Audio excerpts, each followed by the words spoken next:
The Kai dragon's roar just silenced the entire Qilin Abyss realm, and now Yun Qi is standing at the center of a conspiracy that's about to snap. Hellion Lingzhu closes her eyes against the crowd's stares, but the real danger isn't in their judgment. Leave a like and subscribe before the Qilin's blood decides who survives. The non-stop cries and odd looks the crowd kept shooting at them made the entire Hellion group very, very uncomfortable. Most of them thought that they would be able to enter the Qilin God Realm as the last place participant. The thought of bettering their position had never entered their minds. Now they were worried. Hellion Lingzhu closed her eyes so she wouldn't have to deal with the looks. As one of the few people who knew everything, Ku Xian sighed, "This is going to be difficult. There's no need to worry too much." Mo Kangying withdrew his spiritual perception and said calmly, "The Qilin Worship Alliance has just risen to power recently. I only sensed 2 divine masters below the age of 600, and they are early-stage divine masters no less. On the other hand, we have 3 divine masters. I alone can handle the 2 of them, much less the 3 of us together." The Qilin Abyss Conference was a tournament between all young divine masters below the age of 600. Divine sovereigns were just there to fill up the slots. After all, the gap between the realms was insurmountable. Suddenly, Mo Kangying scrunched his eyebrows together. It was because he recalled the powerful helper Ximen Qi had mentioned that day. "If you really want us to step on your faces so badly, then I don't mind giving you an early warning. We've recruited many powerful helpers for this conference, but one of them is enough to crush every single one of you." Mo Kangying spread his spiritual perception once more in search for this so-called powerful helper, but he came back with nothing. "We must not be careless," Ku Xian said solemnly. "If what you said is true, the Qilin Worship Alliance would not have revealed themselves to us, much less visit His Majesty to gloat about it. Not only that, the Qilin Worship Alliance must consider Ximen Boyan's face as well. He is the Abyssal Knight, overseeing the Qilin Abyss Conference and their supporter. If the Qilin Worship Alliance tried to force their way through only to be humiliated in battle, Ximen Boyan's face would suffer greatly as a result. It should not need to be said that they would never allow this to happen. We should definitely not make the mistake of underestimating their opponent, but there is no need to be too nervous either." It was at this moment that Yun Qi chose to speak up. "The Qilin Worship Alliance thinks they can use Ximen Boyan to their advantage. But if you think about it, he can be of use to us as well." Mo Kangying and Hellion Lingzhu immediately looked at him. "What do you mean? What matters to an Abyssal Knight more than anything?" Yun Qi explained slowly. "Their noble soul, of course. It's great to be an Abyssal Knight, but at the same time, they must never forget that they represent the people and the face of the Pure Land. Therefore," Yun Qi narrowed his eyes, "he must put nobility and fairness above all else. Otherwise, he would be tainting the honor of an Abyssal Knight and ruining the face of the Pure Land. One of the reasons so many people are present today is to witness the Abyssal Knight's noble soul with their own eyes. Therefore, I'm certain he will not dare to be anything but an impartial judge today. With that in mind, what do we have to fear from an impartial judge? If anything," he lowered his voice, "I'm sure that he will be of use to us far more than the Qilin Worship Alliance." In Kai Weiao's opinion, there were several types of people who were the easiest to manipulate. One of them was a one-track-minded person, or more accurately, a principled person who must uphold their principles no matter what. Another type was someone like him, someone who had too many attachments. Ximen Boyan might hail from the Qilin Abyss realm, but he was an Abyssal Knight of the Pure Land now. It was a change he had willingly accepted, an honor he considered to be the greatest of it all. Therefore, he would never dare to tarnish it in public, just like how Mo Baiken did not truly kill Hellion, even though he hated him to the core. Mo Kangying and Hellion Lingzhu were silent for a moment. No one knew what to say for a time. Letter 1D4D, letter 1D463, letter 1D425XT, letter 1D5F0, letter 1D476, letter 1D440. What Yun Qi said was definitely true. But did anyone in the Qilin Abyss realm possess the power to truly demand the Abyssal Knight uphold his principles? Of course not. So why did he think that the Abyssal Knight would play by the rules? For example, it was commonly preached that a prince's sin should be punished the same as a commoner. But at the same time, everyone knew it was complete bullshit. Suddenly, Yun Qi sensed something and looked in the Qilin Worship Alliance's direction. He glimpsed something gray-white at the very back of the crowd, and his aura belonged to, wait a second. Is that the one Mo Baiken one mentioned back then? Why would someone like that come to a place as small as the Qilin Abyss realm? They're probably the powerful reinforcement they invited, but There's no way Qilin Worship Alliance is the initiator here, meaning that they had invited themselves over. What's wrong, Brother Yun? Mo Kangying asked when he noticed a lull in Yun Qi's aura. The Qilin Worship Alliance is definitely prepared, Yun Qi said. They are guaranteed to enter the Qilin God Realm this time. Mo Kangying. It was at this moment Ximen Boyun's voice rolled across the area and suppressed all the noise in an instant. I am Ximen Boyun, the Abyssal Knight serving the Abyssal Monarch and the High Priests. I have come to open the Qilin God Realm as per the Pure Land command, and I will also be the witness and the supervisor of this year's Qilin Abyss Conference. Every word he spoke shook the soul and carried a kind of pressure that would accept nothing but complete acceptance. We are the ones who serve the Abyssal Monarch and the High Priests, and our purpose is to maintain the order of the Abyss. No evil, filth, or injustice will be tolerated. The awe-inspiring light shining from the back of his hand faded only after he lowered his left arm. That is all I'm going to say. You are the ones who shall decide how the Qilin Abyss Conference will proceed. Xianxia looked up. The Qilin Abyss Realm will never forget the Pure Land's favor. This way, please, Sir Knight. Ximen Boyun nodded and sat down in his seat. There was nowhere in the center area that his eyes couldn't reach. High up in the sky, Qilin asked in disappointment, must I participate in the Qilin Abyss Conference to enter the Qilin God Realm? I warned you from the start. Qiling's voice entered her mind. The Qilin Abyss Realm might be a small place, but the Qilin God Realm isn't a place where just anyone can enter as they please. The Abyssal Monarch and the last Qilin also share a special relationship. The Qilin God Realm is his gift and protection to his friend. Qilin thought for a moment. Is it not too late for me to join one of these sides? Of course not. Who do you think you are? Besides, your official age automatically disqualifies you from the tournament. Qilin pressed a hand to her lips and thought really hard for a solution. She clearly wasn't willing to give up just like that. Remember that you owe the Abyssal Monarch a huge favor. Do you really think it's right to poke into his private business? She was warning Qilin against sneaking into the Qilin God Realm. I won't. Qilin shook her head and sighed. Fine, I guess I won't be going in after all. I'll just wait until the next time I meet Uncle and... By complete accident, she glimpsed the one man that had left an impression on her during her stay in the Qilin Abyss Realm. He was none other than Yun Qi. That guy from that day is here too. She must have stared at him for too long because Yun Qi looked up a little. Because abyssal dust was affecting him less and less over time, his spiritual perception had grown to the point where it exceeded even Qilin. Naturally, he was able to perceive her presence. Why is she here? Yun Qi thought in astonishment. She should have left this place a long time ago. There's nothing for her here. He wondered if he should meet her gaze or pretend he didn't notice. In the end, he chose the latter. Meanwhile, Xianxia had returned to his men and was declaring in a loud voice. The Qilin God Realm was an unparalleled gift the Abyssal Monarch himself had bestowed upon us, and it is all thanks to him that we have what we have today. It is for his sake and the Qilin Abyss Realm's future that we have a rule where everyone who is worthy is allowed to enter the Qilin God Realm. He took a moment to look everyone in the eye before continuing.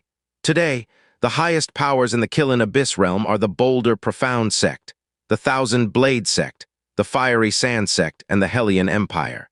This hasn't changed for tens of generations. 1,000 people are allowed to enter the Qilin God Realm.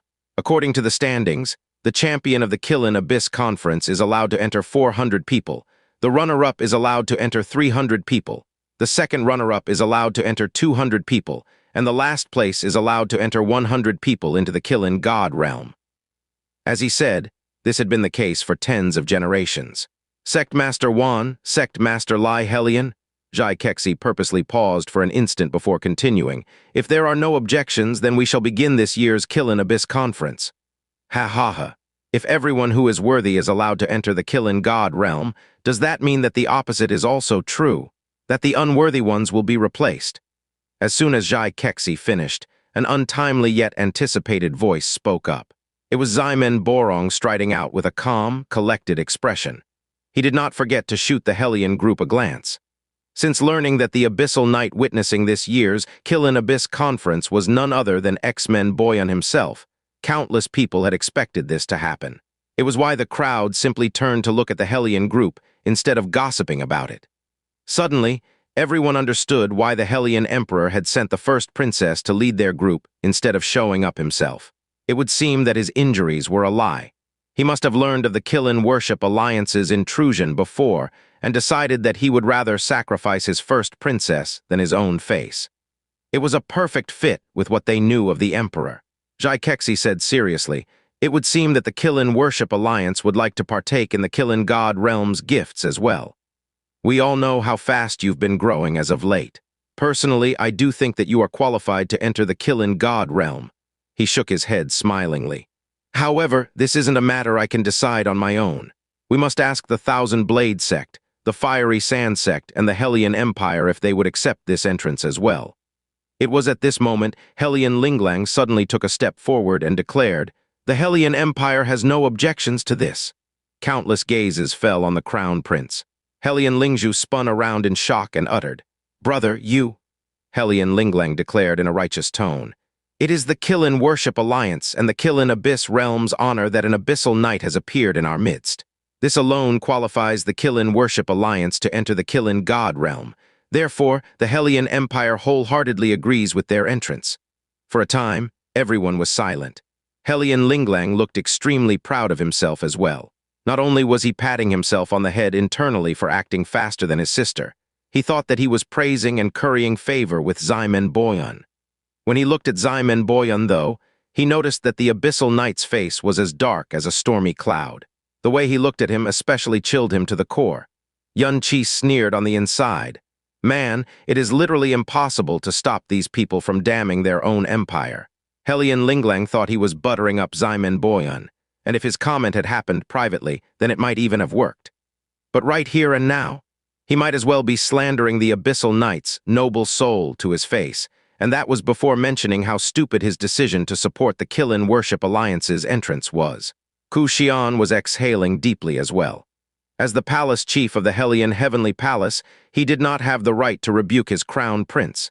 He could only hold his infinite disappointment and sorrow within. Hellion Ju was bad enough, but to think that his heir would be even worse. I have a feeling this is a typo, but I could be wrong. Knight, so he did not say anything. It was literally beneath him to respond to such a comment. Ximen Borong had no such qualms, however. He sneered, "Not only is the Qilin God Realm a gift bestowed upon us by the Abyssal Monarch himself, the Qilin Abyss Conference is witnessed and supervised by an Abyssal Knight at all times. The only way to honor this gift is to be honorable and fair. Otherwise, it would be a disgrace upon Sir Knight and even the gift of the Abyssal Monarch. Your empire may have your ways, Crown Prince, but I'd rather you keep it away from the sacred Qilin God Realm." Hellion Linglang's mouth was agape as the blood drained away from his face. For a long time, he could not say a single word. Letter 1D45C, letter 1D5CF, letter 1D529XT. Also, you seem to have misunderstood one more thing. Unwilling to sully his eyes with Hellion Linglang's ugly visage any longer, Ximen Borong raised his head high and declared, "The Qilin Worship Alliance isn't planning to share the Qilin God Realm with you. Our plan is to replace the unworthy." It was only now that Hellion Linglang realized the Qilin Worship Alliance's true objective. His face grew even whiter than it already was. Xianxia chuckled. "I don't believe anyone would doubt the Qilin Worship Alliance's ability to enter the Qilin God Realm. But whether we should enter as 5 factions or eliminate the last-placed faction is subject to debate. Again, my bolder profound sect does not have the right to make such a decision for everyone, so—" "Save it!" A feminine voice cut off Xianxia before he could finish. Hellion Lingzhu stepped out, and despite the thousands and thousands of pairs of eyes watching her, remained perfectly calm and unperturbed. She declared with imperial dignity, "Only 1,000 people are allowed to enter the Qilin God Realm at a time, and that is just barely enough to whet the appetite of one dynasty and 3 sects. I'm sure that no one would be pleased with a 5-faction arrangement." The situation was bad enough, and her brother had done his best to smear their face with mud. That was she forced herself to look confident no matter what. "You wish to remove the unworthy. The Hellion Empire completely agrees. I'm sure that Boulder Profound, Thousand Blade, and Fiery Sands would not object to this arrangement either, do you?" No one was expecting this answer. For a time, everyone could only stare at Hellion Lingzhu with surprise on their faces. Hellion Linglang had just lost a ton of face just now, and for some reason he thought that Hellion Lingzhu's declaration was the perfect opportunity to vent his frustration. He immediately roared, "Do you know what you're saying, Lingzhu?" If we go with a 5-faction arrangement, we'd be able to enter dozens of profound practitioners even if we're ranked last. But if we go with the other arrangement, then we may not be able to enter the Qilin God Realm at all. Do you even understand what the consequences are? It would be the same as throwing our future away. Brother, Hellion Lingzhu whispered before yelling harshly, "Shut up." Hellion Linglang fell silent immediately. This was the first time he had ever been rebuked by the sister who he thought was beneath him. Hellion Lingzhu continued in a harsh tone, "Father has put me in charge of this Qilin Abyss conference. Therefore, I am the one to bear all the consequences. You, on the other hand, simply need to stay where you are and enjoy the show. But if you keep this up, then I will tell Father exactly what you did, that you disobeyed a direct order from him and did whatever you wanted. If you don't want this to happen, then you will kindly control yourself." "You!" Helyang Linglang's face contorted with embarrassment, fury, and the promise of violence. A few seconds later, he uttered, "Very well, I shall see how you're going to handle this. HMPH. Grim-faced he might be, he finally withdrew back to his bodyguards and kept quiet. Hellion Lingzhu also let out a secret sigh of relief and snuck a glance at Yun Qi. In fact, Yun Qi was the one who told her exactly how she should respond to the Qilin Worship Alliance's suggestion and rebuke Hellion Linglang. Since the Hellion Empire agrees to this arrangement, the Thousand Blade sect sees no reason to disagree, replied Wan Wei, the sect master of the Thousand Blade sect. Seconded, Lai Qianhong, the sect master of the Fiery Sand sect, also responded. The crowd could not stop gossiping for a time. Even the slowest person among them knew exactly who the unworthy the Qilin Worship Alliance was referring to was. The fact that they had dared to announce themselves in such a dominant fashion proved that it probably wasn't a whim of fancy either. Plus, they had an abyssal knight. It was impossible to say what kind of strength they had built up until now. Despite this, the Hellion Empire did not try to make the best out of the situation and fight for the scraps. They straight up spurned their enemies' goodwill, and from their point of view, cornered themselves into a dead end. Were they trying to preserve their dignity despite knowing that this conference would end with their total defeat? Or did they actually have something up their sleeves? If the Hellion Empire really lost the right to enter the Qilin God Realm, then their decline would be downright unstoppable. It wouldn't be long before the declining empire would become a footnote in the Qilin Abyss Realm's history. Xianxia was surprised that he didn't need to pressure the Hellion Empire into submitting to the worst arrangement possible for them, but he wasn't going to look a gift horse in the mouth. So he said, since there are no objections, then this Qilin Abyss conference will be a contest between 5 factions. Only 4 will be entering the Qilin God Realm. In the past, the Qilin Abyss conference was a single elimination tournament since there were 4 factions. Since there are 5 factions this time, for fairness' sake, we will amend the format to a round robin. Judging from the fact that Xianxia hadn't paused to think at all, it was clear he was prepared for this scenario. It was at this moment Yun Qi's sound transmission rang in Hellion Lingzhu's ears once more, but this time she had to spin around and stare at him in disbelief. In response, Yun Qi shot her a confident smile. Hellion Lingzhu sucked in a deep breath and stepped forward. Her heart was racing like crazy, but at this point she could only trust Yun Qi to the end. "Sect Master Zhai," Hellion Lingzhu interrupted Xianxia again, "we're only adding 1 more faction to the tournament. There is no need to change the tournament format." Xianxia shot her a strange look. "What would be your suggestion then, Your Highness?" Hellion Lingzhu said slowly. "A 3-way battle is not really that different from a 2-way battle, don't you think?" Xianxia was clearly surprised. Everyone else wore similar expressions as well. "That may be true," Xianxia chuckled. "But the factions fighting the 3-way battle would still be at a slight disadvantage compared to the one fighting a 2-way battle." Hellion Lingzhu replied immediately, "In that case, the Hellion Empire volunteers to join the 3-way battle. Do you have any more concerns or objections?" Ha ha ha ha ha ha! A cacophony of uncontrollable laughter came from the 3 sects and the Qilin Worship Alliance. "Has she gone insane? Nah, she's just trying to end this as soon as possible. Yeah, you must be right. Every breath they stay here is a breath where they bask in shame. If it was me, I would have forfeited already. It'd be shameful, but it'd still be less shameful than having someone step on my head, ha ha ha, huh." The laughing Qilin Worship Alliance disciple suddenly felt as cold as ice. When he turned around, he saw Ximen Qi glaring at him icily almost to the point of murder. Still, no one was as stunned as the Hellion Empire themselves, however. Even Ku Xian and Mo Kangying were staring at her in confusion and disbelief. Hellion Linglang immediately broke his vow of silence and roared, "Have you gone insane, Hellion Lingzhu?" Hellion Lingzhu did not respond to anyone. She simply stared at the three sects and the Qilin Worship Alliance without backing down an inch. As for Yun Qi, his only response toward the odd looks and chaotic commotion was to curl his lip. The reason he told Hellion Lingzhu to do this was very simple. It was because he didn't want to waste his time and energy. If they were to go for a round robin, as Xianxia was going to suggest, he would have to fight 4 battles in a row. Now he only needed to fight 2. If he didn't need to enter the Qilin God Realm, he literally wouldn't even touch these people. It was beneath him to say the least. Ha ha ha! Xianxia let out an odd laugh. All the tactics and speeches and rigged rules he had prepared beforehand were useless. But it was a good thing, because his foe had willingly stepped into their death trap. The three sects and the Qilin Worship Alliance hadn't been fighting for themselves since a long time ago. They were united, at least for the moment, with the Qilin Worship Alliance as their core. In fact, they had declared this to the Hellion Empire just a while ago. Any one of them could have eliminated the Hellion Empire with ease. 2. If they weren't suicidal, who was? Since the Hellion Empire is so generous, we see no reason to spurn your goodwill. Xianxia withdrew his mirthful smile and revealed 4 multicolored abyssal stones on his palm. Since the Hellion Empire has volunteered to join the three-way battle, the 4 of us will decide our seeds with these stones. The ones who draw a dark-colored stone will have to join the three-way battle, and vice versa.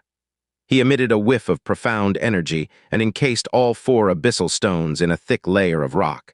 Then he threw them thousands of meters into the sky. All 3 sect masters and 1 alliance master immediately sucked an abyssal stone each into their hand. When they shattered the outer layer covering the stones, it was revealed that the Fiery Sand sect would be battling the Qilin Worship Alliance, and the Boulder Profound sect, the Thousand Blade sect, and the Hellion Empire would be fighting each other in a 3-way battle. The 3 sects and 1 alliance immediately shot the Hellion Empire overt or covert smiles of pity. Of the 3 sects, the Boulder Profound sect and the Thousand Blade sect were the strongest.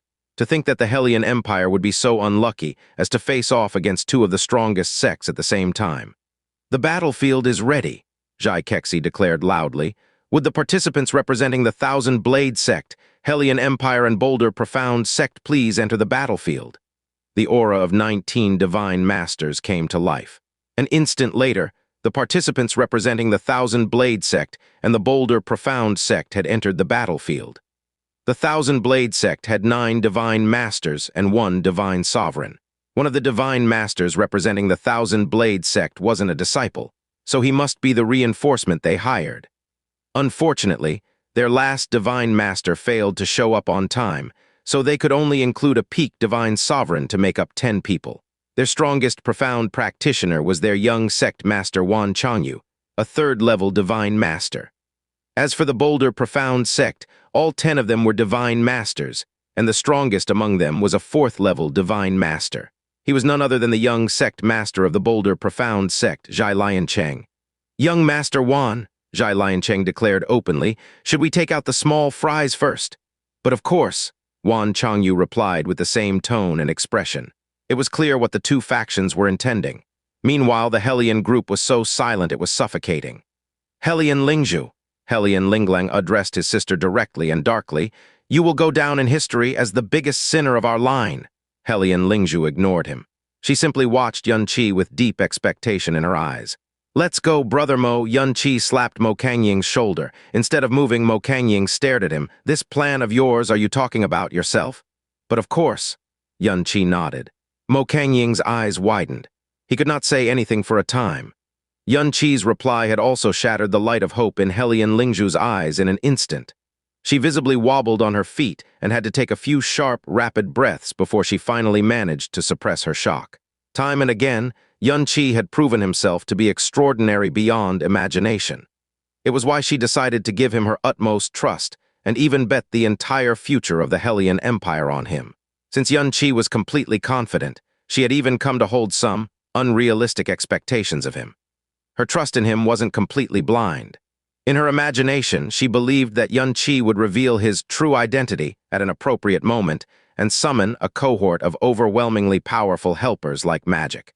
She believed that he would save her like a hero would save his princess. But to think that his so-called solution to the problem was himself.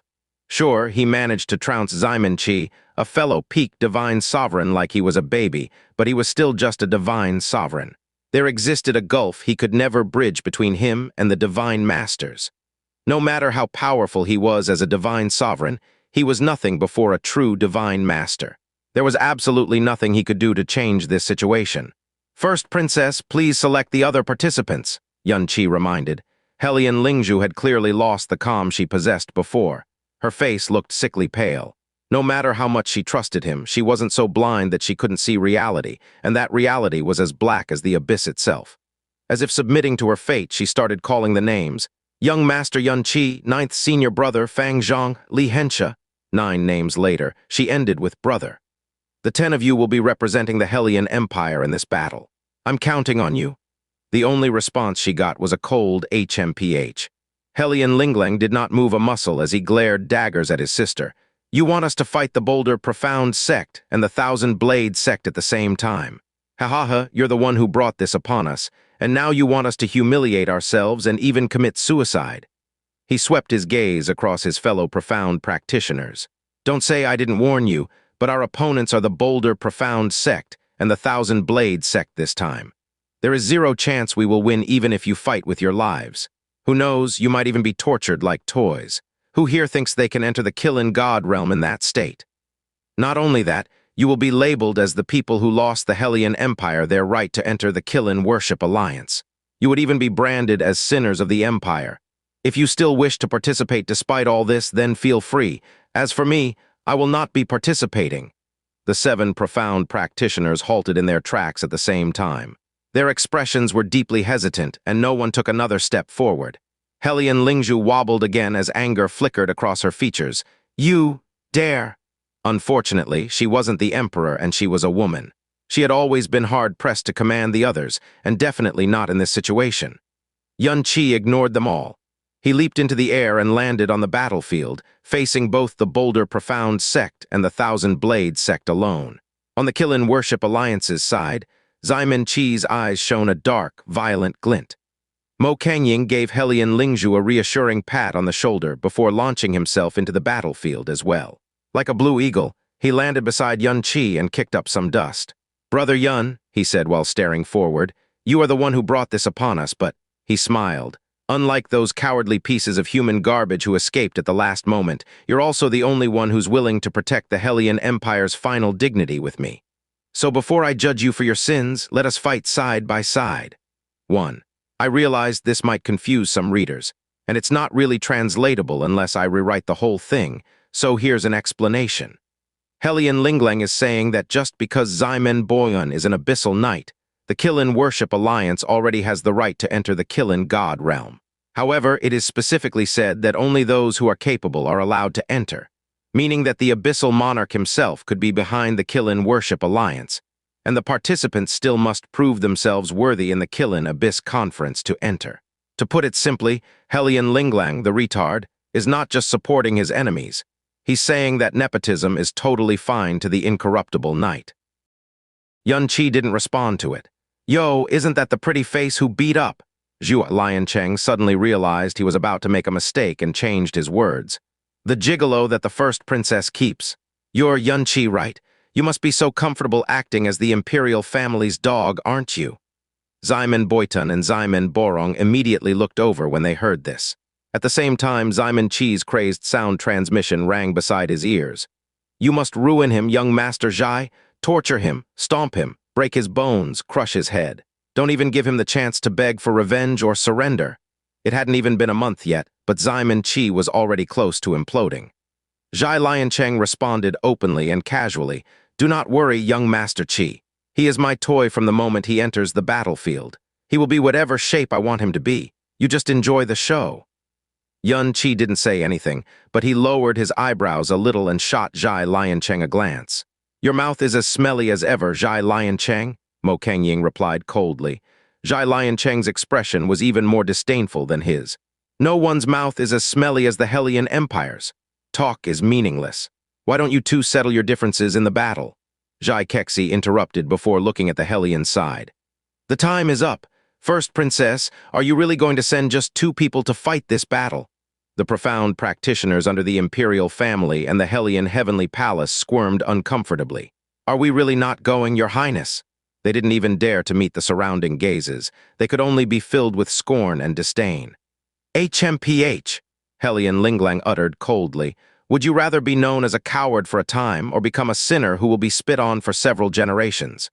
And don't forget, your families will be dragged down by your deeds as well.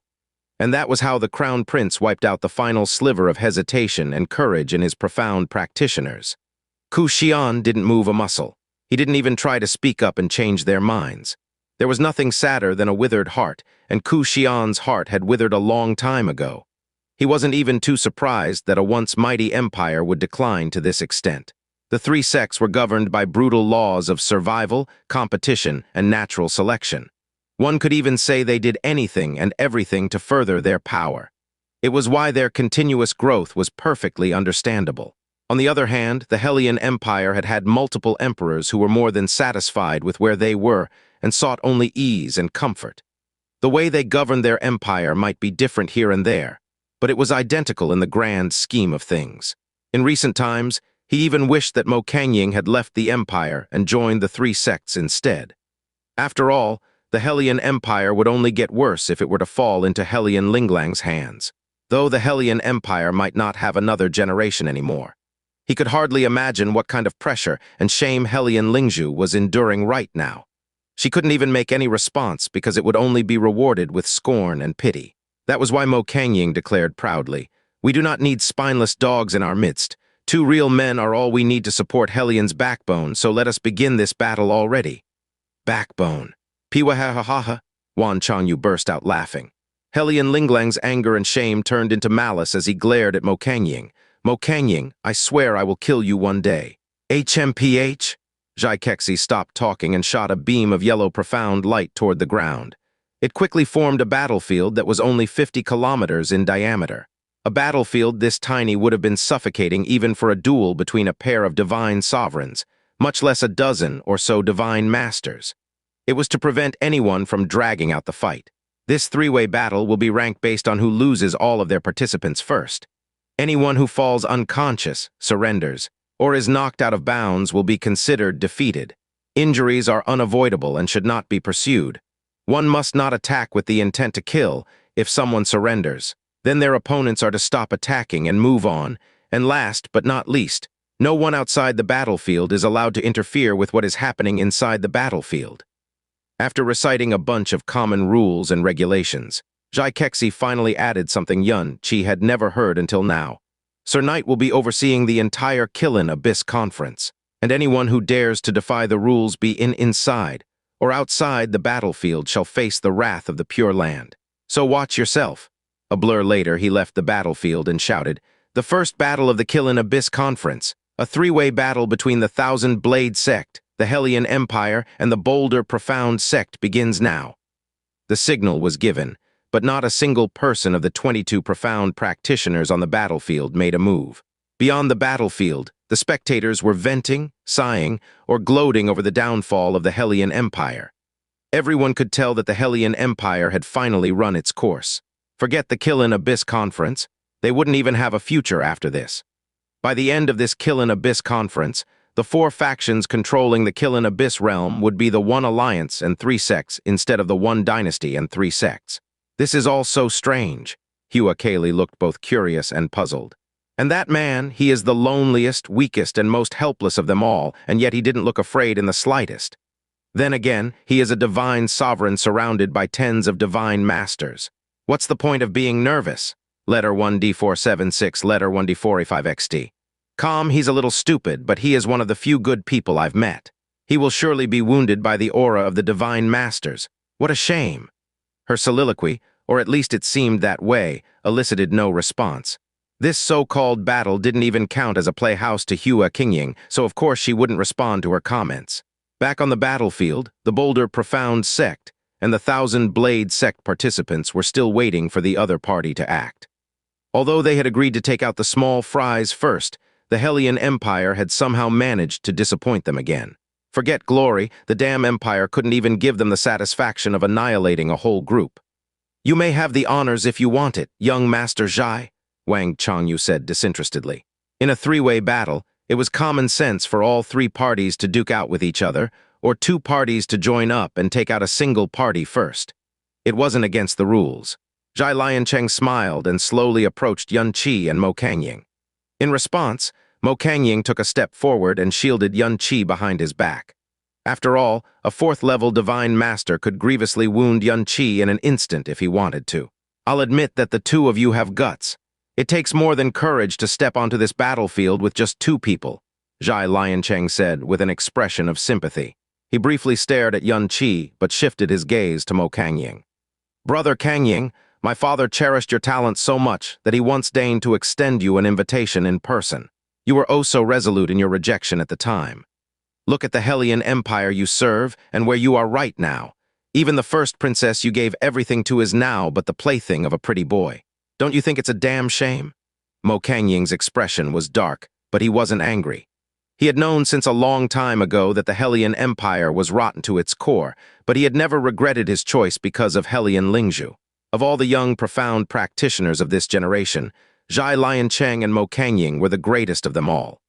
However, Zhai Liancheng was acting like he was Mo Kangying's executioner, and that it was completely up to him whether to humiliate him like a dog or give him an honorable defeat. The fact was, he did possess the power, and words could hardly describe how satisfying it was to become the absolute master of a rival's life. It's so pitiful that there are only two of you, so pitiful. It'd be even more pitiful if we were to kick you out of the battlefield just like that. So, Zhai Liancheng was less than 30 steps away from Mo Kangying and Yun Qi when he said smilingly, "Why don't you two beg me? If I'm satisfied with your performance, I might just help you take out a couple of thousand-blade sect enemies. It won't be too embarrassing a defeat in that case, right?" Ha ha ha ha! Roars of laughter erupted from both the Boulder Profound sect and the Thousand-Blade sect. Mo Kangying turned his wrist and got ready to summon his profound energy. But before he could do so, Yun Qi spoke up in a relieved voice. "Okay, since you're making such a gracious offer, I see no other option except to accept it." Yun Qi smirked, and his silhouette blurred once. Whoosh, Mo Kangying only saw a vague outline out of the corner of his eyes, but Zhai Liancheng suddenly found himself staring at Yun Qi's smile, and only his smile. It was as if the young man had teleported right in front of him. Forget reacting, he didn't even manage to freeze up in fright before a crimson lightning exploded across his chest. Crack-boom. Heavenly law tribulation lightning rippled through every vein in Zhai Liancheng's body like a rampaging devil. Even his eyeballs had turned completely red with blood. The detonation of profound energy even drove back Mo Kangying and scattered the profound light he was gathering around his palms. The next moment, his eyes widened like saucers. "Ah, what just?" Varying cries of shock and disbelief erupted all across the place, but every single one of them was wearing a look of shock on their faces. It was because the profound energy Yun Qi unveiled, one that distinctively belonged to a divine sovereign, was strong enough to suffocate even the divine masters. Back to the battle, the heavenly law tribulation lightning had shocked Zhai Liancheng so badly that he had completely lost control of his face and his limbs. He could only writhe helplessly like a worm. As for his hair, it was standing perfectly straight like a forest of needles. He couldn't feel his physical body or even the circulation of his profound energy. Even his spiritual perception was overflowing with some sort of numbness. As his pupils dilated to the maximum degree, Yun Qi chuckled. "I'll be counting on you, young Master Zhai." He kicked Zhai Liancheng over and grabbed his stiffened foot. Then he charged toward Zhai Liancheng and swung the electrified young sect master straight at a stunned Wang Changyu. One breath ago, Wan Changshan was still waiting for the Hellion side to embarrass themselves. One breath later, Yun Qi was standing in front of his brother and swinging Zhai Liancheng at him like a stick. How the fuck was he supposed to react to this? Wan Changyu tried to dodge out of the way, but the pressure pinning down his body felt as heavy as a million mountains. He just barely managed to raise his arms in defense as Zhai Liancheng's head approached. Boom! And he failed to block the attack. It was like a pair of galaxies were born in their heads as Zhai Liancheng's head collided with Wang Changyu's. The sound of the skulls breaking was so loud it almost shattered the spectators and the participants' eardrums. Spinning at a speed faster than even a raging hurricane, Wang Changyu flew right out of the battlefield while spewing large globs of blood. Lian Cheng, you where? Xianxia and Wan Lei cried out in horror. Wan Lei flew into the sky and caught the spinning Wang Changyu, but the young man had already fallen unconscious. His skull had cracked in several places, and blood was positively gushing out of his orifices. Wan Changyu was the young sect master of the Thousand Blade sect. A third-level divine master, he was undoubtedly the strongest expert of his generation. And yet he had been grievously wounded in a single strike. Brother. Wan Changshan finally regained enough presence of mind to voice his shock, but it was a mistake. A chill suddenly gripped his whole body, and the next thing he knew, Zhai Liancheng's head had struck him in the chest. Rumble, it sounded like the shattering of a mountain. This was easily the most terrifying headbutt Wan Changshan had ever witnessed, experienced in his life. His solar plexus caved in, and his back exploded outward. In fact, half of Zhai Liancheng's head was embedded in his solar plexus. Wang Changshan bent like a prawn and spewed out a jet of blood that was nearly 50 meters long. He was then sent flying like a cannonball. Mo Kangying's mouth fell open. His hands were still frozen in his previous posture because he had completely forgotten to withdraw them. Speaking of which, Zhai Liancheng was still as stiff as a stick, thanks to the heavenly law tribulation lightning. Yun Qi appeared in front of the next Thousand Blade sect disciple and flicked his Zhai Liancheng upward, smacking the poor guy's groin with their young sect master's very handsome face. G-A-H-H-H-H. A blood-curdling scream pierced through the air as the Thousand Blade sect disciple collapsed to his feet and writhed like crazy. He would never stand again. One by one, Yun Qi defeated Thousand Blade sect disciples while swinging Zhai Liancheng as a weapon. Boom, rumble, boom. When the 10th boom rang, 5 of the 10 genius disciples of the Thousand Blade sect had been knocked out of the battlefield, 4 of them were unconscious, and 1 was unable to stand up. The world fell into deathly silence when Yun Qi finally stopped moving. While slowly dragging Zhai Liancheng across the floor as if he could not bear to part ways with such a godly weapon, he said indifferently yet clearly, "Tusk, no wonder you're the young sect master of the great Boulder Profound sect. To think you're strong enough to defeat the Thousand Blade sect in just a handful of strikes. How can the Hellion Empire ever repay such a favor?" The battlefield was filled with explosions, blood-curdling screams, blood and violence in general. It should have been an exciting moment where countless spectators were cheering or booing for one reason or another. Instead, there was only silence so absolute that one could hear a pin drop. Be it men, women, strong or weak, everyone's eyes were widened to the max as if they were forced open by pliers. Countless jaws had widened to the point of dislocation, and not a single one of them had managed to collect their jaws yet. Hellion Lingzhu looked stunned, and the cloudiness in Ku Xian's was wiped clean. Hellion Linglang especially looked like he was the one who had been ravaged by Yun Qi. Yun Qi, a 10th-level divine sovereign. The Thousand Blade sect had 10 participants, and they were 1 third-level divine master, 3 second-level divine masters, 5 first-level divine masters, and 1 divine sovereign. And yet, not a single one of them had managed to endure a single attack from Yun Qi. Moreover, the stick he was using was Zhai Liancheng, the young sect master of the Boulder Profound sect and the only 4th-level divine master under 600 years old. In the Qilin Abyss realm, no one would question that he was the number 1 profound practitioner among his peers. And yet, Ximen Boyan had risen from his seat.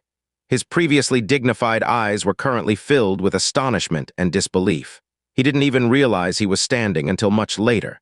In the sky, Hua Kaylee's mouth was agape as well.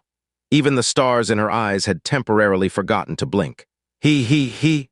Although she was almost a blank paper in terms of experience, her knowledge of the profound way was among the greatest in the entire abyss. However, what she just saw had ripped that common sense into shreds. A long time later, Hua Qingying spoke up. He is definitely a divine sovereign. The lightning he used isn't ordinary lightning, but how can a divine sovereign beat a divine master in one hit? Hua Kaylee finished her sentence. The gap between a lower divine master and an upper divine master was massive, true, but to defeat one in a single strike, they had to be an 8th-level divine master at least. However, Yun Qi was just a divine sovereign, so how in the world? This time, not even Hua Qingying could give her a response.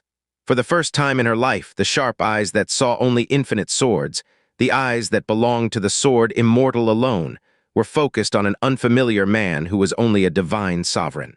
Meanwhile, Xianxia was looking down on Zhai Liancheng and showering him with compliments. "What a wonderful sword you are, a sword like you cannot be nameless." I shall call you the Liancheng sword." It was only proper. After all, this sword had been bold enough to insult Emperor Yun to his face. Mo Kangying still hadn't lowered his arms yet. He was just too stunned to notice that he had been maintaining this posture for some time. Meanwhile, the silence had finally been shattered by the most chaotic uproar the Qilin Divine Domain had ever experienced in its time.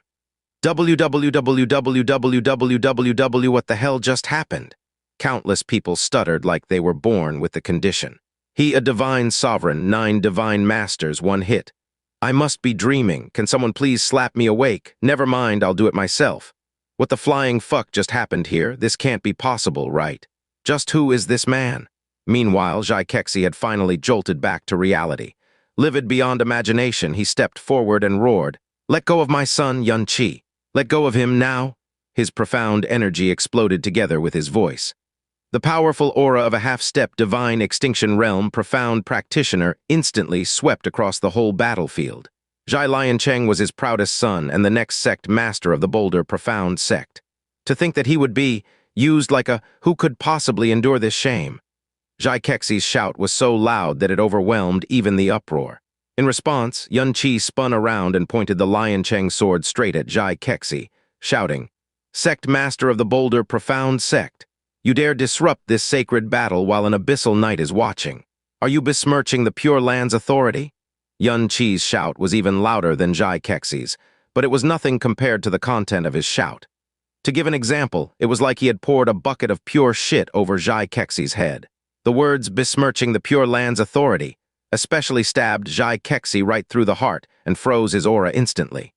When Lei was lucky, he was too busy rescuing Wan Changyu and Wan Changshan. By the time he tried to blow his top, Xianxia had already frozen everyone with a most damning accusation. You! Xianxia trembled like a leaf while jabbing his finger at Xianxia again and again. If gestures could kill, Xianxia would be dead 1,000,000 times over. His face was so red it was comedic, and a single thread of rationality was the one thing that was stopping him from killing Xianxia. "I what?" Xianxia gave his sword a wave and manifested a sheen of red sword wave over Zhai Liancheng's straight, sharp hair. He pointed straight at Xianxia's nose and taunted, "Did I break a rule?" You! Xianxia was this close from popping an eyeball or two. Countless people had pointed their weapons at him in his life. There were swords, blades, spears, halberds, and more. But his own son. Just a day ago, Zhai Liancheng was the strongest Qilin Abyss Realm profound practitioner of his age. His name was practically synonymous with praise. But after today, he could already see the headlines. Zhai Liancheng is the great sword that crushed 10,000 blade sect profound practitioners in just 3 breaths. The comedy and shame would never be forgotten. They could roll forward time 10,000 years and they would find no one would ever surpass this feat. Bolder profound sect master. Ximen Borong finally spoke up. "Please remain calm. This is the Qilin Abyss Conference. Do not let your impulses get the better of you." "Calm my fucking ass. You would have killed the little shit already if that was your son on the stage." Xianxia's pores were trembling with fury. He was biting his teeth so hard that blood was seeping out of his gums and into his throat. While glaring daggers at Xianxia, he forced himself to speak in as rational a voice as he could manage. "If you're going to kill him, then just do it. But what you're doing right now is ruthless, belittling." "Actually, killing someone would be breaking the rules," Xianxia explained calmly, "but being ruthless or belittling someone, either of those is perfectly fine. You are the one who recited the rules, bolder profound sect master. Everyone here heard them loud and clear." Xianxia turned serious and declared in a righteous tone once more, "So why are you openly breaking the rules yourself? It seems that someone has acted as he pleased for so long that he has forgotten about the Abyssal Monarch's gift or the Pure Land's dignity." "You!" Xianxia damned near spat out in blood there and then. "Bolder profound sect master," Ximen Boyan said. "Withdraw!" Xianxia's chest heaved up and down for a time. It took him multiple deep breaths before he finally gathered the strength to withdraw his profound energy. "I got ahead of myself, Sir Knight. I implore you to overlook my mistake." Ximen Boyan lowered his gaze and said, "The battle may resume." Xianxia suddenly looked up and stared at Ximen Boyan directly. "Did I hear you correctly?" Not only did the bolder, profound sect master interfere with the battle, he has broken multiple rules up to this point. Should he receive at least some form of punishment? Surely you're not suggesting that a single reprimand is enough. The air in the Qilin divine domain suddenly froze. Helian Lingzhu, Ku Xian, and Mo Kengying wore frightened looks as well. It was because Xianxia was directly questioning an abyssal knight's integrity. Ximen Boyan furrowed his brow as he replied coldly. The bolder, profound sect master acted impulsively, but it was for an understandable reason. He also stopped himself before he did any real damage, so it does not count as true interference. It doesn't count as true interference? Xianxia channeled his profound energy and forced a glob of blood out of the corner of his lips. He wiped it away with his bare hand and did not bother to cleanse it with his profound aura. The bolder, profound sect master is a powerful half-step divine extinction realm profound practitioner, whereas I am just an insignificant divine sovereign. Are you seriously suggesting that his profound energy is something I, a mere divine sovereign, can endure without any repercussions? Xianxia would have spat Xianxia in the face if he could. If he was merely an insignificant divine sovereign, then no divine sovereign in the world could lift their heads high. That little stunt he pulled earlier has dealt me quite the internal injury. If my body and willpower weren't strong enough, if I was anyone else, I would be unable to continue this battle already. Xianxia's voice slowly took on an indignant tone. My injuries are severe, and you're telling me it doesn't count as true interference? Ximen Boyan's frown deepened some more. I have already given you an inch, Xianxia. Do not try and test me. There was a kind of simmering anger behind his words. It was subtle, but it was enough to freeze everyone in place. Bang. There was a loud bang as Xianxia's sword suddenly dropped to the floor. Zhai Liancheng's entire head was planted in the ground as a result. At number percent, Xianxia nearly went on another rampage there and then.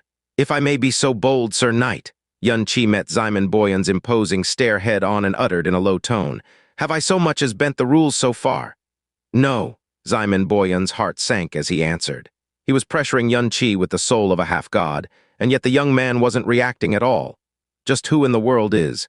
Xianxia raised his voice some more.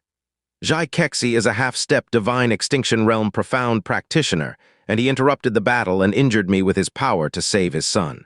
This is a severe breach of the rules, am I right? Ximen Boyan couldn't deny the truth of his words. Ha! Xianxia let out a mocking, indignant scoff. Everyone knows that becoming a half-god isn't the only prerequisite to become an abyssal knight of the Pure Land. One must go through the test of soul and willpower as well. A noble soul and an unbending will, these are the fundamental principles of becoming an abyssal knight. As the abyssal monarch himself is the only one who is qualified to make someone a knight, you represent not just the Pure Land, but also the abyssal monarch. Before the battle began, you declared that no evil, filth, or injustice would be tolerated on this battlefield. B.U.T. His gaze abruptly turned hot with fury. When Xianxia openly disrupted the battle, broke the rules, and even injured a participant, you did not punish him in any way. You only told him to back off. Not only that, when I, the victim of this incident, pointed this out in an attempt to maintain at least a facade of fairness, you actually tried to cow me into submission. Is this what you call nobility? Is this how you represent the Pure Land and the abyssal monarch? Ximen Boyan abruptly rose to his feet. His clothes were billowing with clear anger. He glared at Xianxia like he would eat him alive, but for a long time he could not say a word. The surrounding gazes suddenly felt as sharp as needles as well. His mouth is incredible, Hua Kaylee exclaimed in soft admiration. The name Xianxia was unwittingly carved into her heart as well. It really is, Hua Kaying surprised her by agreeing as well. Rumble. A terrific amount of profound energy exploded out of Ximen Boyan. It was the force field and aura of a half-god. At that moment, it was like the sky itself had collapsed, and countless profound practitioners found themselves unable to breathe. Just when they all thought that Ximen Boyan would lose control of his anger and attack Xianxia, the abyssal knight threw a slap, right across Xianxia's face.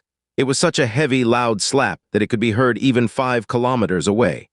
A half-step divine extinction realm profound practitioner was strong, but of course he could not compare to a half-god. Xianxia was slapped so hard that he hit the ground and bounced several times before he finally caught himself. He sprayed such a long line of blood that one could trace it stretched 10 kilometers at the very least. Wan Lei shuddered when he saw this. He thanked his past self for failing to succumb to his impulse in time. Boulder Profound Sect Master, Ximen Boyan uttered angrily and shakily. I have dished out this punishment for your malicious interruption of the Qilin Abyss Conference. If you do this again, I will cancel the Boulder Profound Sect's right to enter the Qilin God Realm. His final sentence came as such a shock that everyone in the Boulder Profound Sect nearly collapsed to their knees. You must stay calm, Sect Master. You must stay calm. Xianxia had just climbed to his feet when he heard every elder in the Boulder Profound Sect begging for him to stay calm via sound transmission. Blood jetted out of his orifices once more, and this time he fell unconscious from sheer fury. Are you satisfied now, Yun-Chi? Ximen Boyan's tone was calm, but his grinding teeth told a very different story. Yes, I am. Yun-Chi smiled and nodded in satisfaction. This is how an abyssal knight is supposed to act. Bang! Ximen Boyan accidentally snapped his armrest. Xianxia woke up from his short nap and discovered in despair that he wasn't dreaming. As his elders lifted him to his feet, he spat out a couple of crushed teeth and growled at the participants on the battlefield. Are you dead? Save Lion Cheng now? The 9 Boulder Profound Sect disciples had been stunned and terrified until their sect master's roar finally snapped them out of it. Knowing that hell awaited them if they didn't take action, they steeled themselves and rushed toward Yun-Chi. Unlike the 1,000-blade sect disciples, no one dared to underestimate Yun-Chi even a little. The full power of 9 divine masters was such that the entire Qilin divine domain was shaking a little. Yun-Chi grabbed his Lion Cheng sword and pushed Mo Kangying away before he could rush over to help him. Then he shot forward using extreme mirage lightning and executed a devastating fallen heavenly wolf. Rumble! And so, Zhai Lion Cheng's head gave birth to another galaxy. A massive heavenly wolf howled in the sky. His power was such that all 9 divine masters were pushed back in an instant. In fact, their Boulder Profound energy crumbled completely in just the span of 2 breaths. Yun-Chi blurred and appeared right in the middle of the 9 Boulder Profound Sect divine masters. Then he launched a destroying sky decimating Earth toward the ground. Boom! Over half of the battlefield was flipped into the air just like that. Of course, it included the 9 Boulder Profound Sect disciples. Everyone's eyeballs bulged like they would explode when they saw this. At the center of the disaster, Yun-Chi leisurely turned around and summoned a storm around his sword. Then he casually tossed his sword toward the 9 disciples. Zhai Lion Cheng spun like a top as the storm energy expanded into a gigantic storm that spanned 50 kilometers. It easily pulled the 9 divine masters in before tossing them hundreds of kilometers away. Swoosh, swoosh, swoosh, swoosh, swoosh. The Lion Cheng sword had completed its duty. Like a boomerang, it circled back to Yun-Chi with perfect precision. Yun-Chi did not catch his sword, however. Instead, he kicked it right at the center and planted it on the ground once more. Head first, of course. While crouching down to meet Zhai Lion Cheng's colorless eyes, he complimented. You're a true gentleman, young Master Zhai. I wasn't expecting you to beat up your own people on top of taking out the 1,000-blade sect. You didn't even hold back your strength. How can I ever repay you for this favor? Letter 1D698, letter 1D463, letter 1D5C5, letter 1D4A9XD. Co. There were cracks all over Zhuai Lion Cheng's body. There wasn't a single area that wasn't terribly injured. Ironically, the heavenly law tribulation lightning that was shackling his body and strength was also the only reason he was still alive. Otherwise, he would have died many hits ago. The worst part was that the lightning kept him from falling unconscious. His eyes were unfocused, and his heart and soul might as well have died. He couldn't make any sound whatsoever. Even uttering the shameful word, surrender, was but a luxury to him. His only wish right now was to black out immediately so that the humiliation would stop, and he might wake up and discover that it was all just a nightmare. Zhai Lion Cheng? Yun-Chi's voice rang in his soul, and he found it 1,000,000,000 times worse than even the whisper of a devil. Be very careful the next time you speak. You're lucky I'm an even-tempered, forgiving man. Otherwise, your head would have cracked like a watermelon ages ago, and you would never have gotten the chance to become a legend. The heavenly law tribulation lightning covering Zhai Lion Cheng's body finally faded, and immense pain instantly flooded his senses.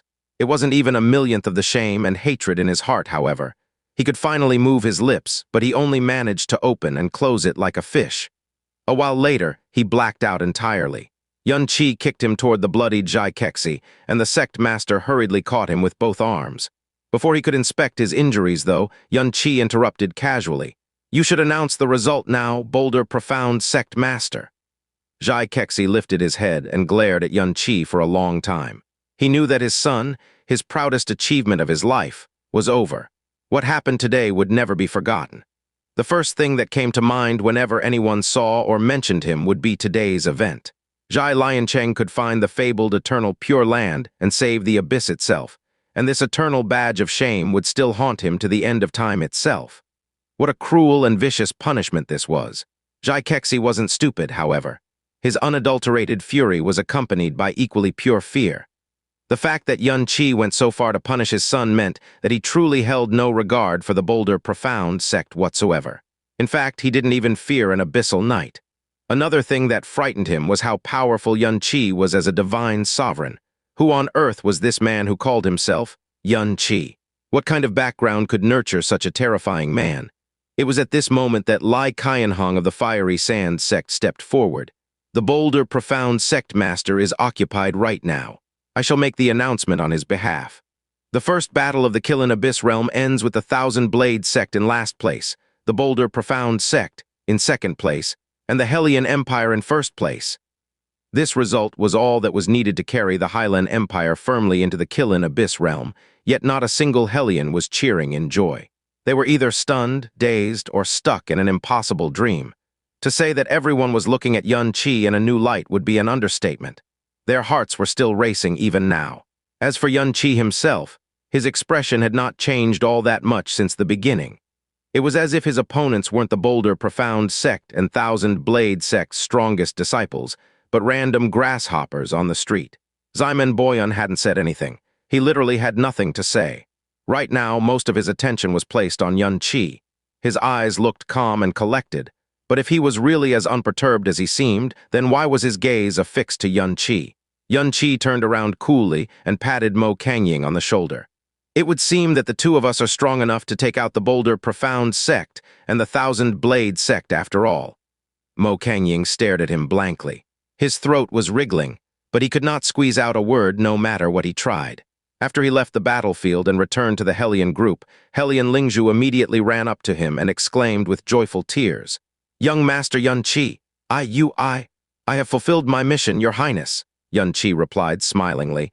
It would seem that the Hellion Empire has to prepare more candidates for this year's Qilin God Realm. Hellion Lingzhu nodded strongly. Right now she was staring at Xianxia as if he was a god. "Xianxia," Kuxian asked with undisguised admiration, "who on earth are you?" Xianxia shook his head. "I'm just a man who temporarily lost his past." Kuxian chuckled but took the hint.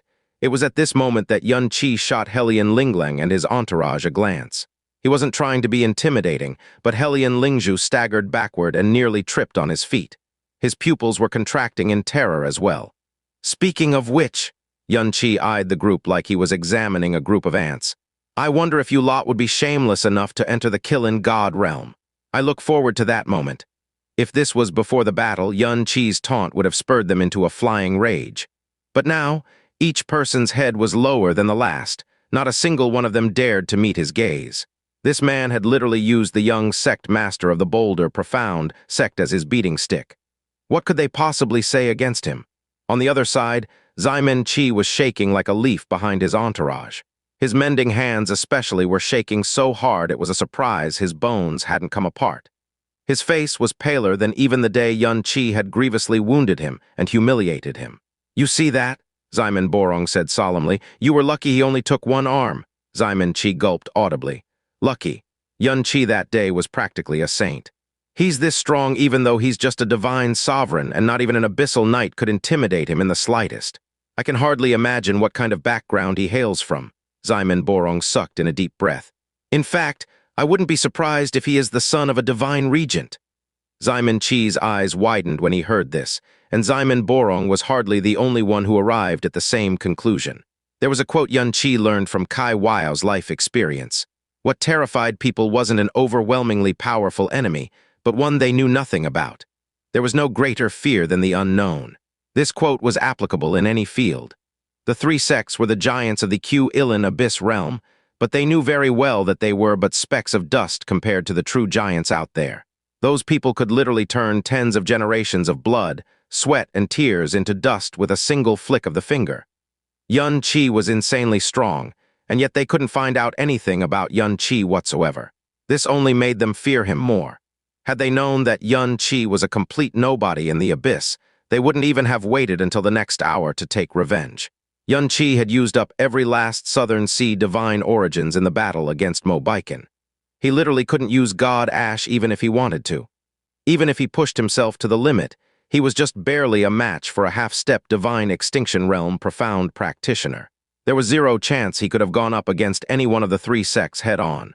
But thanks to his wanton display of cruelty and intimidation tactics, he had cowed the three sects into complete submission. They wouldn't dare to touch a hair on his person until they had found out exactly who he was. The second battle of the Qilin Abyss Conference was between the Fiery Sand Sect and the Qilin Worship Alliance. The disciples of the Fiery Sand Sect stepped into the battlefield first. They fielded 6 lower divine masters and 4 divine sovereigns. They had no outside reinforcements. On the other hand, the Qilin Worship Alliance's lineup looked a lot lousier. They fielded only 2 first-level divine masters and 7 divine sovereigns. Lai Qianhong, the sect master of the Fiery Sand Sect, wore an ugly expression, though. Everyone in the 3 sects knew that the Qilin Worship Alliance had gotten themselves a powerful ally. However, no one knew exactly who this reinforcement was. They waited until a grayish-white silhouette slowly descended from the sky and stood behind the 9 Qilin Worship Alliance disciples. The person looked exceptionally broad and wore what looked like a thick grayish-white robe. Their entire body was covered up from head to toe, literally. It was near impossible to tell their body shape, much less their identity. The grayish-white robe seemed to be made from the coarsest and most mundane cloth. Not only were there no patterns of power on the robe, it was literally a blank piece of cloth without a single line on it. Even stranger was the fact that their head and neck were covered behind a veiled hat made from the exact same type of fabric. Both their skin and even their hair was completely covered up. Clearly, this person did not wish to reveal their identity to anyone, at least not in the Qilin Abyss realm. In fact, their presence was so weak that few people noticed their existence prior to their appearance. But now that they had shown themselves, it was impossible to look away from them. Countless people were staring at the strange, profound practitioner and gossiping up a storm. This was the first time Zhai Kexi and Wan Lei noticed the person in gray robes, and surprisingly, their expressions had gone through an identical series of changes. First was a frown, then came puzzlement, and finally deep shock. Even Ku Xian on the Hellion side had lost his composure for a second. Sensing his master's slip of aura, Mo Kangying asked, "What's wrong, master?" Ku Xian exhaled lightly and said, "They are an 8th-level divine master." "What?" Mo Kangying blurted in shock and disbelief. "An 8th-level divine master that was below 600 years old? Was that even possible?" In the Qilin Abyss realm's history, the greatest genius it ever saw under the 600 years old mark was the 17th emperor of the Hellion Empire, Heaven Kunlun. He had obtained a miraculous plant called the Qilin Bone Spirit Orchid, and was able to become a 6th-level divine master at the age of 600. Later, he broke through the divine master realm and became a half-god. The Hellion Empire of that era was utterly unshakable. It was a golden age for the Hellion dynasty. The Qilin Bone Spirit Orchid didn't just give him power beyond imagination, it had also greatly extended his lifespan. That was how he, a man who should have perished a long time ago, managed to survive to this day as their final guardian. Otherwise, it would have been impossible even with a breath-sealing art. Letter 1D4A, letter 1D42F, letter 1D529XD. Letter 1D554, letter 1D476, letter 1D45A. The 3 sects were well aware of Heaven Kunlun's presence. He was the one obstacle they feared regarding the Hellion Empire. Speaking of the Qilin Bone Spirit Orchid, it was the dream treasure of every Qilin Abyss profound practitioner. Without exaggeration, every profound practitioner who entered the Qilin God Realm afterward would always scour the place in hopes of finding the Qilin Bone Spirit Orchid. Unfortunately, it looked like the Qilin Bone Spirit Orchid only appeared one time, and no one had ever seen it again. The only thing it left behind was a record and a legend that would forever stir the desires of every Qilin Abyss profound practitioner. Still, this gray-robed person was an 8th-level divine master. They were far stronger than even Heaven Kunlun, the man who founded a legend in the Qilin Abyss realm thanks to the Qilin Bone Spirit Orchid. Someone like them must have descended from a higher place. How on earth did the Qilin Worship Alliance manage to recruit them as an outside helper? Xian was silent for a very long time. What really surprised him was how he did not notice the 8th-level Divine Master at all until they revealed themselves. Yun Qi's gaze had briefly paused on the gray-robed person as well. His eyebrows were scrunched up together a little. If this person was so afraid of exposing their identity that they would wrap themselves into a bundle, then why did they come to the Qilin Abyss realm and participate in the Qilin Abyss Conference, an extremely public battle? Was it because they owed Xianmen Boyan a favor? Was that why they were fighting for the Qilin Worship Alliance? No, it couldn't be. They looked like they wanted to be anywhere but here. There could only be one explanation then. This person wanted to enter the Qilin God Realm just like him. He had his reasons to enter the Qilin God Realm, but what about this person? He couldn't sense a sliver of earth-based power from them. Wait, is she a woman? Unhindered by abyssal dust, his gaze pierced through the grayish-white fabric and saw a pair of black scars. They were etched across the woman's face like a cross. Is that the real reason she's covering herself? To hide her scars? Xianmen Boyan didn't look surprised by her entrance. Xianmen Borong was smiling confidently as well. Lai Qianhong's expression turned ugly once he had recovered from his shock. He knew that the Qilin Worship Alliance had a powerful helper, but he never imagined that it would be an 8th-level Divine Master. The Hellion Empire had defied all expectations and annihilated the Boulder Profound sect, and the Thousand Blade sect as well. At worst, they would rank second on the leaderboard. Of the 3 sects, the Fiery Sand sect was the weakest of them all. If they lost to the Qilin Worship Alliance here, then the one who would lose the right to enter the Qilin God Realm wasn't him, but his Fiery Sand sect. The young sect master of the Fiery Sand sect, Lai Zhuoyang, was burning with fighting spirit when suddenly he felt suffocated for some reason. The atmosphere had turned very strange as well. When he turned around, he saw his father wearing an ashen expression on his face. Sensing Lai Zhuoyang's inquiring gaze, Lai Qianhong let out a deep sigh and transmitted, "That helper, they're an 8th-level Divine Master." "What?" Lai Zhuoyang blurted in disbelief. "Surrender," Lai Qianhong said in a powerless tone. "That gray-robed person could crush all of you themselves. There is no chance you can turn this around. It might be embarrassing to throw a match like that, but the important thing here is to preserve your strength for the next match. The Boulder Profound sect and the Thousand Blade sect are in tatters thanks to Yun Qi, so there is still a chance we might be able to turn things around." Lai Zhuoyang gritted his teeth. His fighting spirit was completely extinguished by the 4 words, 8th-level Divine Master. He did not surrender immediately, however. Instead, he pointed at the gray-robed person and asked solemnly, "Why are you hiding yourself on the battlefield, friend? You may have a reason to hide your appearance, but at least introduce yourself so we would know how to address you." For a time, the gray-robed person did not say anything. Just when everyone thought they would ignore the young sect master, she responded, "I am Long Jiang, a Kai dragon." Her voice was indifferent and raspy, but it was still feminine enough to tell that she was a woman. The word dragon stunned everyone.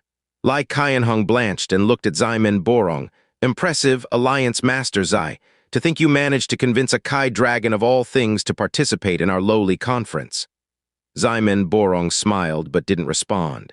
On the battlefield, Lai Zhuoyang and all other Fiery Sand sect disciples looked as pale as death.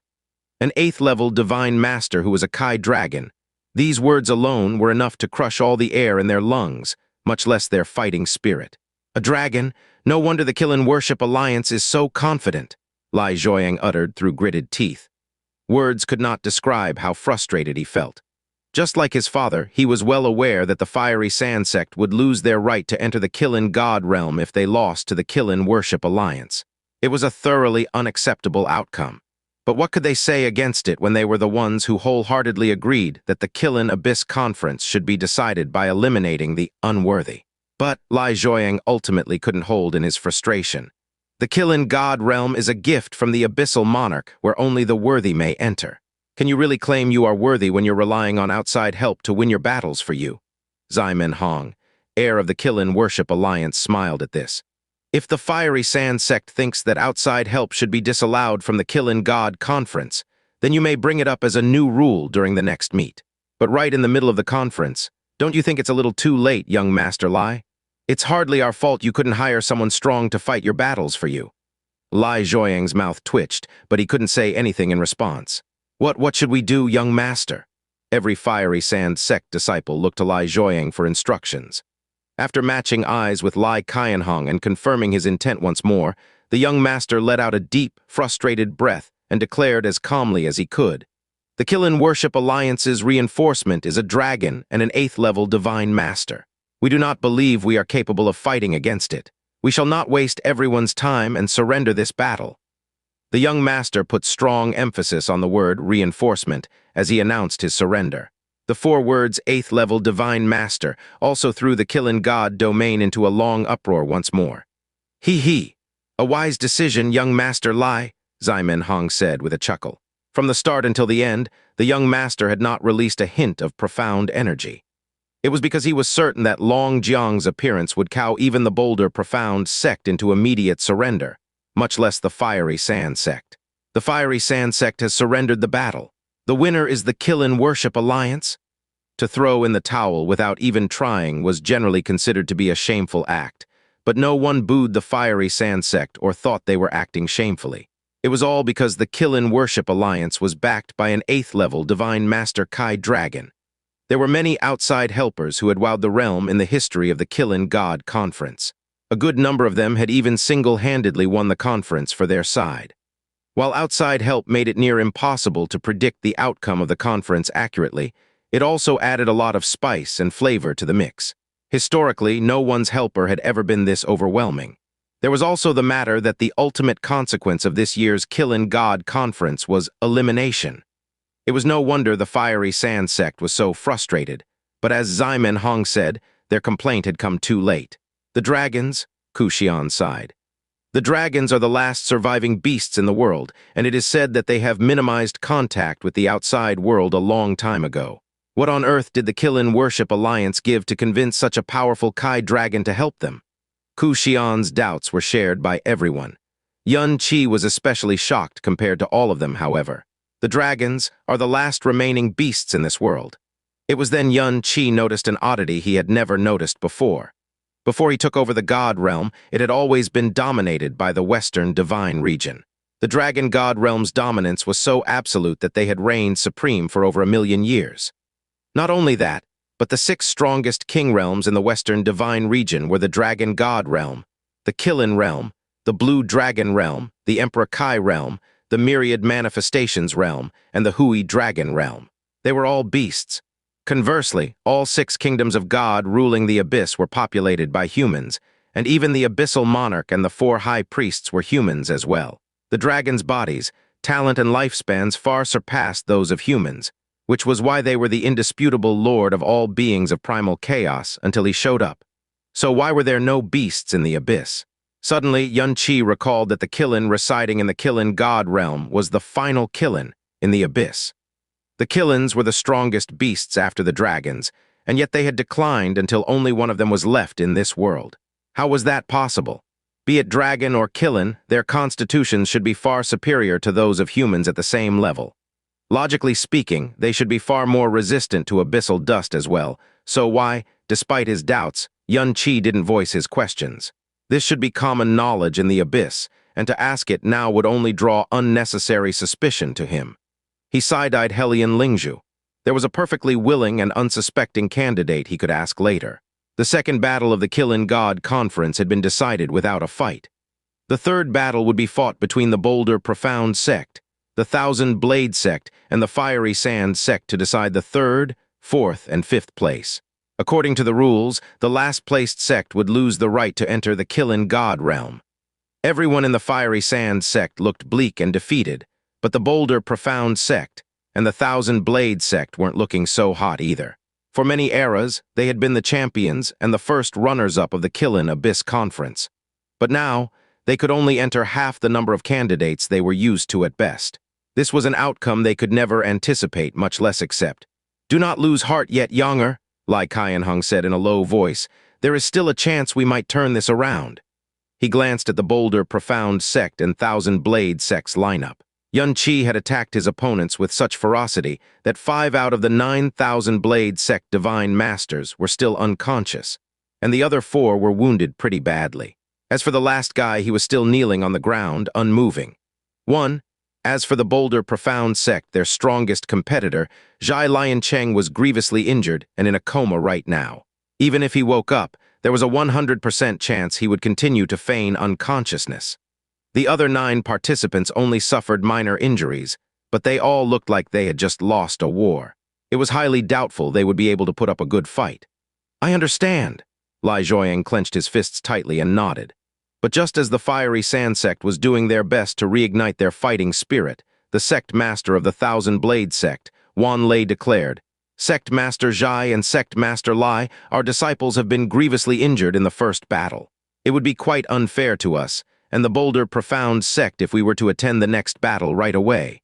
Therefore, I would like to suggest that we postpone this for at least 48 hours. Lai Qianhong wasn't going to accept this, of course. He erupted, "Your disciples' injuries are a result of their own lack of strength. How can you use that as an excuse to postpone the Qilin God conference? Have you no shame, Wan Lei?" The survival and future of his sect was at stake. Only an idiot would put their alliance and friendship above it. "Calm, Sect Master Lai," Zhai Kexi replied calmly. "Sect Master Wai's request is perfectly reasonable in my opinion, but my opinion doesn't matter now, does it? It is up to Sir Knight to decide whether the battle should be postponed or not." Whatever retort Lai Qianhong had prepared died in his throat immediately. Ximen Bohong said in an indifferent tone, "All who are worthy may enter the Qilin God Realm. To feature such an unfair battle would only disappoint the abyssal monarch." His words immediately extinguished the light of hope of everyone in the fiery sand sect. On the other hand, the Boulder Profound sect and the Thousand Blade sect let out a small sigh of relief.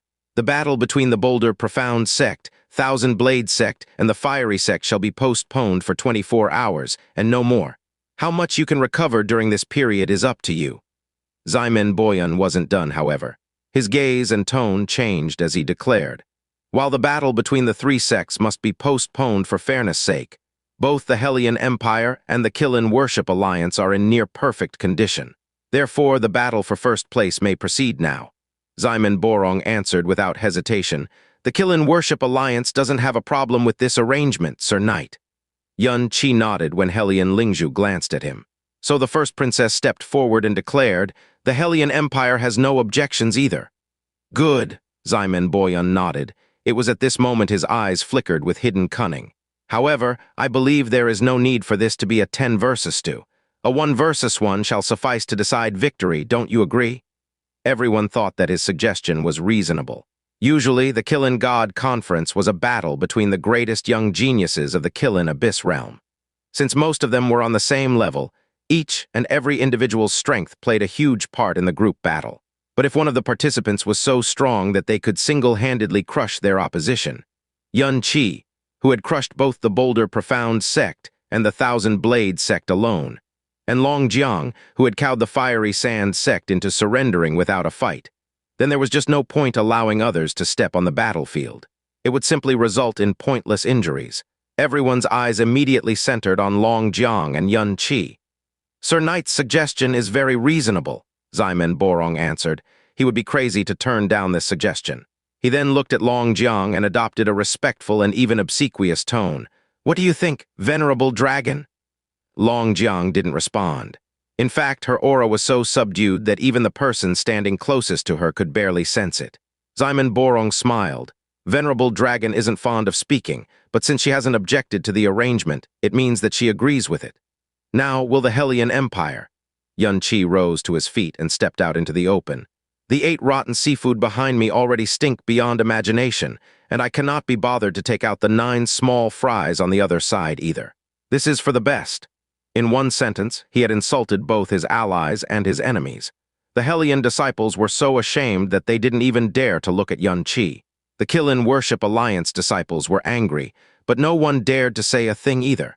Yun Qi blurred and appeared on the battlefield. Then, he stared at Long Jiang and waited for her to step onto the battlefield. For some reason, though, Long Jiang was still standing outside the battlefield. She was neither moving nor saying anything. A long silence later, when Ximen Borong was about to speak up once more, Long Jiang finally made her move. Her grayish-white robes billowed as a deathly aura swept her into the battlefield. She then looked up and met Yun Qi's eyes. Mo Kangying's eyebrows twitched. Previously, Xianxia had seemed completely unconcerned with the conference. Even when he was crushing the Boulder Profound sect and the Thousand Blade sect, it looked like he was toying with ants rather than fighting. This was the first time he took the initiative. Is he interested in Long Jiang for some reason? Ximen Boyan slowly rose to his feet. He decided that this battle was worthy of him, a noble abyssal knight, to raise the curtains. This battle shall decide the champion and the first runner-up of the Qilin Abyss Conference. Although it is a duel, the rules are the same. Participants, you may begin. Ximen Boyan's expression was calm, but his spiritual perception was utterly focused on Xianxia. Long Jiang wasn't just an 8th-level divine master. She was also a Kai dragon far stronger than her human counterpart. Coincidentally, Xianxia's thrashing of the Boulder Profound sect and the Thousand Blade sect could only be done by at least an 8th-level divine master. It was natural that the lower divine masters couldn't force him to reveal his true strength. But what about Long Jiang? He was desperate to find out who Xianxia really was. Oh my God, this is so exciting! Meanwhile, Kaylee could no longer suppress her excitement and anticipation. She had thought that this conference would bore her out of her wits, but her expectations had been defied again and again. Auntie, who do you think would win? She couldn't help but ask. What if a peak divine sovereign actually defeated an 8th-level divine master Kai dragon? Do you think it would surprise even Father? She could hardly wait to see Father scoffing in disbelief and slow shock and realization. Qingying replied, "She is neither an 8th-level divine master nor a Kai dragon." Huh! The girl's eyes bloomed in surprise. The scar-faced dragon girl, Qingying added. I've heard of her before. Ah! The girl was so shocked that her mouth fell open. Not many people were worthy of her aunt's attention, so for her to say that she had heard of this Kai dragon before, Xianxia made the first move. He charged forward without any fanfare and surrounded himself in crimson lightning. Then, he executed the sky wolf slash with his own arm. His sword projection took the form of a wolf and let out a soul-wrenching roar. Long Jiang slowly raised her arm and formed a massive white claw that was several feet wide. It met the heavenly wolf's silhouette head-on. Boom! The heavenly wolf bit the claw, and the claw tore at the heavenly wolf. In just a breath, both energies had killed one another and crumbled into dust, leaving behind only a floor of devastation. After that, neither combatant made a move for a long time. Their first exchange looked very casual, but it was still the draconic might of an 8th-level divine master. When the battlefield fell silent, everyone's heartbeat seemed to come to a stop as well. They were even holding their breath and staring at the battlefield with wide eyes. It was because a disastrous level of power might erupt on the battlefield a second later. Helian Lingzhu's fingernails were dug deep into her palm. She didn't even notice that her fingers were bent a little too much. His opponent was a Kai dragon. How could she not be afraid for Xianxia? Everyone thought that the duo was gathering their strength for the next attack, but they couldn't be more wrong. They were talking to each other via sound transmission. I knew you weren't a Kai dragon. Xianxia was the first one to speak. Long Jiang kept quiet for a few breaths, but in the end she responded, I do not believe we know each other. Why must you expose my secret? I'm not interested in exposing your secret. If I was, I wouldn't be talking to you via sound transmission, Xianxia said indifferently. What I really want to know is what draws a dragon like you to the Qilin God Realm. What about you? What draws you to the Qilin God Realm? Long Jiang countered. Relax. Whatever it is that you're seeking, I guarantee that it is not what I'm seeking, Xianxia declared with absolute confidence. It better not, Long Jiang replied coolly. She didn't answer Xianxia's question. Instead of pressing her further, Xianxia continued. The Qilin Worship Alliance is placed second and guaranteed to enter the Qilin God Realm. Therefore, you have already achieved your objective. Ximen Boyan is clearly using you to expose my secrets, and I'm sure someone like you isn't interested in being used as a tool, are you? Plus, his lips curled into a smile that didn't reach the eye, you don't want to expose your true strength, do you? Right back at you, Long Jiang replied as coolly as ever. It was as if she was born without emotions. Xianxia asked, should we end this with a draw then? Long Jiang replied, that would be for the best. Their auras matched, and they moved at the same time. The audience's heart rate skyrocketed, but what they saw didn't match their expectations at all. The duo bumped against each other lightly before pushing each other all the way to the edge of the battlefield.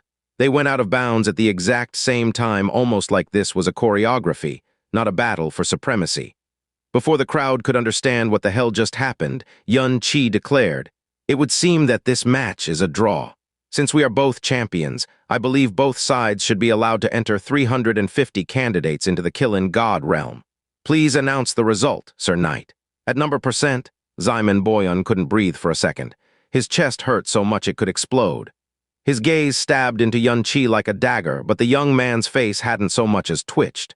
It was like he didn't even exist to Xianxia. On the other side, Long Jiang turned away and stepped into the crowd.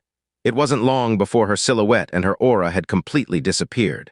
That's fine, Xianxia Borong messaged Xianxia Boyan. We can always look into Xianxia after we enter the Qilin God Realm. Xianxia Boyan frowned but declared in a calm voice, since this battle has ended in a draw.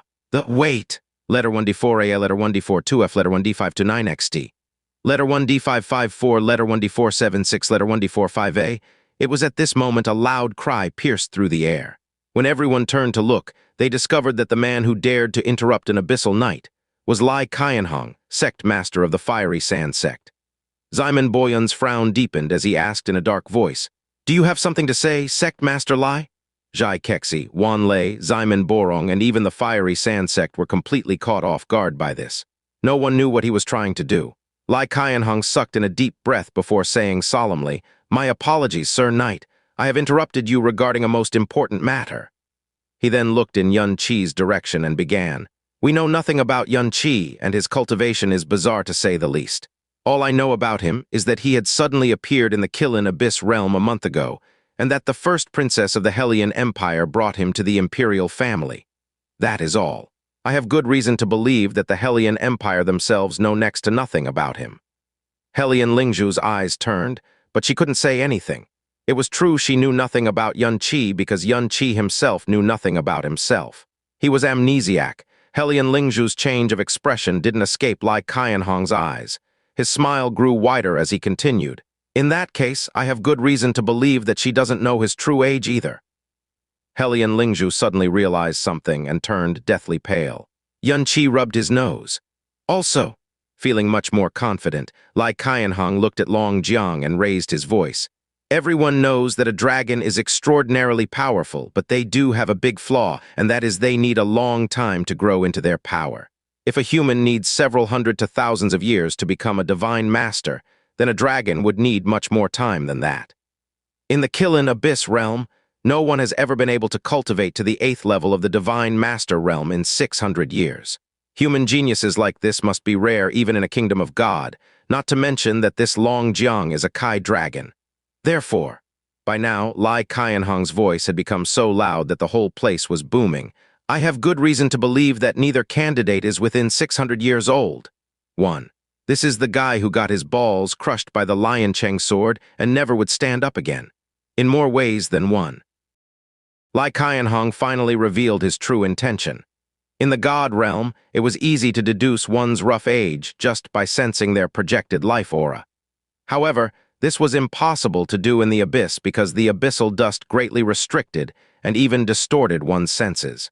More importantly, abyssal dust could consume one's life and muddy up one's life aura, meaning that two people of the same age could possess completely different life auras depending on their living environment.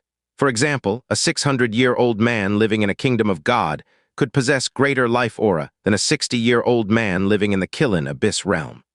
That was why sensing one's life aura was a thoroughly unreliable method to judge one's age. It could barely be called a method at all. Lai Qianhong's argument sounded like a desperate, last-ditch effort to get his sect into the Qilin God Realm, but it was a wake-up call to many people. Previously, no one bothered measuring the age of the participants because 1. They all came from the same realm, so every participant's background was well known to an extent. And 2, the Qilin God Realm was a gift by the abyssal monarch himself. Who in their right mind would dare to fake something like this? Not to mention that an abyssal knight was supervising everything. To lie about one's age to enter the Qilin God Realm was the same as challenging the abyssal monarch's authority. The consequences went far beyond just disqualification and dooming their whole sect. To say that the risk and rewards didn't match would be an understatement. That was why neither the three sects nor the Hellion dynasty had ever dared to pull such a stunt. Therefore, no one ever bothered to check the age of a participant during the Qilin Abyss conference. One might say that this was the one thing the four factions still agreed on to this day. Letter 1d7, b8, letter 1d4, 2f, letter 1d5, c5, xt. This gave the fiery sand sect one last chance to turn things around. If Xianxia or Longjiang was over 600 years old, then the Hellion Empire or the Qilin Worship Alliance would lose the right to enter the Qilin God Realm. In fact, they might be permanently disqualified or worse. This would allow the Fiery Sand sect to replace them and keep their position. Hellion Lingzhu's abnormal reaction hadn't escaped the others' senses. Loud murmurs immediately erupted all across the Qilin divine domain. The longer a profound practitioner stayed at a cultivation realm, the thicker and stronger than profound energy would become. While Xianxia's feat of annihilating a bunch of lower divine masters as a divine sovereign was still beyond their imagination. The explanation that Xianxia was an old monster who had lingered at the divine sovereign realm for God knows how long was barely acceptable. Speaking of which, a 600-year-old dragon who was also an 8th-level divine master should also be impossible. Longjiang was a dragon, and their growth was far, far slower than another human with the same talent. Even if she hailed from a kingdom of God, it was still unthinkable that it was possible to nurture an 8th-level divine master Kai dragon that was below 600 years old. Mo Kangying frowned, but he wasn't nearly as panicked as Hellion Lingzhu was. When he first met Xianxia, the young man had been heavily injured and completely unguarded. The life aura he sensed at the time could only be described as impossibly young. It was the main reason Hellion Lingzhu had insisted on saving him. Mo Kangying himself was 520 years old, and Xianxia had always addressed him as a senior, so he should be younger than him, right? Back to the battlefield, Ximen Boyan didn't seem perturbed by the suggestion. What are you suggesting, Sect Master Lai? I request that we measure their bone age. It was difficult to tell a person's age via their aura, but their bone age was impossible to fake. Lai Qianhong's voice boomed so loud that everyone's eardrums were buzzing. Ximen Borong actually smiled when he heard this. It was true that he didn't know Longjiang's true age, but he was certain that she wasn't older than 600. Xianxia, though, that was a different story. That was why Ximen Borong wasn't annoyed with Lai Qianhong's action. In fact, he would have given the man an applause if this was a private setting. If Xianxia really was over 600 years old, then Ximen Boyan could punish him on the spot no matter who he was. In the Abyss, no one was bigger than the Abyssal Monarch, and Ximen Boyan was one of his representatives. The Hellion dynasty would be kicked into the pit of no return, and the Qilin Worship Alliance would have a much easier time replacing them. It was a win-win scenario no matter how he looked at it. Meanwhile, Hellion Lingzhu was feeling quite frail. Completely unable to suppress her panic, she was about to jump to her feet and say something when Mo Kangying grabbed her and muttered, "We don't have the right to say no. In fact, rejecting his request now would only make us look guilty. Plus," Mo Kangying almost smiled when he shot Xianxia a glance, "Brother Yun is a very sentimental person who wants nothing more than to repay what he owes. I don't believe he will ruin you over something like this." His sound advice calmed her down greatly. Hellion Lingzhu snuck a look at Xianxia and nodded. Ximen Boyan continued, "Who would dare blaspheme His Majesty's gift?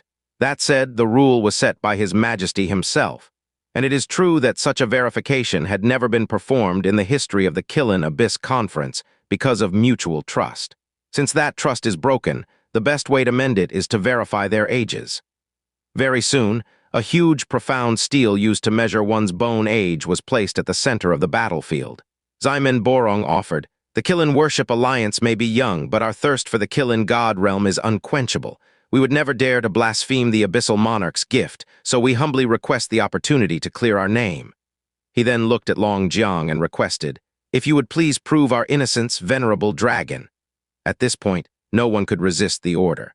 To reject it was to defy the Abyssal Monarch himself. This time, Longjiang didn't make Ximen Borong wait too long. Her aura remained as grave as death as she made her second appearance. Everyone could tell that she was reluctant to show herself again, but there was a reason she must enter the Qilin God Realm. She stood in front of the profound stele and pressed her palm against its surface. A withered yellow light immediately appeared at the bottom and shot upward. However, the light slowed down drastically after it had exceeded the 60-year-old mark. Eventually, it came to a stop. The profound light showed that Longjiang wasn't even 90 years old. Longjiang withdrew her hand and turned around coolly. Then she vanished into the crowd once more, leaving behind a sea of disbelieving gasps. "She's less than 90 years old." Is this even possible? This profound steel must be broken. An 8th-level divine master who is 90 years old. I heard that the kingdoms of God own a kind of inheritance that could allow someone to enter the divine master realm instantly, but I never heard that the dragons have such a thing. Just what is? There was no one at the scene who wasn't stunned by this result. Their realm was a realm where a profound practitioner who attained the divine master realm in less than 600 years old was a top genius. And now, they just witnessed an 8th-level divine master who was less than 90 years old. To say that they were stunned would be an understatement. Lai Qianhong went from looking expectant to complete disbelief, and even Ximen Borong looked speechless with shock. Ximen Boyun slowly rose to his feet. His contracting pupils showed just how shocked he was.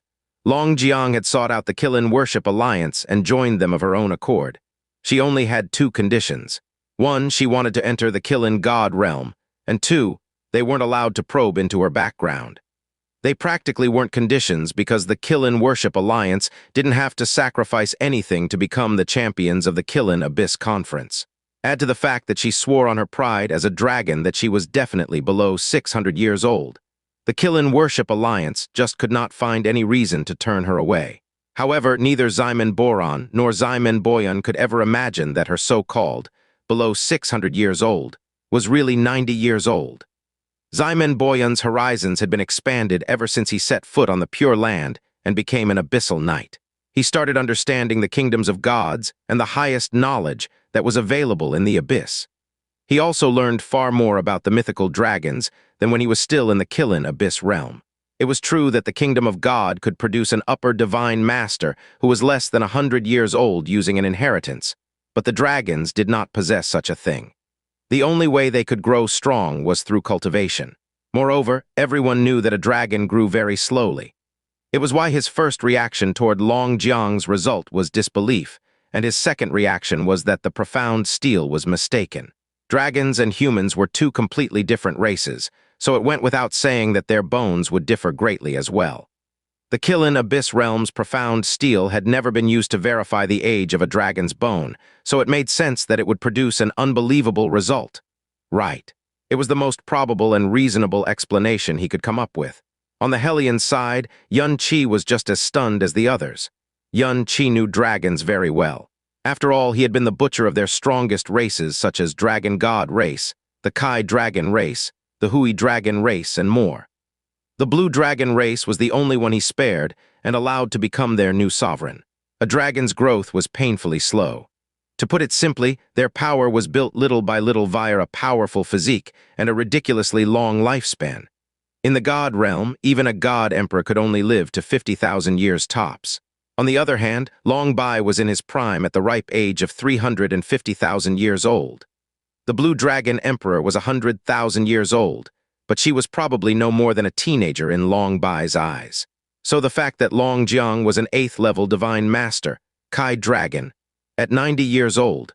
Forget the Kai Dragon Emperor of the Western Divine Region. Even Long Bai would probably drop to his knees if he was still alive to see her. Is this how powerful the dragons are in the abyss? No, that can't be right. Ximen Boyun looked like he had seen a ghost. This cannot be normal even in the abyss. The knowledge stirred Yun Qi's curiosity even more. What on earth was someone like her plotting in the abyss? There is always a greater person out there, a bigger world, Mo Kengying murmured. He thought he was a top genius among his peers, but now he felt as insignificant as an ant. Finally, Ximen Boyun spoke up. This profound steel was made to examine a human's bones, not a dragon's. Even so, I don't think that the margin of error would be so huge as to exceed 600 years. The Abyssal Knight's statement instantly diluted their shock and enlightened them on the truth. That's right, Long Jiang is a Kai dragon, and a profound steel made to examine human bones cannot possibly be worked properly on a Kai dragon. This was how all beings were, no matter the race. When they were faced with something impossible, they would come up with a reasonable explanation to justify their disbelief. Not even an Abyssal Knight was immune to this disease. After all, who would question the life they had led without good reason? In the sky, Hua Kaylee asked curiously, is there really such a big difference between a human's bones and a dragon's bones? It really is her, Hua Kaying muttered. Her, the profound steel is accurate no matter the race. These ignorant people are just trying to comfort themselves. It was only now that Hua Keiying answered Hua Kaylee's question. Instead of pursuing the dragon girl's identity, Hua Kaylee asked in a small voice, "So, do you know how old my bones are?" 19, Hua Keiying replied without hesitation. "That's good," the girl giggled happily. As expected, women would always care about their age no matter the universe, male or female. Realm had probably never used a profound steel to verify the age of a dragon's bones, so I could be wrong, and the margin of error is bigger than expected. What do you say, Sect Master Lai? Perhaps you have a more accurate method to verify the age of a dragon's bones. Lai Qianhong wasn't Yunqi, so of course he bowed his head and said, "The Fiery Sand Sect and the Qilin Worship Alliance are close allies, and I myself am extremely impressed with Alliance Master Ximen's character. I see no reason to doubt Sir Knight's integrity either, so I'm fine with this result. Besides, the one person I truly suspected of cheating was Yunqi, not the Qilin Worship Alliance. Since there was no changing this outcome, why not butter up the other person so they would be less inclined to become your enemy?" Ximen Boyun sneered inwardly, but turned to Yunqi. "In that case, it's your turn to prove your and the Hellion Empire's innocence, Yunqi." Yunqi raised his eyebrows and exhaled a little. He could imagine what would happen next with his nostrils. He leaped into the battlefield and slowly pressed his hand against the bone-measuring profound steel with a wry expression. A line of withered light shot up amidst countless gazes of anticipation and expectation, and it slowed down after just reaching the 30-year-old mark and came to a complete stop before it reached the 60-year-old mark. It was like someone had dropped a giant wok on top of the entire Qilin divine domain. It was so silent that one could hear the drop of a pin. The shockwaves Long Jiang created had barely subsided, and now they were back and several times stronger than before. Countless eyeballs, hearts and skulls bulged like they were about to explode. He's you under 60 years old.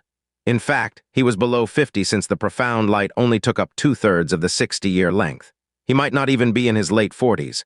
It was such a shock that everyone was dizzy and dazed.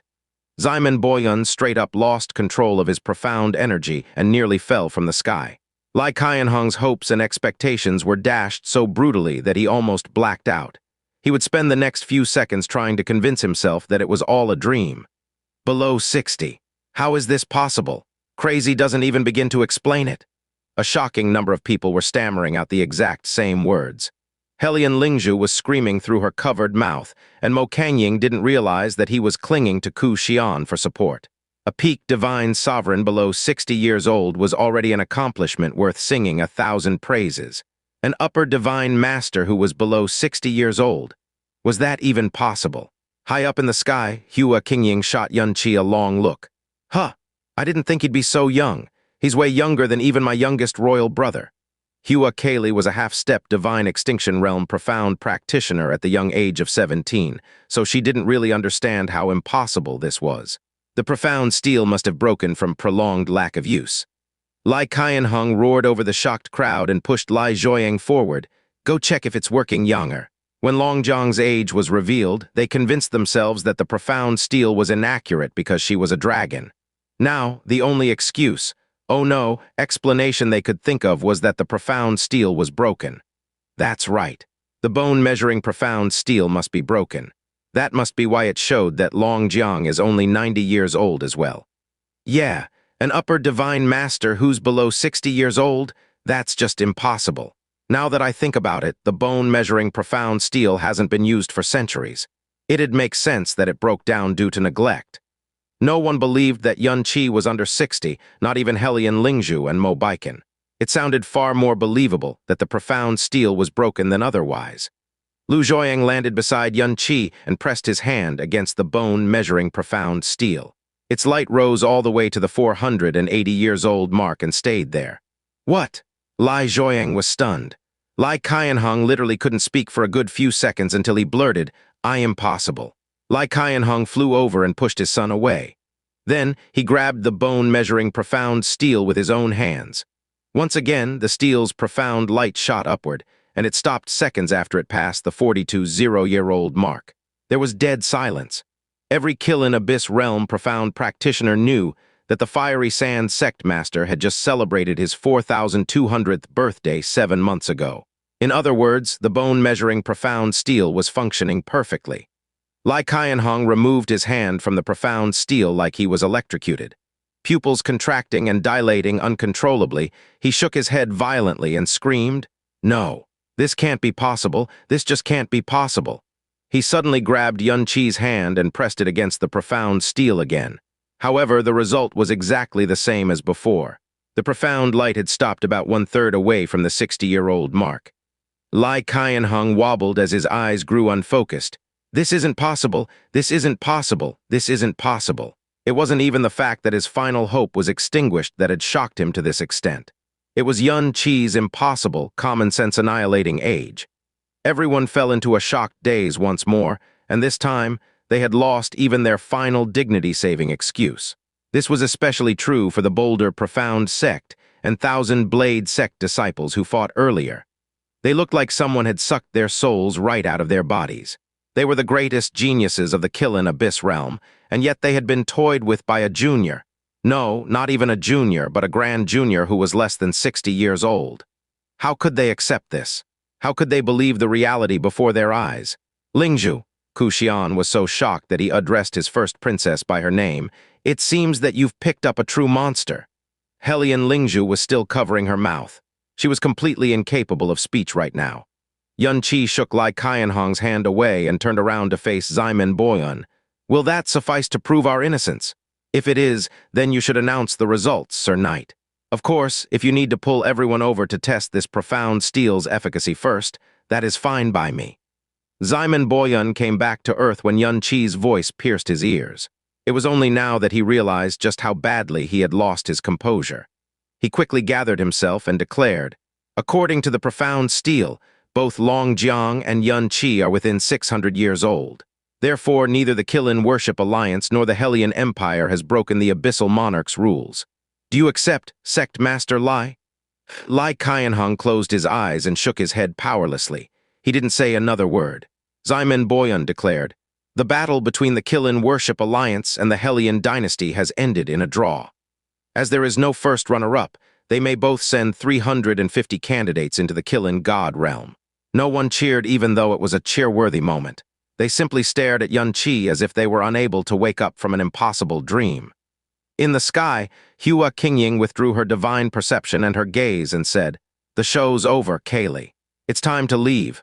"What? We're leaving? But—" Hua Kaylee's first reaction was rejection. She wasn't done enjoying the seemingly endless amount of pleasant surprises this Qilin Abyss conference seemed to be throwing her. Specifically, she wanted to know what other pleasant surprises the man named Yun Qi would bring. Controlling your curiosity is also a kind of cultivation. Hua Qingying saw through Hua Kaylee instantly. No one may enter the Qilin God Realm without permission, and this place is useless to your cultivation. You've already lingered for too long. It's time to leave. But, of course, this is your decision to make. I am only giving you a suggestion, Hua Qingying replied amiably.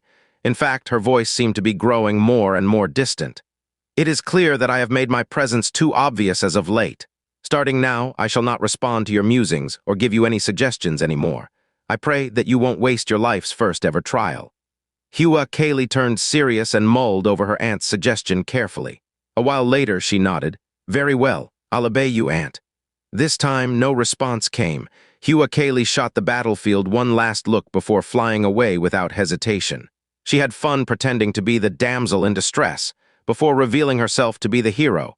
And she definitely enjoyed this Qilin Abyss conference that could not bear to be boring for even a minute. The name Yun Qi had been engraved deeply into her heart. Even so, she thought she would quickly forget this memory just like everything she had experienced until now. Some meetings, entanglements, love, and hate were like fate. They couldn't be escaped from, and there was no telling if this fate would end in flowers and rainbows or abyssal despair. The news that the Hellion Empire had taken first place in the Qilin Abyss Conference quickly traveled back to the Imperial Palace.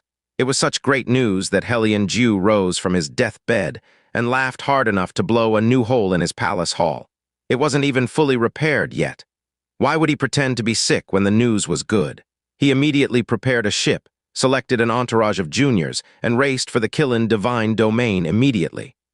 The Qilin Abyss Conference's final battle was the battle between the bolder Profound sect, the Thousand Blade sect and the Fiery Sand sect, but it would happen 24 hours later. Everyone knew how it was going to end, though. Xianxia was uninterested in their fight as a matter of course. As soon as he left the battlefield, he found an opportunity to pull Hellion Lingzhu away for a quiet chat. The dragons are just as powerful as ever, Xianxia sighed. That Longjiang especially is abnormal even for a draw-gone. His footsteps and his voice paused there. He then held his head with a painful expression. Are you okay? Did you get hurt during the fight? Hellion Lingzhu asked worriedly. She subconsciously tried to touch Xianxia's forehead, but Xianxia, naturally, straightened himself and avoided her touch. He explained in a comforting voice, Of course not. It appears that last month's injuries hadn't just damaged my memories. I believe that it's put holes in my knowledge as well. For some reason, I could not remember anything about the dragons or the beasts. It's okay, Hellion Lingzhu consoled him. Seeing how quickly you recovered from your physical injuries, I'm sure your soul will gradually improve as well. Yes, it will. Xianxia nodded and said, Just now, I vaguely remember that every other beast except the dragons are extinct. But of course, Hellion Lingzhu replied, every other beast except the dragons and the last Qilin have succumbed to the abyssal dust and transformed into abyssal beasts. That's right, the abyssal beasts. Xianxia intentionally slowed down his speech and furrowed his brow. He was pretending to recall a lost memory. I remember reading an ancient book from somewhere I can't remember, Hellion Lingzhu whispered. It said that the beasts are actually a lot stronger than humans. The dragons especially are far stronger than us. Unfortunately, they are far more susceptible to abyssal dust than us. That is why the beasts eventually went extinct, and only the dragons are left. According to the book, the dragons would probably become the rulers of the world if abyssal dust didn't exist. Whoever wrote the ancient book was completely correct. The dragons used to rule the God Realm, and their throne had been unshakable for 1,000,000 years until Xianxia came. However, they are far more susceptible to abyssal dust than us. That was the answer he needed to hear. In fact, Mobiken's soul fragment did remember something about the abyssal beasts. They were mindless beasts who had been corroded by the power of extinction and could not help but destroy everything. A month ago, I encountered an abyssal beast that was completely corrupted by abyssal dust, Hellion Lingzhu continued. It was way stronger than an abyssal beast that was born from abyssal dust. If Ninth Senior Brother hadn't shown up, I might have. There was lingering fear in her voice, but she quickly looked at Xianxia and beamed. Still, I would not have run into you if I hadn't slipped into the endless fog that time. It was definitely the best decision I've made in my life. The way she looked at him, it was like she was worshipping a god. Letter 1D45C, letter 1D4CBXD. Letter 1D68C, letter 1D45C, letter 1D426. Xianxia smiled, but he was really memorizing another important piece of information.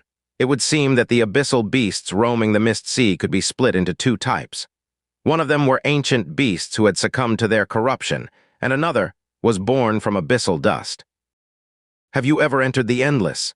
Hellion Lingzhu suddenly remembered that Xianxia was an amnesiac and apologized. Sorry, I forgot. As of late, she could not face Xianxia without feeling not like herself. This was especially true when she met his eyes. She would feel so restless that her breathing became ragged. She lowered her head and tried to distract herself from her own feelings. Master told me that the endless fog today is very different from what it was. Normally, an abyssal beast and an abyssal ghost were more commonly found in the inner areas of the endless fog because they instinctively chased after high concentrations of abyssal dust. The stronger they are, the greater the instinct. But as of late, powerful abyssal beasts and abyssal ghosts have been appearing at the borders of the endless fog. Some abyssal beasts had even stepped out of the endless fog. At first, it was thought to be an accident, but now they are definitely showing up more and more frequently. Master told me that it was probably tied to a phenomenon called the black tide of time. Once again, the term had entered his ears. He wondered how much the denizens of the abyss really knew about the black tide of time. According to Kai Wao's Nirvana Devil Emperor Soul, this world would eventually collapse because of the black tide of time. Also, Kai Wao had mentioned the term abyssal ghosts, but she didn't explain what it was, probably because she didn't know either. Perhaps it was some sort of spirit of destruction created from too much abyssal dust, just like the abyssal beasts. Xianxia was just about to ask Hellion Lingzhu about this when the aura of a profound boat approached. Hellion Lingzhu flushed with shame. Father has come. Xianxia calculated the time in his head And yep, the coward had definitely made a beeline to the Qilin divine domain as soon as he received the news. Before this, the guy had pretended to be dead when he was almost fully healed. Now that it was time to pluck the fruit of someone else's labor, he wasn't even willing to wait a breath longer. Xianxia had witnessed Hellion Ju's despicable behavior already, but Hellion Lingzhu still couldn't help but feel ashamed on her father's behalf. When Hellion Ju sensed Hellion Lingzhu's aura, he immediately leaped off the profound boat and landed beside her. He then let out a loud and resounding laugh, ha-ha-ha, as expected of nephew Yun and my daughter, ha-ha-ha-ha. Father, how are you?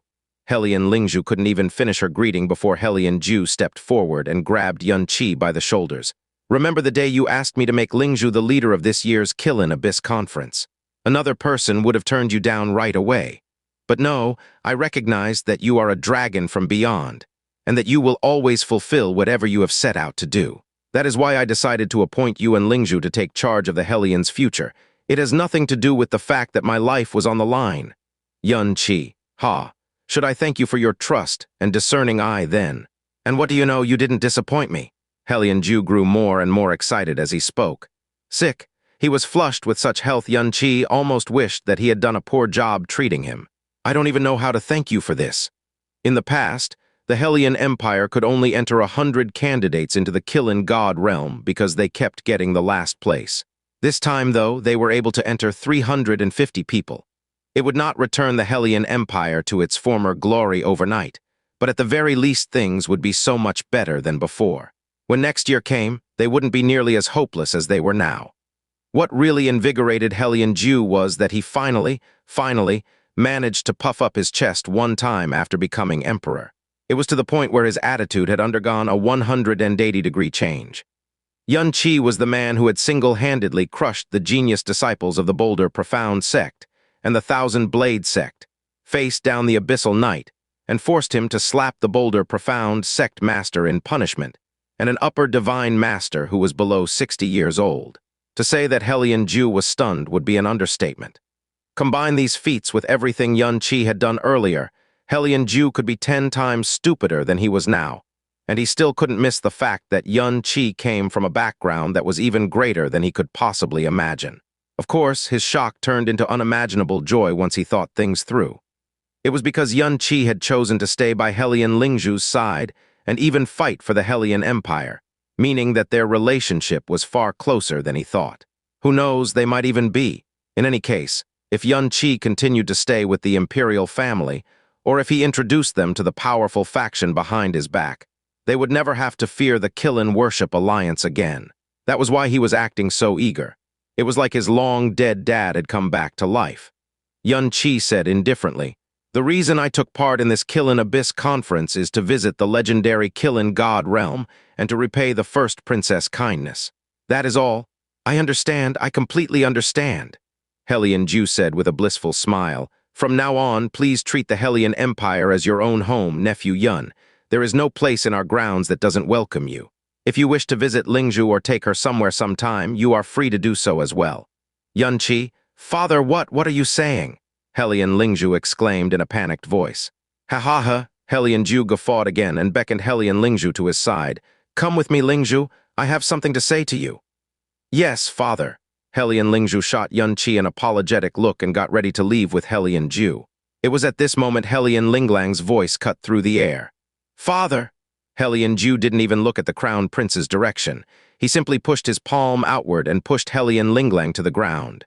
Letter 1D442, letter 1D533, letter 1D425XT. Letter 1D5C7T, I don't have a son like you. Get out of my sight. The farther the better. The Emperor let out a loud HMPH and left just like that. Hellion Linglang could feel just how angry and disappointed his father was in him. He was so frightened that he just knelt there and watched as Hellion Ju and Hellion Lingzhu slowly disappeared into the distance. When he finally sensed Xianxia's presence, he awkwardly climbed to his feet and walked up to him. Then he said obsequiously, Young Master Yun, my apologies for not recognizing you for your power before. I hope you will forgive me for my earlier transgressions, if only for Lingzhu. In the future, you may order me around as you please. I promise I won't ever question your decisions." Xianxia looked down on him and tugged his lips into a smile that didn't reach the eye. "You flatter me, Crown Prince. I swear I haven't taken any offense whatsoever. He felt dirty having to explain to this man, like he would ever take offense from such a despicable speck of dust. Hellion Linglang was pleasantly surprised to hear Xianxia address him as Crown Prince. He immediately relaxed and raised his spine an inch taller. As expected of young Master Yun, your heart is big enough to fill a boat. Do you have something to say to me, Crown Prince? There was still some time before the Qilin God Realm opened, and it wasn't like he had anything to do. Yun-Chi didn't mind using this idiot to kill some time. Hellion Linglang put on an embarrassed expression and acted with even greater caution than before. He utterly lacked the bearing or dignity a crown prince should possess. To tell you the truth, I do have something to say. As of late, my father has been growing increasingly disappointed with me. Since a long time ago, it was rumored that father might just replace me with Lingzhu as the new heir. And after today, well, makes sense. Hellion Lingzhu might not be a good princess herself, but she's at least 100 times more normal than you. Hellion Linglang looked up and injected a tinge of frustrated sorrow into his voice. I completely understand why father would be angry with me today, and it is true that Lingzhu is just a tad better than me in multiple areas. But she's just a woman, you see. If she were to inherit the throne, it would certainly bring shame to our ancestors, and we would become an even bigger laughingstock than we already are. You are a man as well, young Master Yun. You may be a close friend of Lingzhu, but surely you understand what I'm saying. Yun-Chi smiled. So you want me to change your father's mind and keep you as the crown prince, is that it? That's exactly correct. As expected of young Master Yun, Hellion Linglang nodded rapidly. My father practically treats you like a god right now. He will obey anything you ask. If you can convince father to quit being angry with me and make him stop entertaining such deviant thoughts, then I, Hellion Linglang, shall owe you a favor that will last a lifetime. For starters, I swear to give you Lingzhu or anyone in the Hellion you fancy when I become the emperor in the future. Just like many people in the imperial family, they all thought that Yun-Chi was serving the Hellion Empire because of Hellion Lingzhu. I can see your sincerity, Crown Prince, Yun-Chi said, but changed his tone suddenly. But you didn't need to come to me to solve your problem. In my opinion, you already possess the power to solve your own problem. I humbly request your guidance, young Master Yun. It's simple. Do you know why your life is full of hardships, Crown Prince? Yun-Chi declared in a high and mighty voice. It is because you were named poorly. My name? Hellion Linglang looked completely confused. Yun-Chi explained slowly. Your name is Linglang and both characters have the character king in it. As you know, there can only be one king of the hill, so of course you cannot help but trip all over the place no matter what you try. Hellion Linglang mulled it over for a bit before voicing his doubt. But Lingzhu has 2 kings in her name as well. You said it yourself, didn't you? Lingzhu is a woman and she cannot become a king. She can only be a consort. Yun-Chi declared with profound certainty. She is a consort with 2 kings by her side. Can you not see how lucky her name is? It is why she can always cut down the obstacles in her path and attract luck and fortune to herself. Hellion Linglang was deeply moved by this explanation. Mo Kangying, the greatest genius of the Hellion Heavenly Palace, held unwavering loyalty for Hellion Lingzhu. Now she was protected by Yun-Chi as well. They were the 2 kings in her name, were they not? His own name was the bane of his existence, while his sisters blessed her with 2 kings. No wonder. Yun-Chi wasn't just ungodly talented, he didn't even fear an abyssal knight. Logically speaking, his knowledge must be many planes greater than the likes of the Qilin Abyss realm as well. Therefore, he must be telling the truth. Thinking that he had found the true reason behind his ill fortune, Hellion Linglang grew even more obsequious. In that case, what do you think I should name myself, young Master Yun? That's easy. Yun-Chi crossed his arms and replied lazily. You're not asking for much. All you want is to be the emperor of a realm, right? The Qilin Abyss realm is founded on a base of earth, and everyone here cultivates earth-profound energy. Therefore, you should have the character Shi in your name one. The character Shi can be broken down to inch and earth, meaning that every inch of earth-profound energy, and even earth-profound practitioner in this realm belongs to you, the emperor. Hellion Linglang nodded repeatedly. That's right, I am the emperor. It only makes sense that all the earth belongs to me. As for your second character, it should be Zun. Yun-Chi squinted a little. The character Zun is made up of grass, which alludes to infinite growth, and time, which alludes to eternity. With just a simple tweak, you will come to own everything in Hellion for eternity. Not only that, your name also has the word lion in it, which can be interpreted as you commanding everything in your grasp. Hellion Shiksun. A smiling Yun Qi turned around and slowly walked away.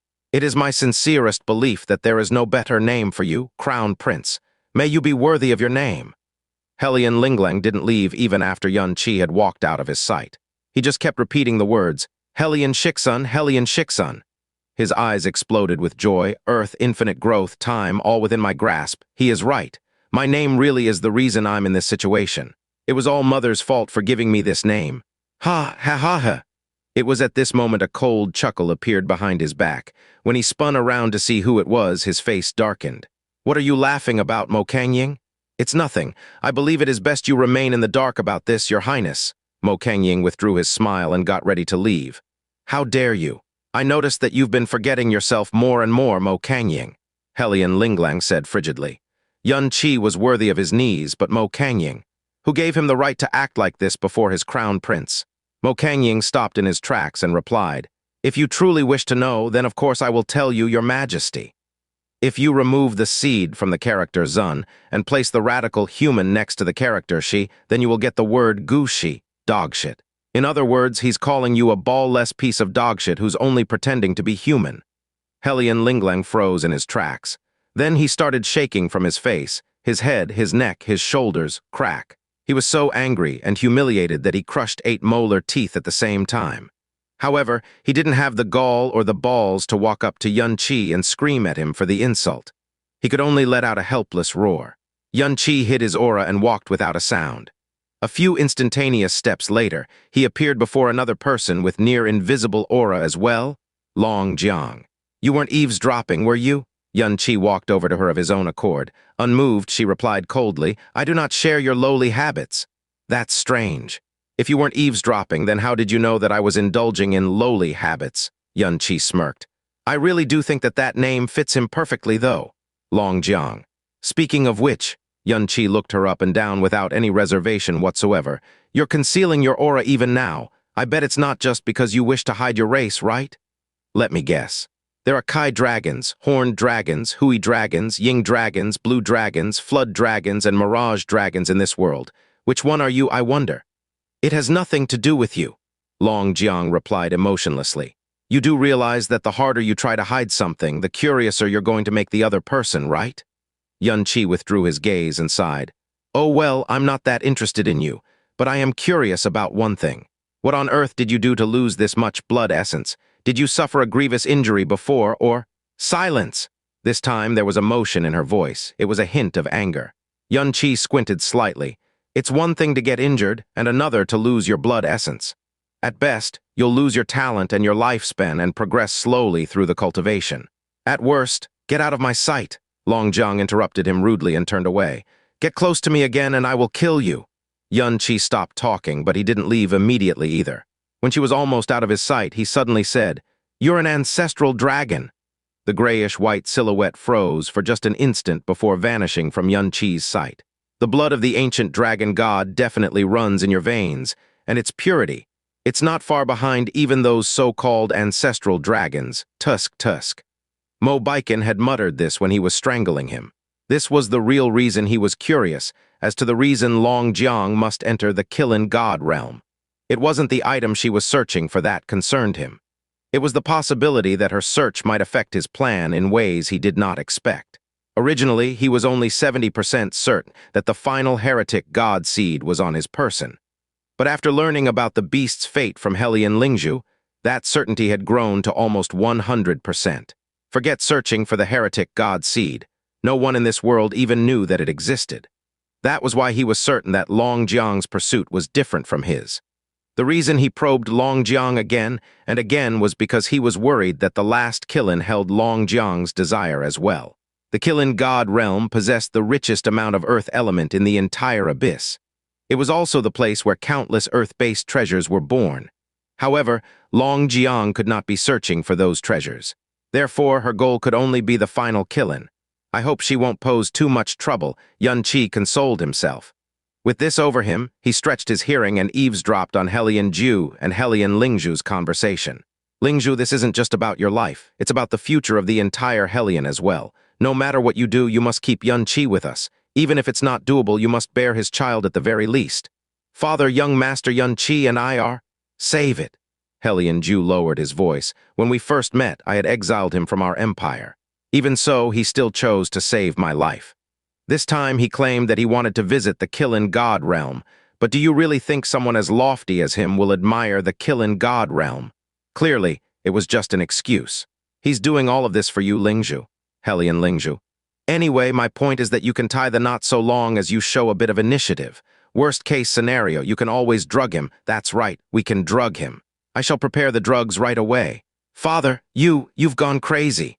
What came afterward was the sound of Hellion Lingzhu hastily leaving the place.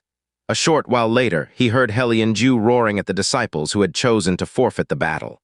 Fang Zhang Hellion Peng, did you know how much the Empire has invested into you? Is this how you repay our kindness? Your Majesty, we were ordered by the Crown Prince not to participate. We can't help but obey him. Yes, Your Majesty, the rest of the disciples can prove this. Silence, trash, it's bad enough that you don't know shame, but you will push the blame onto my son as well. Hellion Jew was so angry that his voice was shaking. Allow me to tell you something then. Some days ago, the Qilin Worship Alliance marched right up to my face and declared that they were going to replace the Hellion dynasty. Had they succeeded, all of the dynasty would go to the pretenders. Are you going to keep cowering in your tortoise shells when that happens? Fang Zhang argued. Of course not. I am named after loyalty, Your Majesty. I was born a Hellion and I will die a Hellion.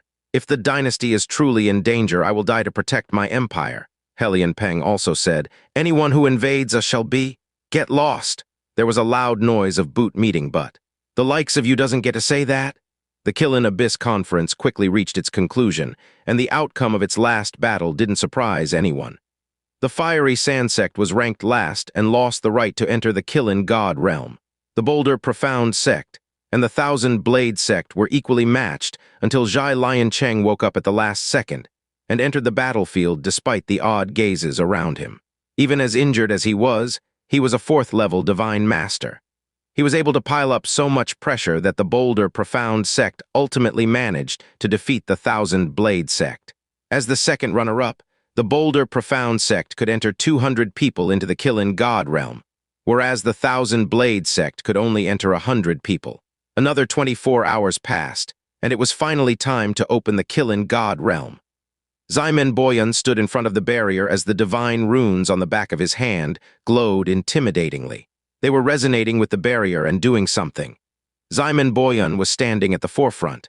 The Hellion Empire, Qilin Worship Alliance, Boulder Profound Sect, and the Thousand Blade Sect were present as well. Yunqi cast Long Jiang a glance. She was aloof and standing alone. He withdrew his gaze and honed his mind. Then he silently waited for the secret realm to open. When this day is over, I will become the true heretic god. Heretic god Nai Xuan and heaven-smiting devil Emperor Jai Yuan, with your blessing, I am certain I will be able to protect my world. The world that the world of you gave everything to protect. 1. This whole part about his name is untranslatable. Just pretend you get the logic and move on. The Qilin God Realm will be open for 300 days. 300 days later, everyone will be cast out, be it alive or dead. You may leave at any moment during this time, but you won't be able to enter the Qilin God Realm again. Ximen Boyan was reciting the basic rules of the Qilin God Realm in a cold voice. Every breath you spend in the Qilin God Realm is a gift from the Abyssal Monarch himself. This should suffice as a warning. I don't believe you guys are so foolish that you would waste this golden opportunity engaging each other in pointless conflict. Zhai Kexi hurriedly answered, Do not worry, Sir Knight. There have been no records of conflict in the Qilin God Realm since its inception. If we obtained an opportunity or a breakthrough, it would be because we have obtained it via our own ability. We would never dare to blaspheme a ground that was bestowed by the Abyssal Monarch himself. You better not. Ximen Boyan swept his gaze across the crowd. Also, the Qilin God Realm is filled with all kinds of sandstorms and earthly disasters. Be sure to take good care of yourselves. You only have yourselves to blame if you die in the Qilin God Realm. After he said this, he pressed the back of his hand, the one with the divine rune from the Pure Land, against the Qilin God Realm's barrier. The barrier turned intangible amidst a bright flash, and an entrance appeared before everyone's eyes. Everyone could sense a rich amount of earthly aura from the small opening. Finally, his voice abruptly grew frigid and gravely serious.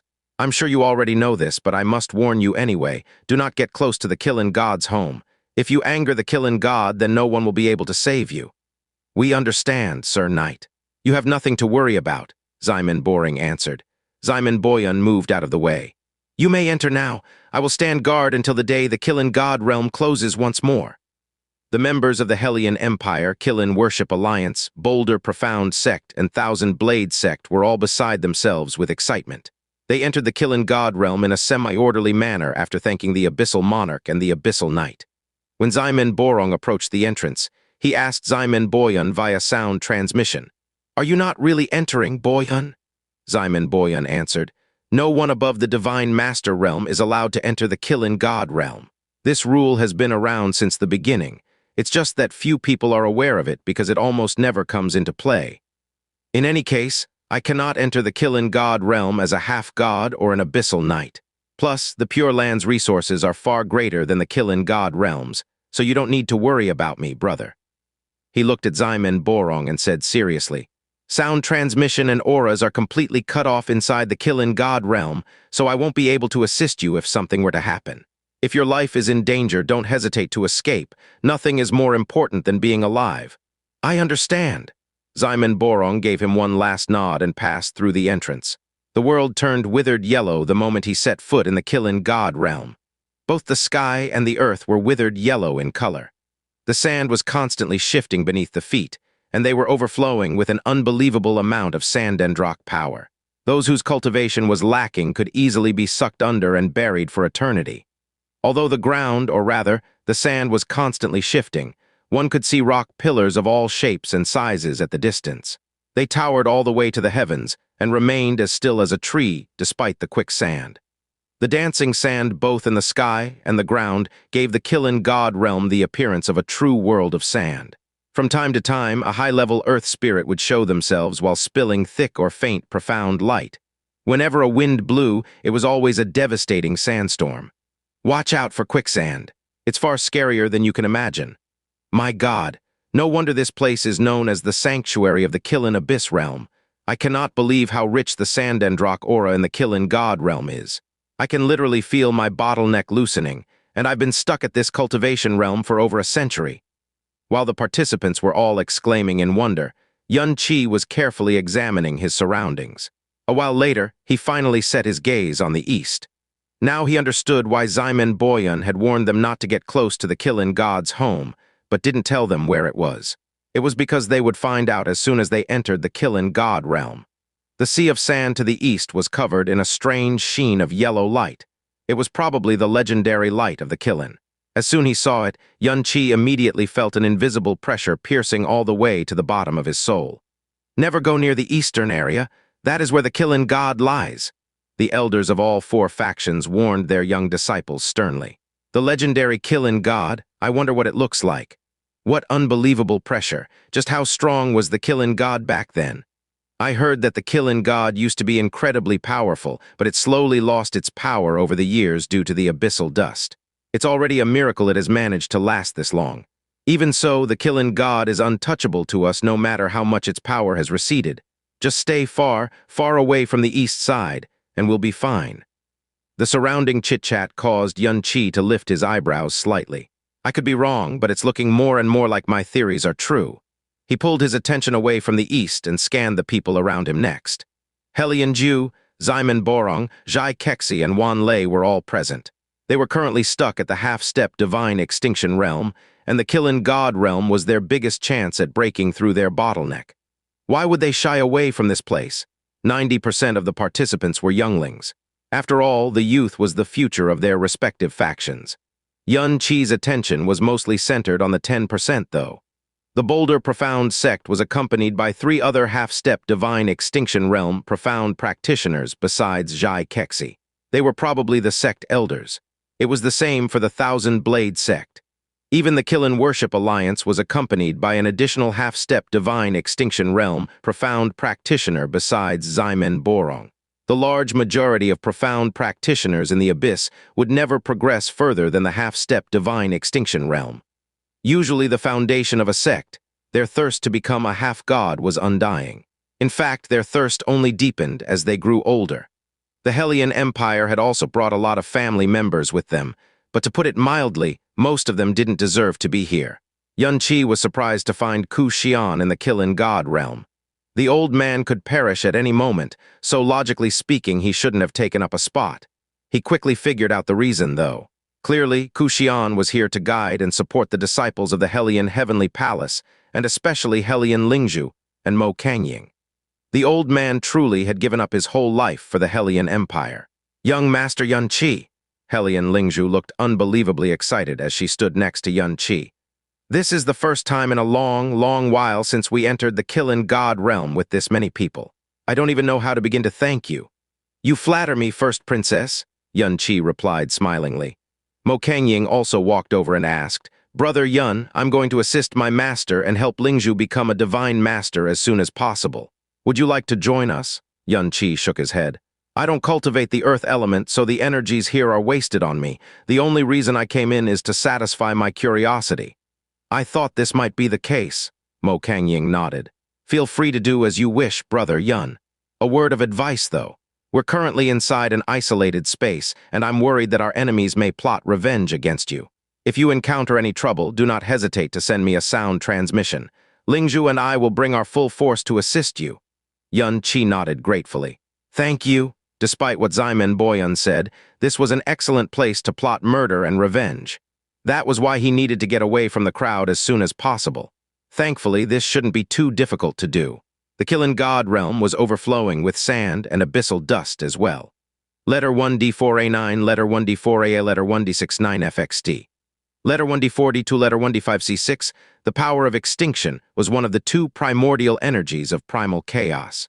Naturally, it couldn't be blocked out by space alone. Xianxia shot Longjiang one last look before taking his leave.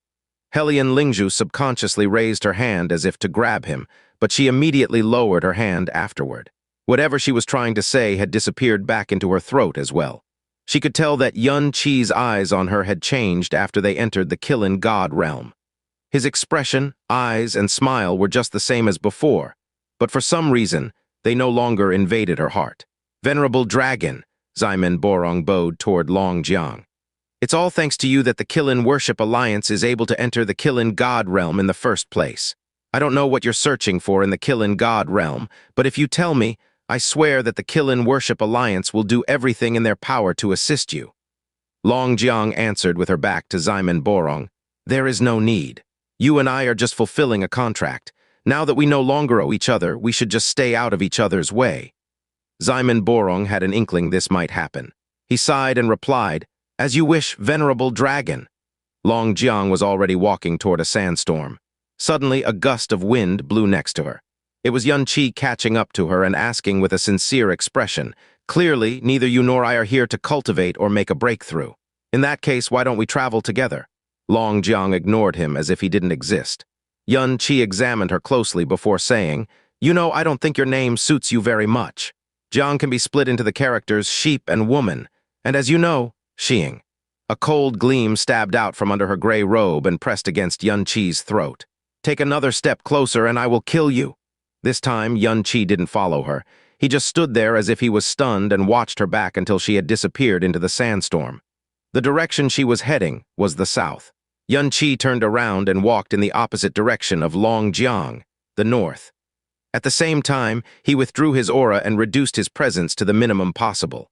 Since most people were still basking in the joy of entering the Qilin God Realm for the first time or plotting their next move, it wasn't long before he had vanished from everyone's senses. After flying for about 500 kilometers toward the north and confirming that he couldn't sense any foreign aura chasing after him, he abruptly took a turn and flew toward the east. At the same time, his body slowly turned intangible until his body had become as invisible as his aura. He completely vanished into the sand. At nearly the same time, a grayish-white figure venturing alone toward the south also changed directions and flew in a beeline toward the east. However, she was much slower than Xianxia because Xianxia was almost immune to the negative effects of abyssal dust at this point. By now, he could conceal his presence almost to the same level as in the God Realm, but still maintain a relatively quick travel speed. Longjiang, though, she had to focus most of her strength on suppressing her aura. She also had to slow down to weather the storm of abyssal dust. The strength of the sandstorm varied wildly and unpredictably, so of course Xianxia couldn't maintain his moon-splitting cascade perfectly. In fact, his invisibility would break from time to time. Xianxia didn't pay it much heed, though. He was almost certain that the Qilin in the east was in a deep slumber because staying awake would greatly hasten its death, so he only needed to suppress his aura. Moon-splitting cascade was just additional insurance. The yellow Qilin light became clearer and clearer as he got close. Suddenly, Xianxia raised his left hand and summoned a wisp of emerald radiance. Inside his profound veins, the 5 heretic god seeds, water, fire, wind, thunder, and darkness, shone brightly as well.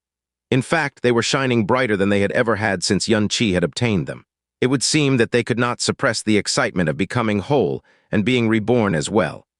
Although Xianxia had been almost certain that he was right for a long time now, his heart still couldn't help but race a little faster. It's here, it's just ahead of me. He sped up unconsciously, but he quickly caught himself and slowed down once more. The infinite sand, stone, and dust trailed behind him. It was as if he had become the one and only being left in this world. In fact, no one could hear him even if he roared on top of his lungs. Finally, when the light in his pupils had reached its peak, his feet finally touched the yellow Qilin light. He canceled moon-splitting cascade and stared straight ahead. In just the span of a few breaths, all the nervousness and tension in his eyes had receded, leaving behind only cold determination. If no one was better at overcoming an obstacle via brute force than Xianxia, then no one was better at circumventing an obstacle via espionage and manipulation than Kai Wao. He had rehearsed how his conversation with the last Qilin and his retrieval of the final heretic god seed 1,000,000 times in his mind. This Qilin was named the Qilin God. It was obvious that it was powerful beyond imagination. Not even 100 of him stood the slightest chance at retrieving the heretic god seed by force. In that case, he simply needed to convince the Qilin to surrender the heretic god seed willingly. This shouldn't be difficult because the Qilin's personality had remained the same since ancient times. While standing proudly atop the sheen of Qilin light, Xianxia channeled his profound aura and shouted, "The successor of the creation god of elements, Xianxia has come to meet the Qilin god." His roar scattered the fog of sand, shook the space, and left ripples in the light which refused to fade for a long, long time. The restless sand and dust of Qilin God Realm carried Xianxia's roar into the distance. Then, the world suddenly fell silent. The sand stopped flowing and his roar stopped spreading. Every grain of sand and dust had frozen in place as well. It was as if the world itself had suddenly come to a standstill. The yellow Qilin light suddenly spread out and enveloped hundreds of kilometers of space. At the same time, an aura that resembled a sea pressed down on Xianxia. Xianxia didn't look afraid or surprised, though. In fact, he felt only a sense of deep relief. The aura was unbelievably heavy and powerful as expected, but it wasn't violent, angry, and definitely not bloodthirsty. This meant that he had already crossed the biggest hurdle. He gazed into the distance. The yellow Qilin light abruptly turned solid, and to Xianxia's surprise, the light wasn't a light at all. It was a gigantic, profound light palace, and he was right at the center of it. This triggered a memory in his head.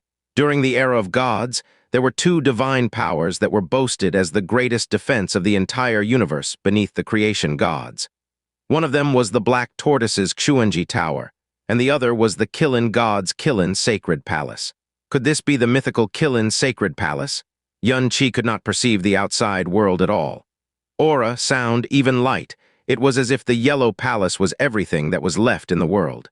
Xianxia tried extending his divine perception beyond the hall he was in, but all he found was absolute nothingness. It was a 2-way disconnection, and it was so absolute that it was terrifying. A war could happen right outside the hall exit, and he wouldn't be able to perceive anything. The earth element was focused on defense, and disconnection was obviously a kind of defense. However, he never realized how terrifying disconnection could be until now. A pair of giant eyes slowly opened from the space in front of him. The eyes were 30 meters wide and almost circular, and the pupils looked like a pair of ancient monoliths. The yellow light within its eyes resembled topaz. Xianxia could see his own reflection in those eyes. In a sense, his shape, eyes, aura, power, and everything was locked within the Qilin Sacred Palace and the giant eyes. Xianxia took a step forward and bowed slightly. "It is an honor to meet you, Senior Qilin. This junior is Xianxia." He was respectful but not obsequious. Letter 1D4D, letter 1D4CB, letter 1D5C5XD. Sion, the world remained as silent as ever. Even Yun Qi's voice seemed to be drawn into an invisible black hole. Yun Qi did not panic despite failing to elicit a response. He simply stared at the divine eyes in front of him and allowed its seemingly infinite divine consciousness to scan him again and again. Finally, a heavy, ancient voice rang beside his ears, and his soul see. "A mere divine sovereign dares to disturb my slumber. Do you wish to be buried in this sandy abyss for eternity?" Yun Qi replied calmly. "You could bury me with a single finger if you wanted to, senior. But you'll never do this because I am the successor of the creation god of elements, Xuan." He unleashed his profound energy. He created a fireball in his left hand, an icicle in his left, a gust of wind beneath his feet and lightning around his body. For obvious reasons, he did not show off his dark element. "One of the creation god of elements' elemental seeds is inside your body. You should know whether I'm telling the truth from the moment you perceived my aura." When Yun Qi heard that the Qilin God Realm contained the richest earth element of the entire abyss, he immediately put two and two together.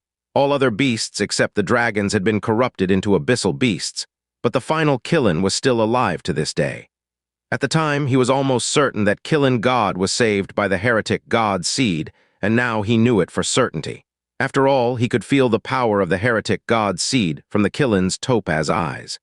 Just the same, the Qilin God should be able to perceive his creation god of elements' powers instantly. "You came from the other world?" To the denizens of the abyss, the other world was the eternal pure land they dreamed of their whole life. But the Qilin God didn't sound particularly surprised or excited. It exuded a level of calmness and gravity that resembled a million mountains. Yes, this was the one secret he should never reveal to a denizen of the abyss, and yet Yun Qi had answered the Qilin God without any hesitation whatsoever. "I have come to retrieve the elemental seed inside your body. I hope you'll fulfill my wish." "Hee." The Qilin God's low chuckle shook Yun Qi to his core, and its eyes abruptly shone with so much pressure that even his body could break at any moment. "So what if you're the successor of the creation god of elements? You're just a human divine sovereign. It is true that the seed you desire is inside my body. In fact, my very life has become bound to the seed. If I give it to you, I will perish for sure. Why would I give my life to a mere human divine sovereign?" The Qilin God obviously wasn't using its full power, but it was still powerful enough to crush any other divine sovereign in an instant. Yun Qi remained proudly standing, however. Forget shaking, there wasn't even a shred of fear in his pupils. "You want me to justify my request? Very well," he said loud and clear. "1. Abyssal dust affects a beast far more than it affects a human, which is why the dragons are the only beasts who are still holding on. Everyone else has been corroded into abyssal beasts, including your own people. The only reason you managed to survive until today is thanks to the creation god of elements' elemental seed. If not, you might have died or joined the abyssal beasts in the endless fog a long time ago." The Qilin God was unresponsive at first, but when Yun Qi mentioned the name, abyssal beast, its pupils contracted as if pricked by a needle. In a sense, the creation god of elements saved your life and allowed your kind to survive to this age. A favor like this cannot be repaid in a million lifetimes, not to mention that I, his successor, am merely asking you to give me the elemental seed. 2. Yun Qi continued before the Qilin God could respond. "I live in a world where primal chaos and conflict do not exist anymore. Do you know why I risked everything to come to this world of abyssal dust and tragedy?" Expectation flickered in the Qilin God's eyes as it waited patiently for Yun Qi to give it an answer. Yun Qi lifted his head a little and reminisced. After the war of gods and devils, the creation god of elements managed to last longer than any god despite being poisoned by myriad tribulations. It was around this time he discovered that something was off with the abyss and tossed one of his elemental seeds into abyss. It is the one inside your body right now. As the successor of the creation god of elements, I could naturally sense where the elemental seeds are. The reason he threw it into the abyss is to draw my attention to the abyss. As for why he did it, the answer is very simple. It's because his power is the only power that may rescue the denizens of the abyss. Yun Qi conjured his elemental powers once more, but one more element was added to the mix. Strictly speaking, it wasn't even an element. It was the abyssal dust around him. The abyssal dust possessed no color, shape, or form. However, the Qilin God could sense its existence and its movement as clear as day as his aura was spread throughout the palace. Its pupils immediately became 3 times bigger than before. "You can control abyssal dust. You can control abyssal dust." Qi lowered his palm, and the abyssal dust scattered into the surroundings once more. Both his expression and his aura were calm, as if what he did was nothing at all. Senior Xuan is the creation god of elements, and abyssal dust is, in essence, a higher form of element. It might not be controllable by the beings of this world, but the creation god of elements himself, of course he can. It was complete nonsense, of course. The real reason he could control abyssal dust was because the laws of nothingness transcended above all. There was no need to tell the truth, though. A convincing lie was good enough. Unbelievable to think that the abyssal dust can actually be controlled. This was something even he couldn't do. The Qilin god would never have believed Qi without the demonstration. Even now, abyssal dust was swimming between Qi's palms. Is he referring to the abyssal monarch? Qi was very satisfied with the Qilin god's reaction, but his expression remained the same as ever. As my powers are incomplete, my ability to control abyssal dust is quite limited. If I can obtain the last heretic god seed, though, I should be able to cleanse this abyss bit by bit and turn it into a true eternal pure land. I'll be able to fulfill Senior Xuan's final request to me. And that's why, Qi said seriously and firmly, if we look at the smaller picture, you owe the creation god of elements your life. If we look at the bigger picture, you too have a duty to save the world from the end. Silence followed, but the world wasn't silent anymore. The air was still covered in tiny grains of sand, and the sand beneath his feet was flowing as ever. But their surroundings were completely silent until now.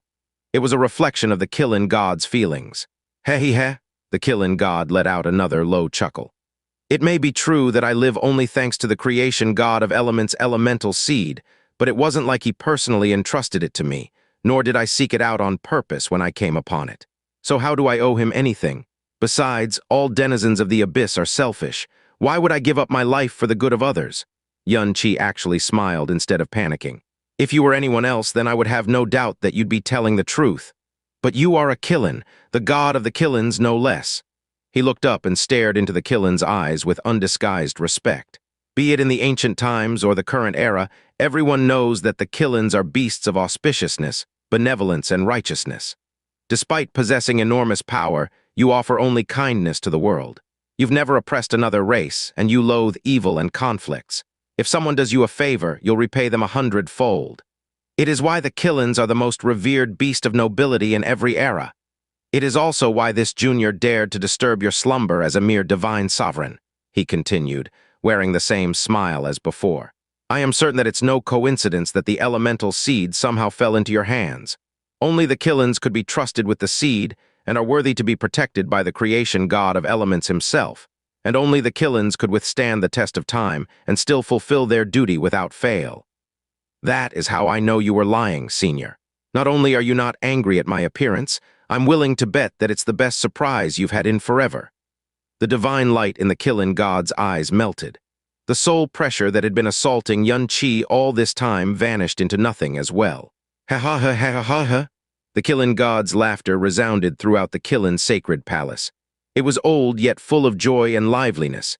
It had been too long since he last laughed, much less laughed from the bottom of his heart.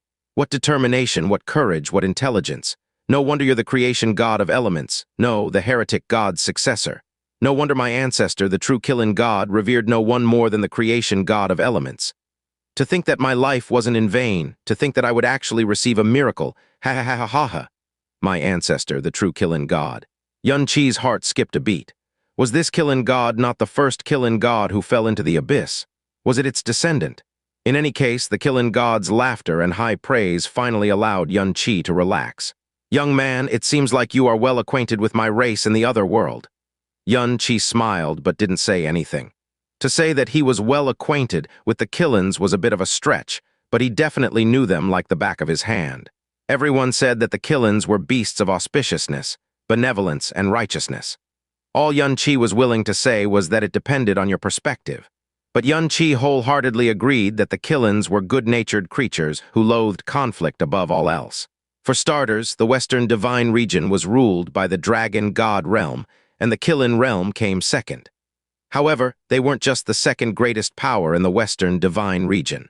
They were also the second greatest power in the entire God realm. Despite this, the Qilin realm had never oppressed another race or even fought against anyone. It was how they maintained their stance of absolute neutrality until Xianxia showed up. They loved giving out favors, but they hated owing another person a favor. Back when Long Bai rallied the entire Western Divine region to attack Xianxia, and the Northern Divine region was completely cornered, the second greatest power of them all, the Qilin realm had fought so passively it practically wasn't fighting. The Qilin Emperor and the 4 strongest Ink Qilins had been easily pinned down by the enemy, and not a single Northern Divine region profound practitioner had died at the Qilin realm's hands. In fact, they lost a lot of Qilins to the Northern Divine region. Had they gone all out, the Northern Divine region would never have held out until Xianxia exited the eternal Heaven-Defying realm. Later, the Qilin realm was the first realm to surrender to Mo Baiken. Did Qi Tianli deserve to die for his betrayal? Of course he did. As he had told Kai Weiao back then, if betrayal wasn't punished properly, then loyalty was nothing more than a joke. Was Qi Tianli detestable then? Actually, no. Kai Weiao herself admitted that Qi Tianli had made the most rational and correct decision when he realized that it was impossible to defeat Mo Baiken. Realistically speaking, it was also his only option. Had he resisted, the Qilin realm would have been massacred to the last. Later, Qi Tianli had bound himself and surrendered to Xianxia. He clearly didn't fear death, as he never begged for his life even once. All he asked was that the Qilin realm be spared. It was how Xianxia came to gain a total understanding of the Qilin's nature. The Qilin god before him was the god of the Qilins, just like the dragon god was to the dragons. Since they all originated from the same roots, this Qilin god might even be purer than its descendants in terms of nature. That was why he had prepared a comprehensive plan when he learned that the host of the heretic god seed was a Qilin. His plan could be summed up very simply: moral blackmail. And it worked. Things had turned out far smoother than he could possibly hope. But young human, you are missing the most important quality you must have in this abyss. The Qilin god abruptly changed his tune. Vigilance. As an outsider, it is inevitable that you will garner attention when your identity is exposed. If they learn that you possess the inheritance of the creation god of elements as well, then you will surely be hunted by everyone in the abyss. It would be unimaginably difficult for you to make any move when that happens. That is why you shouldn't have revealed everything to me. Aren't you afraid that I would announce everything about you to this world? Xianxia replied honestly. Oh, I'm scared. If you were anyone else, I would be acting with utmost caution, much less divulge to you my mission. It is easily my biggest secret to keep. But I know I can be honest with you. In fact, total honesty is the only way I can convince you to treat me with equal honesty. After all, Xianxia smiled, you are the final Qilin. It is my belief that you would rather die than to lose your last bit of radiance. To the Qilin, betraying others, their benefactors, and those who wish to save the world was a cardinal sin that would taint not just their own honor, but their races. It would not be an exaggeration to say that they would be denounced and ridiculed by the latter generations for eternity. He was the final Qilin. He must protect his race's final honor and nobility to the past. Some methods of persuasion were more effective than others, but there was no such thing as a one-stop solution. Those who believed there was must not have interacted much with others. Take Kang Shishin, for example. If someone asked him to sacrifice himself for the 10 Directions Deep Sea Realm as repayment for everything the realm had done for him, the only response they would get would be a swift death. The Qilin God, however. Now that was a very different story. Hey, you definitely have a silver tongue. The Qilin God was a supreme being who had lived for God knows how many years. Xianxia's subtext did not escape his notice. However, you seem to have forgotten that this place is named the Qilin God Realm, a gift the abyssal monarch himself has bestowed unto me.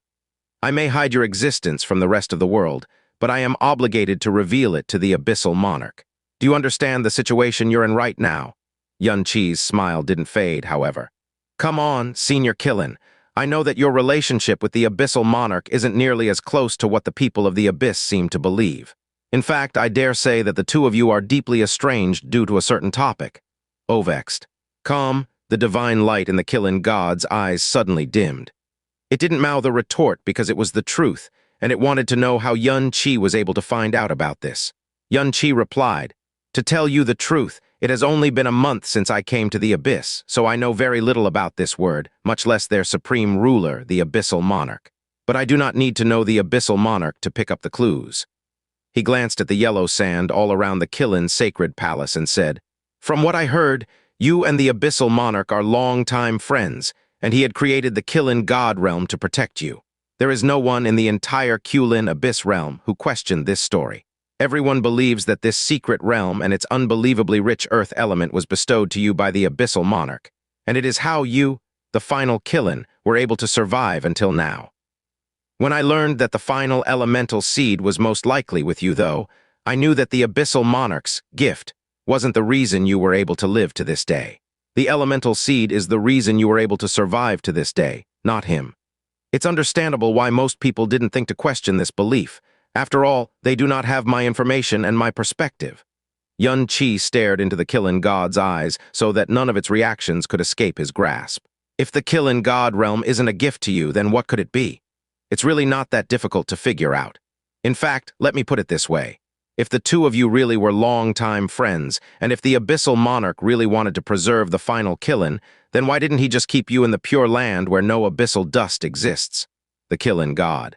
They do say that the Pure Land is the greatest realm there was in the Abyss, so perhaps he couldn't make an exception even for you. In that case, why didn't he place you in the 6 kingdoms of God? They too possess the power to isolate abyssal dust, right? You are a powerful god and a well-renowned beast of benevolence and auspiciousness. Not only that, you're the final Qilin. Barring exceptional circumstances, I cannot imagine any kingdom of God who would turn you away. In reality, you weren't relocated to the Pure Land, the kingdoms of God, or even somewhere close to the kingdoms of God. Instead, you were slumbering at the edge of the world. If you ask me, it looks more like you were exiled than you were bestowed a gift by the Abyssal Monarch. And if you really were exiled, then the Qilin God Realm isn't a safe zone created to keep you alive. It is really a prison to keep you in. The Qilin God Realm opens once every 600 years, and an Abyssal Knight is dispatched to open the barrier and keep an eye on the entrance the entire time. The participants who are allowed entrance must obey the rules set by the Abyssal Monarch as well. But why would the Abyssal Monarch even bother to come up with a set of rules for a secret realm at the edge of the borderland, much less dispatch an Abyssal Knight periodically to keep an eye on it? It can only be because the Abyssal Knight was really meant to supervise you, Senior Qilin. Xianxia paused for a moment to see if the Qilin God would give him a response, but there was none. So he continued, I tried putting myself in the Abyssal Monarch's position and imagining why he would do such a thing. The conclusion I arrived at was that something had caused a huge crack in your relationship, and this something was most likely a secret. You found out about a certain secret relating to the Abyssal Monarch that he never wanted anyone to learn about. The light in the Qilin God's eyes was blown to smithereens then. Before this, Xianxia was less than 40% sure that his assumption was correct, but the Qilin God's reaction more or less confirmed it. It wasn't difficult to arrive at this deduction. The Abyssal Monarch had exiled the Qilin God to the borderland and imprisoned him.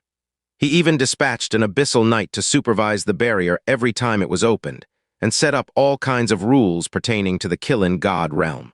It all pointed toward the Abyssal Monarch trying to keep the Qilin God away from the 6 kingdoms of God, or even anyone from a higher plane. From his actions, Xianxia deduced that the Qilin God knew a forbidden secret about the Abyssal Monarch, but the Abyssal Monarch would not or could not kill the Qilin God for some reason. He most definitely didn't want to rouse the people's suspicions either. That was why he had no choice but to exile the Qilin God and pretend that it was a gift. In this case, the Qilin God's nature might very well have saved its life. Everyone knew that the Qilin was a benevolent and auspicious creature, so the Abyssal Monarch couldn't just come up with an excuse to kill it. If it was any other race, he was certain that the Abyssal Monarch would have killed it no matter how close they were in the past. Such was the way of a monarch. Impressive. The Qilin God finally spoke up again, and his tone was filled with astonishment and admiration. You're so young, and yet you were able to discern the truth with unerring accuracy. You really are his successor. No wonder you, a human, were able to inherit his power. Its praise hadn't really changed, but it was 1,000,000 times more truthful than before. Xianxia replied, You flatter me, Senior Qilin.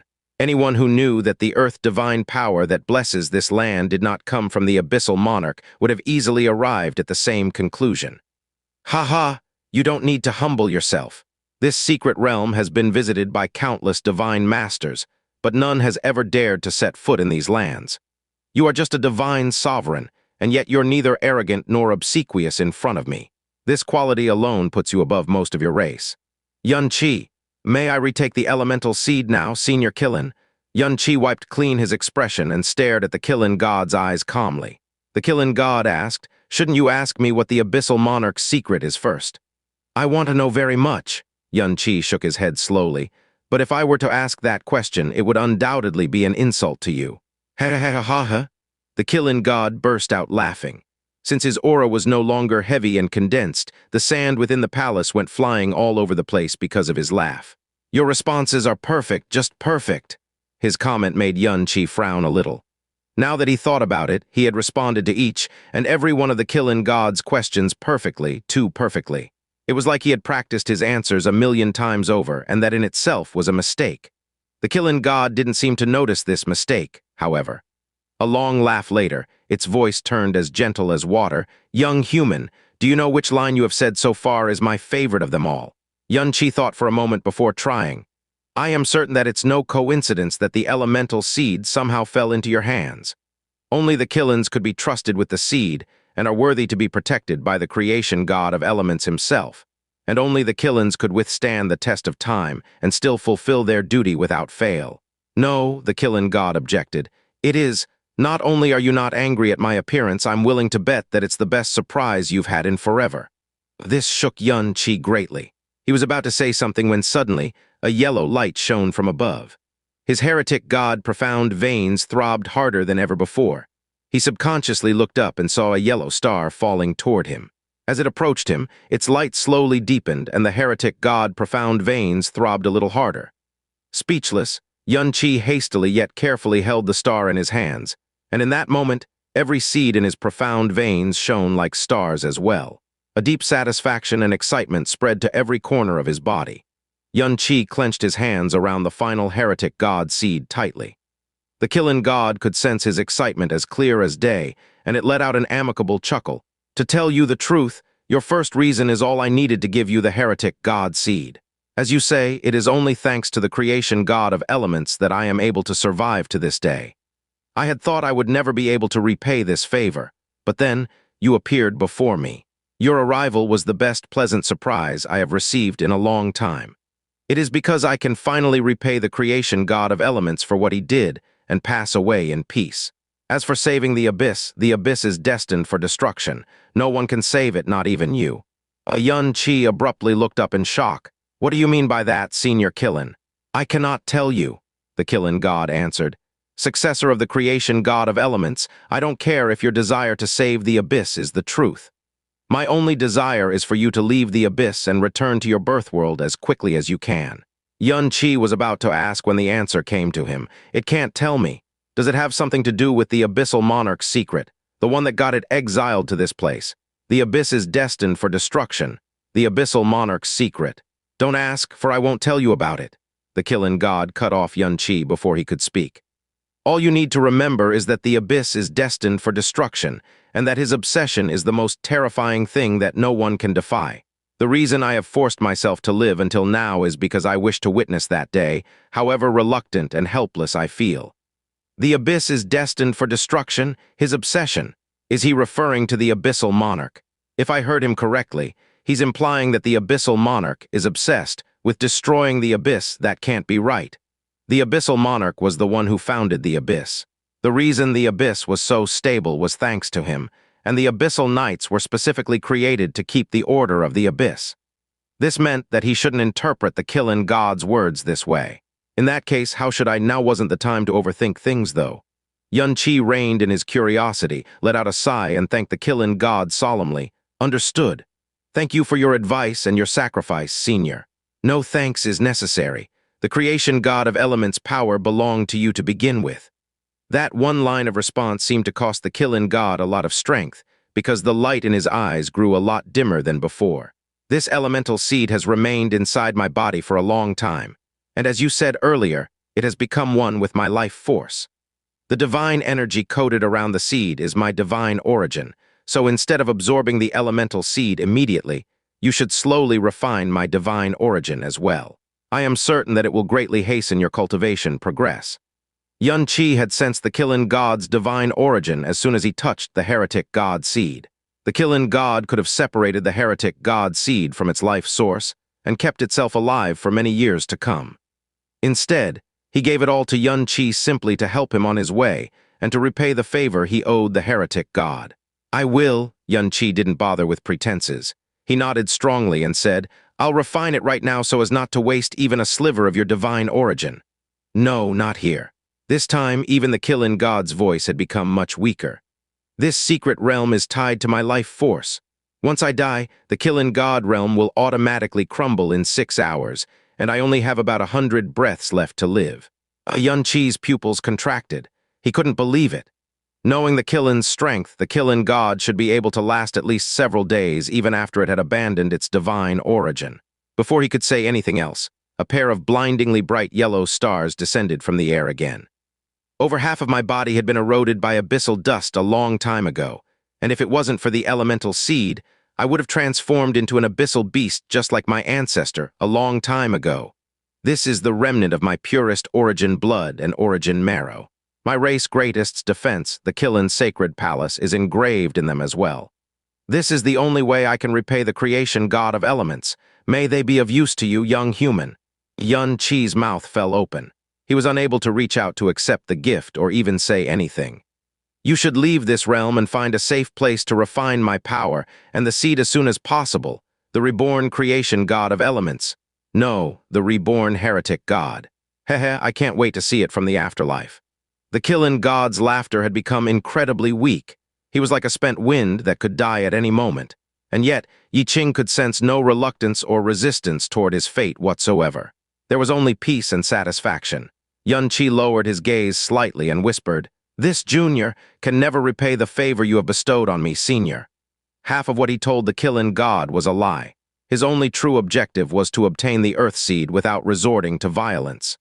The Qilin God had clearly seen through his lies, and yet it hadn't called him out. In fact, he even returned the Earth Seed and gave him everything. This is the Qilin God.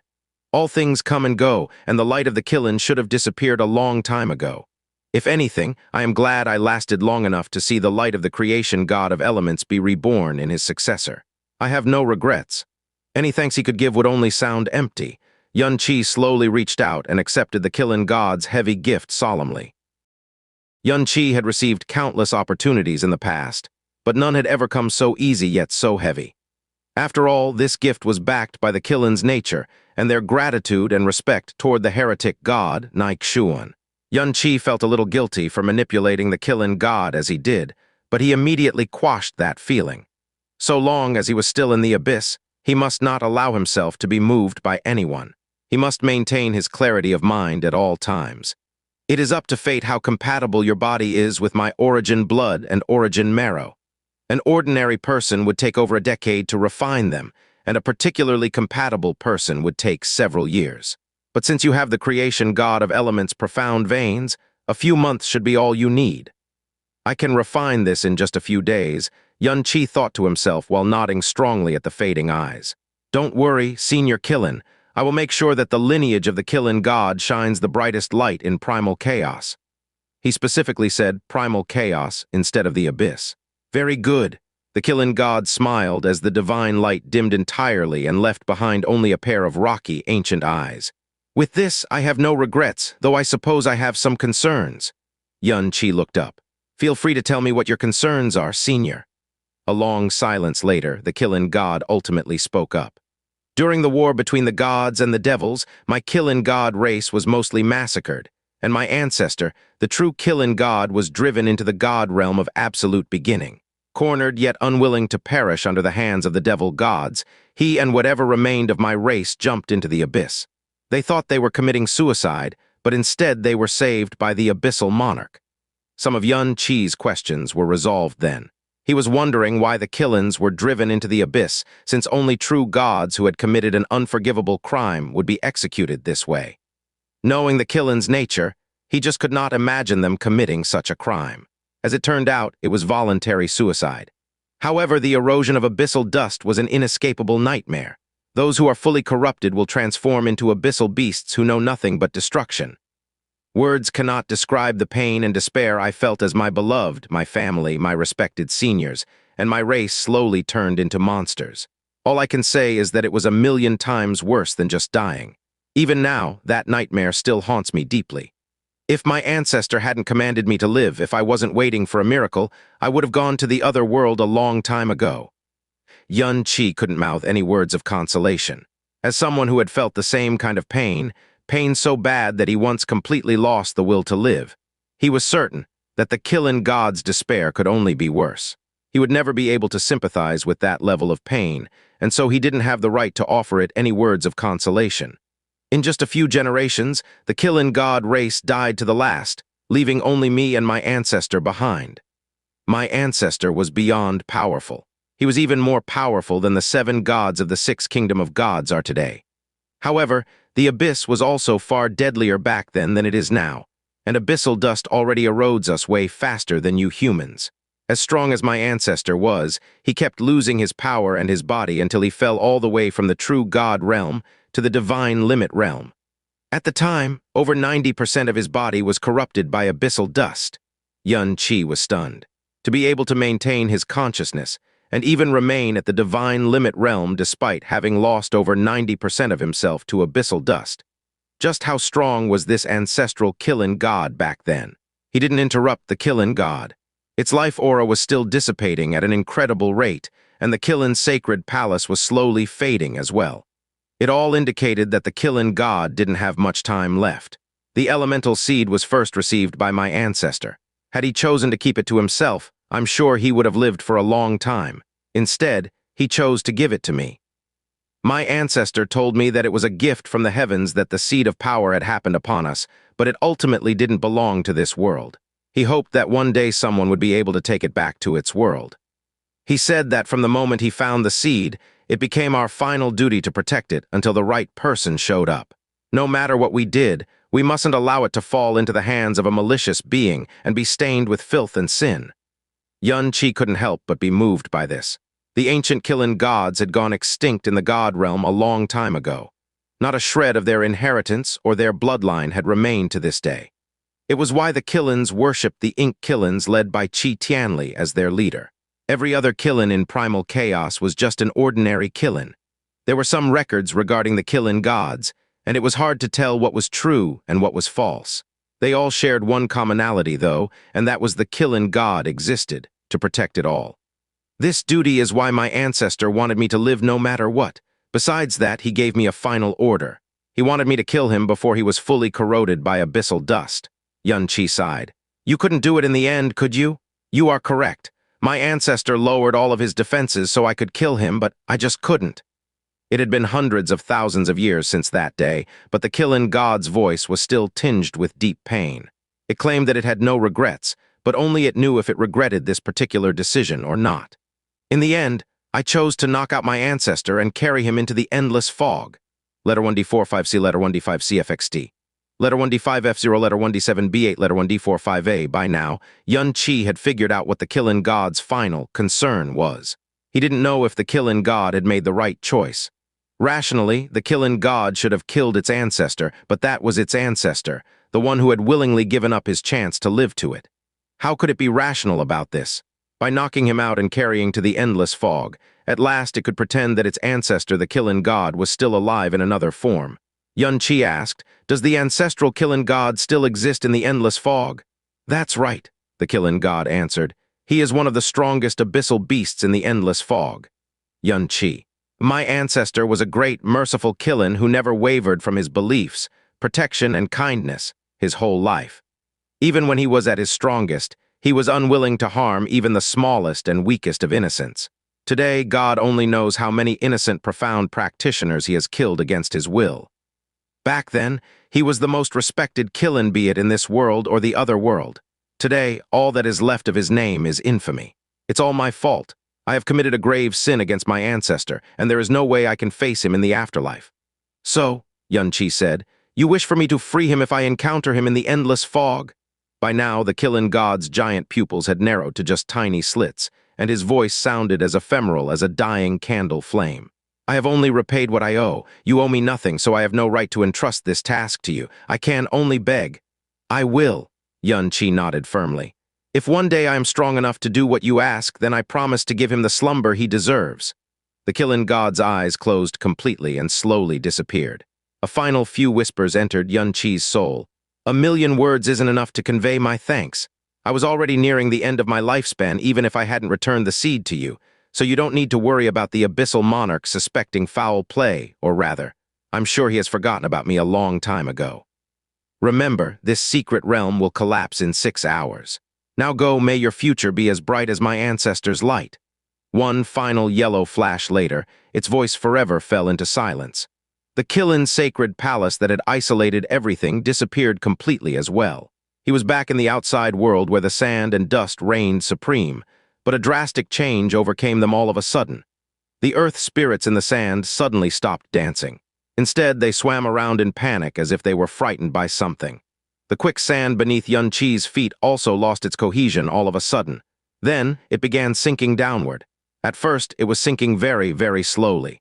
However, it gradually picked up speed as if there was a gigantic maw underneath that was consuming all the sand. The rock pillars that had stood firm for God knows how many years started breaking one by one. It was a loud signal of the beginning of a disaster. Since Xianxia had retaken the earth seed, the earth element in this world had completely lost its source and its order. Since the Qilin God's life was tied to the Qilin God Realm's existence, its death also meant the death of this world. That said, the origin blood and the origin marrow it left Xianxia was covered in a gentle barrier that showed no signs of dissipating whatsoever. Xianxia carefully deposited the items in the sky poison pearl and bowed deeply in the direction where the Qilin God once was. Then he flew toward the west where the exit was located. Right now, his only task left was to leave the Qilin God Realm and find a safe place. As for how he should explain his departure not even a day after he came in, that was easy. He didn't get too far when his eyes suddenly caught a glimmer of something. What is that? The collapse wasn't just happening at the Qilin God Realm's resting place. It was happening everywhere in the Qilin God Realm. To the distant south, Longjiang was slowly moving toward the east while being blown by sand and dust. She looked like a boat trying to survive the perilous sea. However, neither the solitude nor the dangers could cause her to balk in the slightest. The yellow Qilin light to the northeast suddenly grew richer, and a gigantic palace appeared out of nowhere. Thinking that she had been discovered by the Qilin God, she stopped in her tracks and didn't move for a very long time. However, no aura tried to touch her, and a while later she decided to resume her journey. This time, she was even slower and more careful than before. The palace would shine for a while longer when its light turned dim all of a sudden. It wouldn't stop until it had completely faded. The yellow Qilin light that used to surround the entire eastern sky had vanished as well. She paused in her tracks, and this time she didn't move again. It was because the light's disappearance meant that the Qilin God was dead. As if to prove her right, she saw the earth spirits panicking and the quicksand slowly sinking to the bottom. Her soul grew as distraught as the earth spirits, and her heart sank like the quicksand. A deep pain, helplessness, and despair slowly spread across her whole body. Why today of all days? I was so close. Am I going to lose even my last hope? It was at this moment she caught sight of a strange glimmer. It was accompanied with an aura that made Longjiang feel like she was dreaming. The glimmer had been hidden deep underground, its light and its aura concealed by a rich amount of earth elements. But now that order had crumbled, and the sand was rapidly sinking to the bottom, its presence was finally revealed. It was so far away, and yet her eyes captured the divine light clearly. It wasn't just dust that was obscuring one's vision. There was also thick abyssal dust that greatly diminished one's spiritual perception and aura. However, she could feel and see the aura despite all that. Unbelievable joy replaced her pain in an instant. Not caring to conceal herself any longer, she unleashed her full power and charged straight toward the light. At the same time, the Hellion Empire, Qilin Worship Alliance, Boulder Profound Sect, and Thousand Blade Sect were stunned by the sudden collapse of the secret realm as well. They didn't know it was collapsing, only that the world had suddenly fallen into disorder. Just when they were attempting to find the source of the change, a powerful aura from the east pricked everyone's senses like a knife. When the aura entered their bodies, they felt like their senses were several times clearer than before.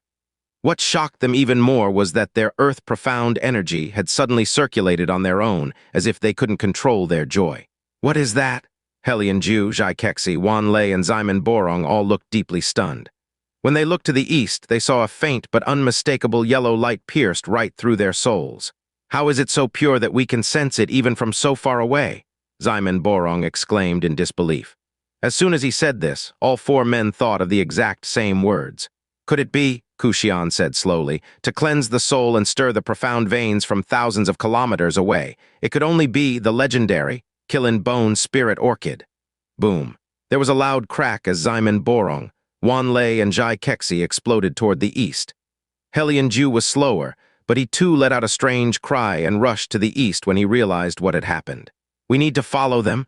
The rest of you, stay where you are. The three strongest elders of the Boulder Profound sect ordered before chasing after the three leaders. The Thousand Blade sect and Qilin Worship Alliance's strongest were doing the same thing. As for the Helian Empire, Kushian was the strongest Profound practitioner besides Helian Ju. The Boulder Profound sect and the Thousand Blade sect had 3 half-step Divine Extinction Realm elders, and even the chief hall master of the Qilin Worship Alliance was a half-step Divine Extinction Realm Profound practitioner. Even if Helian Ju managed to get to the Qilin Bone Spirit Orchid first, it was highly unlikely that he would be able to keep it from the others. That was why he had no choice but to follow. Just as Kushian was about to take action, Mo Kangying appeared next to him and said, "I'll come with you, master." Kukshuan hesitated for a second, but there was no time. He nodded, grabbed Mo Kangying, and flew toward the east. "Master, 9th senior brother." Helian Lingzhu's voice was completely overshadowed by the explosions of over a dozen of profound energies, so she could only look to the east helplessly together with the other disciples. Yunqi lay to the west, Longjiang to the north, and the 4 major factions from the east, and they were all headed toward the glimmer of yellow. Yunqi didn't try to lower his speed. As the east side of the Qilin God Realm was forbidden from exploration, it was extremely unlikely that someone would set foot in this area. Even if someone was drawn over by the commotion, it didn't matter too much. He had already achieved his objective. He could make up whatever lie he wanted to draw attention away from himself. That was until the aura of an entire group of half-step Divine Extinction Realm Profound practitioners barged into his senses. He counted 11 of them, which coincided with the number of all the half-step Divine Extinction Realm experts who had entered the Qilin God Realm. Yunqi froze as a matter of course. The 11 auras were coming straight toward him, and every single one of them was flying at top speed as if they were chasing down their sworn enemies. His heart sank. What's going on? Did I accidentally reveal something? For an instant, he considered the possibility that the collapse and distortion of this space had somehow transmitted his conversation with the Qilin God to every corner of the secret realm. If they knew that they possessed the inheritance of the creation god of elements, they certainly would come after him without a second thought. It's extremely unlikely, but what else could drive them to act like this? It was at this moment he sensed another aura flying toward him at full speed from the south. It was Longjiang's aura. Longjiang had done her utmost to conceal her aura since she entered the Qilin God Conference. It was clear she was using some sort of concealment profound artifact. But now she was unleashing her full power, and her aura was clearly that of a dragon god, the supreme of all dragons. Another person might have difficulty telling apart a dragon god from other dragons, but not him. Coincidentally, the ancestral dragon Mobiken spoke of was a dragon god. Back then, Mobiken mentioned that his aura was almost the same as an ancestral dragon. This meant that the so-called ancestral dragons of the abyss were really dragons with an incredibly rich dragon god bloodline. Although Longjiang had done exceptionally well to conceal her presence, Yunqi did possess the blood of the original dragon god. It was how he found her out as soon as he made contact with her. He could even tell that her bloodline might be richer than his. Therefore, she must be one of the ancestral dragons Mobiken spoke of. He wasn't sure, though. It was why he had sounded her out a couple of times. But now he knew for sure that his guesses were true. Yunqi soon noticed that Longjiang wasn't flying directly toward him. She was aiming for something slightly to the west. It was the same for the 11 half-step Divine Extinction Realm Profound practitioners. When he looked in that direction, he realized that it was the source of the unusual yellow light and aura. Yunqi's heart immediately relaxed. That scared me. The only treasure that might be found in the Qilin God Realm was an earth-based treasure. It must be an incredible one too, considering how excited the experts were. When it came to treasure, the rule of the Qilin God Realm was first come, first serve. Their urgency made perfect sense. Longjiang's urgency made no sense, though. She was a dragon god, the strongest dragon of all the dragons.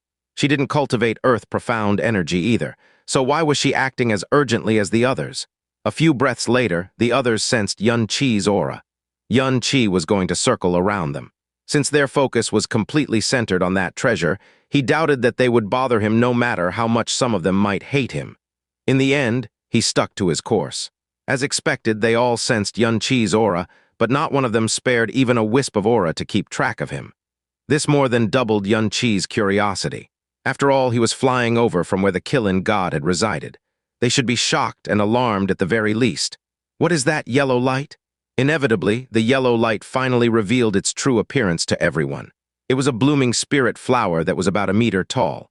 It had 4 gem-like petals and a stem that was flowing with yellow light. Floating above the sand, at least 1,000 earth spirits of all shapes and sizes were dancing around it. The dust clouds seemed to forget how to fly around it, and even the quick sand beneath it flowed slowly, almost as if it was afraid of disturbing this emperor of spirit flowers. Ah, that's... A raspy, shivering voice slipped out of Xianxia's throat. It's the Qilin Bone Spirit Orchid. I knew it was the Qilin Bone Spirit Orchid. Xianxia roared on top of his lungs. There was no one who hadn't heard of the legendary flower. How is it so big? Heilian-Ju's eyeballs looked like it might burst out of his eye sockets at any moment. Xian murmured in a daze. The Qilin Bone Spirit Orchid the Ancestor Emperor One obtained was only 16 centimeters tall. To think that this one would be a full meter tall. His words caused everyone's excitement and desire to explode like 100 volcanoes. Back then, Heilian Kunlun had used a 16-centimeter-tall Qilin Bone Spirit Orchid to shatter his bottleneck and become a half-god, cementing his era as part of the golden age of the Heilian dynasty. It was also how the Qilin Bone Spirit Orchid became the pinnacle object of desire of everyone in the Qilin Abyss realm. If a 16-centimeter-tall Qilin Bone Spirit Orchid could make Heilian Kunlun a legend, then this one, for a time, no one said a single word. Clothes flapped and teeth gnashed. Everyone was putting every ounce of their power into their flight. Sure, they could sense Yun Qi and Long Jiang's auras, but that was hardly a concern right now. Their opinion regarding Long Jiang quickly changed, though. It was because the dragon was clearly gunning for the Qilin Bone Spirit Orchid as well. In fact, she was closer to the treasure than they were. The distance between the Qilin Bone Spirit Orchid and its seekers were rapidly shortening. Its pure, divine light attacked their profound veins like a physical object. Not only was it hastening the circulation of their profound aura, even their blood was flowing a lot faster as well. If its aura alone could affect them like this, they couldn't imagine how much better it would feel if they refined it. One thing for certain, the half-god realm wouldn't be a dream anymore. Just when the world's most beautiful dream was right within reach, a hand wrapped in coarse, grayish-white garments abruptly entered their view. The hand belonged to none other than Long Jiang. It was only then they realized that the dragon was just 300 meters away from the treasure. All 11 half-step Divine Extinction Realm profound practitioners shouted in horror at the same time. Stop! Their combined roars were so strong that it shook even the surrounding space, but Long Jiang didn't stop for even an instant. Like a bolt of grayish-white lightning, she appeared next to the Qilin Bone Spirit Orchid and reached out. The reason the 11 half-step Divine Extinction Realm profound practitioners were so horrified was because collecting a natural treasure like this took extreme care. Even the tiniest damage could result in a significant loss of potency. Long Jiang was clearly prepared, though. A bizarre profound artifact appeared between her fingers, and a half-transparent barrier wrapped around the Qilin Bone Spirit Orchid perfectly. It was gone just like that. Ximen Borong, Xianxia, Wan Lei, Heilian-Ju, all 11 experts paused in their tracks. It was pretty dim because the sand and dust was blotting out the light, but it wasn't nearly as dark as their complexions. To the east, Yun Qi leisurely made his way to the ground. Ah, Brother Yun, why are you here? Behind Xian, Mo Kangying subconsciously called out when he saw Yun Qi. However, his amiable greeting did not loosen the tense atmosphere in the slightest. Yun Qi replied, It's a little embarrassing, but I actually lost my way as I was traveling north. I quickly turned back when I realized that I was moving toward the east. But what are you, the Emperor, and the rest of the sect masters doing here? Mo Kangying carefully looked around for a bit before motioning for Yun Qi to come closer. Come, Brother Yun. I will tell you later. Yun Qi nodded and stepped past Long Jiang calmly. Then he stood beside Mo Kangying and Xian. No one's eyes or auras so much as lingered on his person. They were all focused on Long Jiang, letter 1D45C, letter 1D47DXT. Letter 1D5C7T, it's the Qilin Bone Spirit Orchid, Mo Kangying said via sound transmission. That explained a lot. Helian Lingzhu had mentioned it while Yun Qi was subtly inquiring about her guardian ancestor. The man had become a half-god thanks to it. Although Yun Qi had zero interest in it, he could understand why it was worshipped by practically every Qilin Abyss Realm profound practitioner. Mo Kangying continued, "That's not all. The Qilin Bone Spirit Orchid Emperor Kunlun used to become a half-god was only 16 centimeters long, but this was a full meter long. That's many times the difference." Yun Qi frowned and quietly swept his gaze across the crowd. His eyes eventually set on Long Jiang. He finally understood why the peak experts of the Qilin Abyss Realm were acting like they had gone insane. He also understood that Long Jiang was in danger. It no longer mattered who she was or what faction was backing her. If this was any other ordinary treasure, they would have weighed the pros and cons and given it up without much fanfare. However, some temptations were powerful enough to overcome reason, and this particular temptation was many times greater than the one that had created a legend back then. It was enough that they were willing to risk anything and everything. Moreover, this was the Qilin God Realm, a location that was completely isolated from the outside world. It was the perfect place to kill her and blame it on the dangers of the secret realm. "Venerable Dragon," Xianxia Borong began, "what you took just now was the ultimate treasure of the Qilin God Realm, the Qilin Bone Spirit Orchid. It is extremely useful for those who cultivate earth-profound energy, but practically a decoration to a dragon like you." His tone and mannerisms were as respectful as ever, but his aura was firmly locked onto Long Jiang. If she made a single wrong move, no one had any doubt that he would attack her without hesitation. "So please, give the Qilin Bone Spirit Orchid to us. If you do, I promise to give up all of the Qilin Worship Alliance's profound artifacts and treasures to you." If Long Jiang was only facing Xianxia Borong, then of course she could turn him down like he didn't even exist. However, she was facing 11 half-step Divine Extinction Realm profound practitioners right now. It was a pipe dream to think that she would be able to keep the Qilin Bone Spirit Orchid. That was why the most logical thing to do here was to surrender the Qilin Bone Spirit Orchid before it was too late. It was also her only option. Long Jiang's reaction completely exceeded Yun Qi's expectations, however. First come, first serve is a basic rule even a 3-year-old knows. I'm not interested in trading with you people either. Now get out of my way. This is suicide, Yun Qi thought to himself. For someone of her background and talent, she was surprisingly unintelligent. Maybe she's a white paper just like that heaven-breaker divine daughter. Xianxia Borong's tone darkened as he raised an arm. "Please don't put me in a difficult position, venerable dragon." "Is that your answer?" Long Jiang's response and tone were actually darker than Xianxia Borong's. "You dare to steal what we dragons have claimed?" Now there isn't a sliver of chance she might get out of this, Yun Qi exhaled in exasperation. In most circumstances, bringing up the dragons was an excellent intimidation tool, but right here and now. Forget intimidating them, it would only force them to take action. And they did. Zhai Kexi, Xianxia Borong, Wan Lei, Helian Ju, all 4 half-step Divine Extinction Realm profound practitioners looked at each other in unison.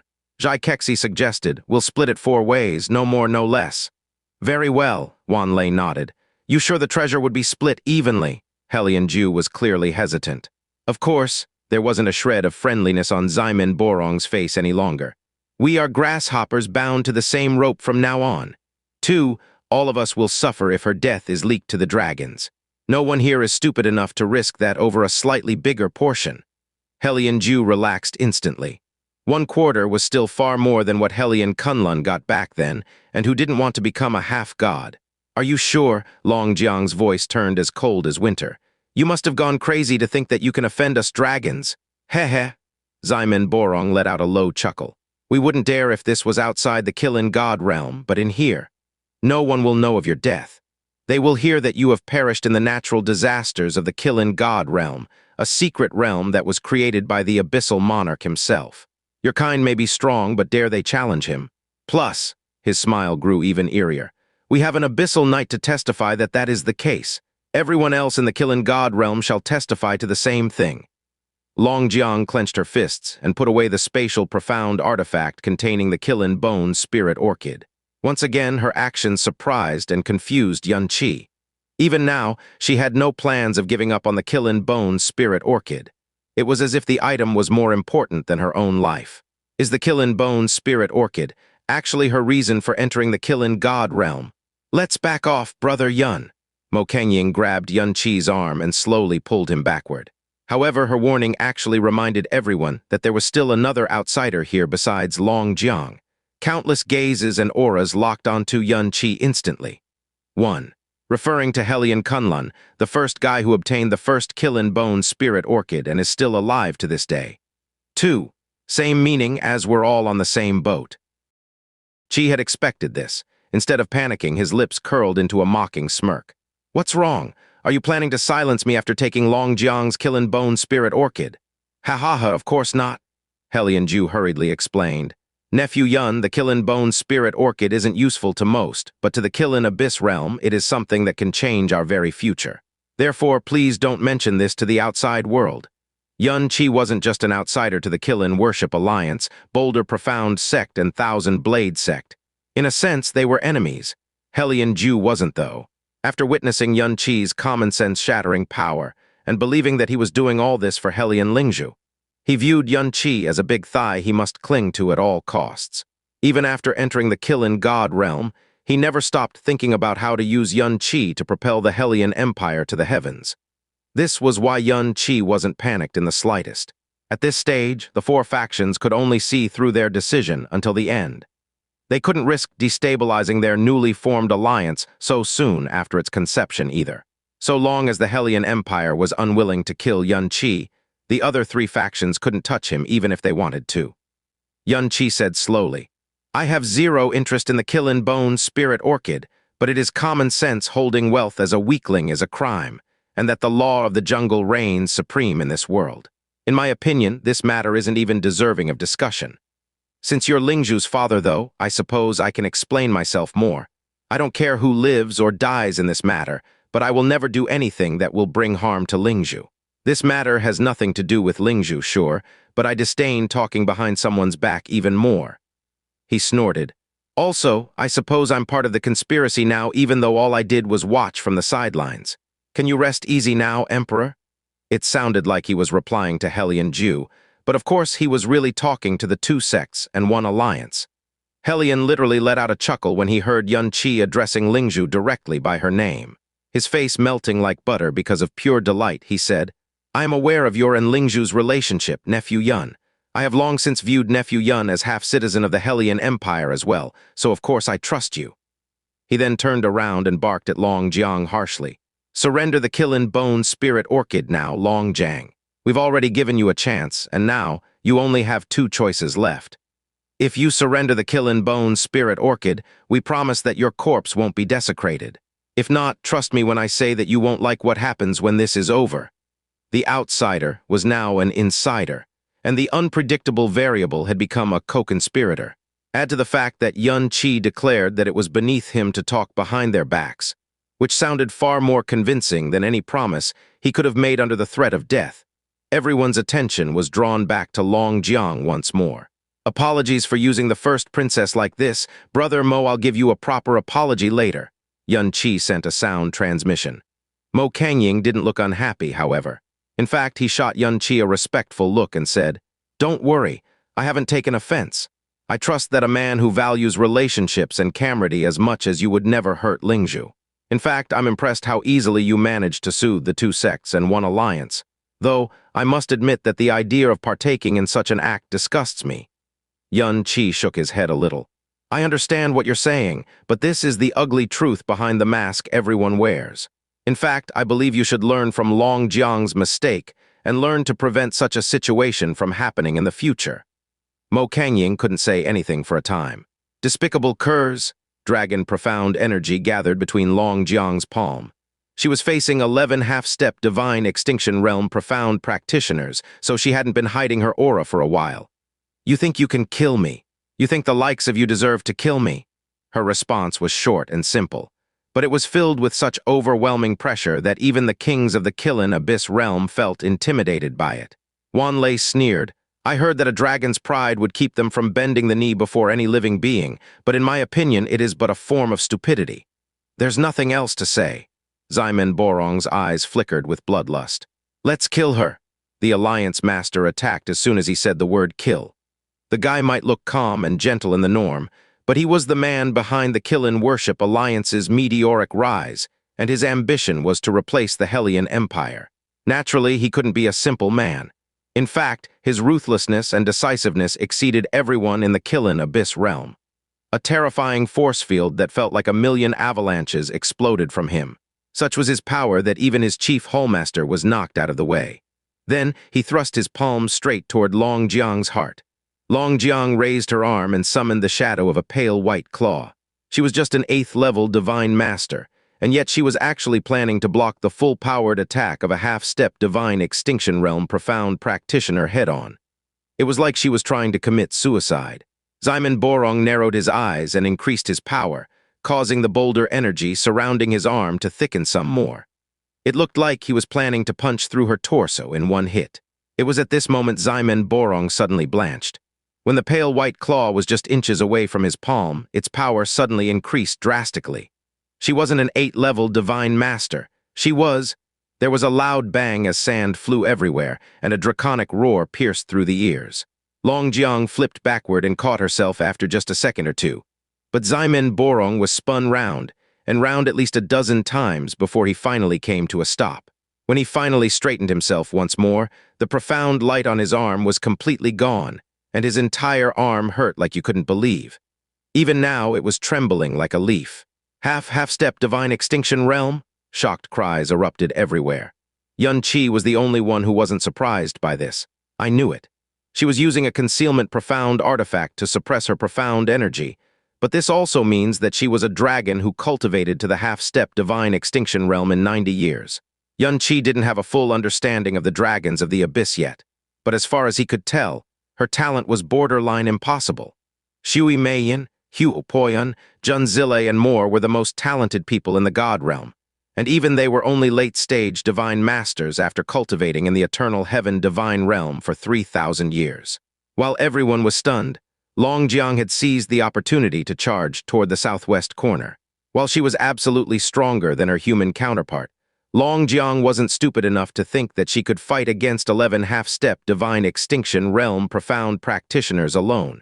Not to mention that Ku Xian, a peak divine master, was present as well. This content of novelfullbook.com. If you reading this content, please go to website novelfullbook.com to continue reading. Fastest update hourly. Her only chance or survival was to exit the Qilin God Realm. Unfortunately, she had only flown around 3 kilometers when she abruptly sank toward the ground like she was being pressured by a million mountains. Her flight speed had drastically decreased as well. Not even she, a dragon, could resist the combined pressure of 11 half-step divine extinction realm profound practitioners. While this was happening, the 3 Boulder Profound Sect elders reached her and unleashed their powers at Long Jiang. In response, Long Jiang turned around and manifested a draconic silhouette that was tens of thousands of meters tall. It looked up into the sky and let out a roar that seemed capable of destroying the sky itself. Roar, at that moment, everyone suddenly came to a stop. Their pupils turned white, and a soul-piercing fear gripped them like a vice grip. The 3 elders in particular lost control of their power and fell toward the ground.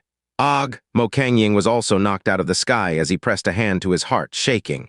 He truly felt like his soul and his internal organs were about to be shattered. Xianxia froze as well, but for a different reason. All dragon gods possessed a unique roar that could stun all beings' souls for a time. The stronger and purer the dragon god soul, the greater the effects.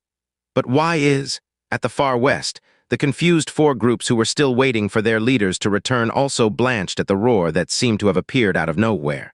What just happened? They exclaimed in fear and shock. However, their leaders' strict orders prevented them from checking out the roar.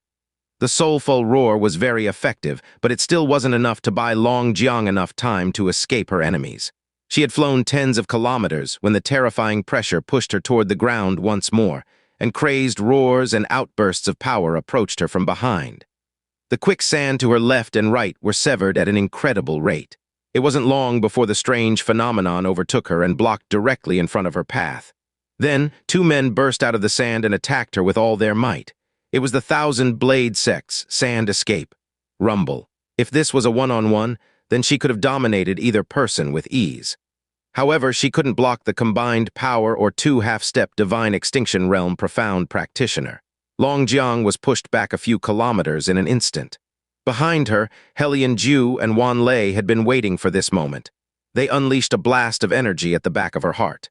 Since Long Jiang hadn't caught herself yet, she could only summon a draconic silhouette to shield her back. Boom!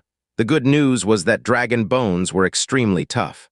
Not even the combined power of an emperor and a sect master could shatter her bones. While Long Jiang was flipping through the air, she forcefully caught herself and manifested a pale white claw that grew to the size of a mountain in an instant. Then she brought it down on her four attackers. They were all slammed into the quicksand below.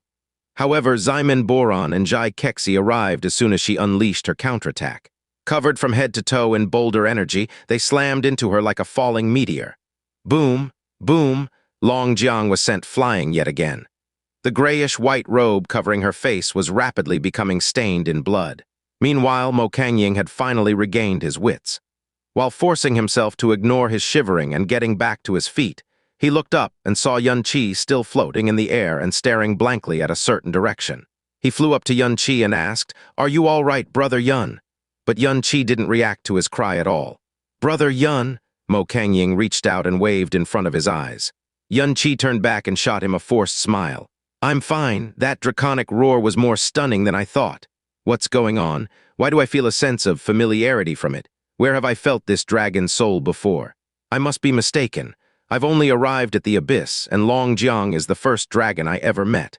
And yet, is it because we both share the dragon god's bloodline and soul? But I've never felt this when going up against the dragon gods of the Western Divine region. So why? That roar is quite scary." Mo Kangying nodded in agreement. "To think that the dragon soul of a Kai dragon could be so powerful as to remind me of." He suddenly blanched and looked at Long Jiang. "Wait a second, did she lie about being a Kai dragon? Is she really a rumble?" A deafening roar pierced through the sky. This one was almost loud enough to burst their eardrums. 7 half-step divine extinction realm energies had slammed into Long Jiang's weakened silhouette.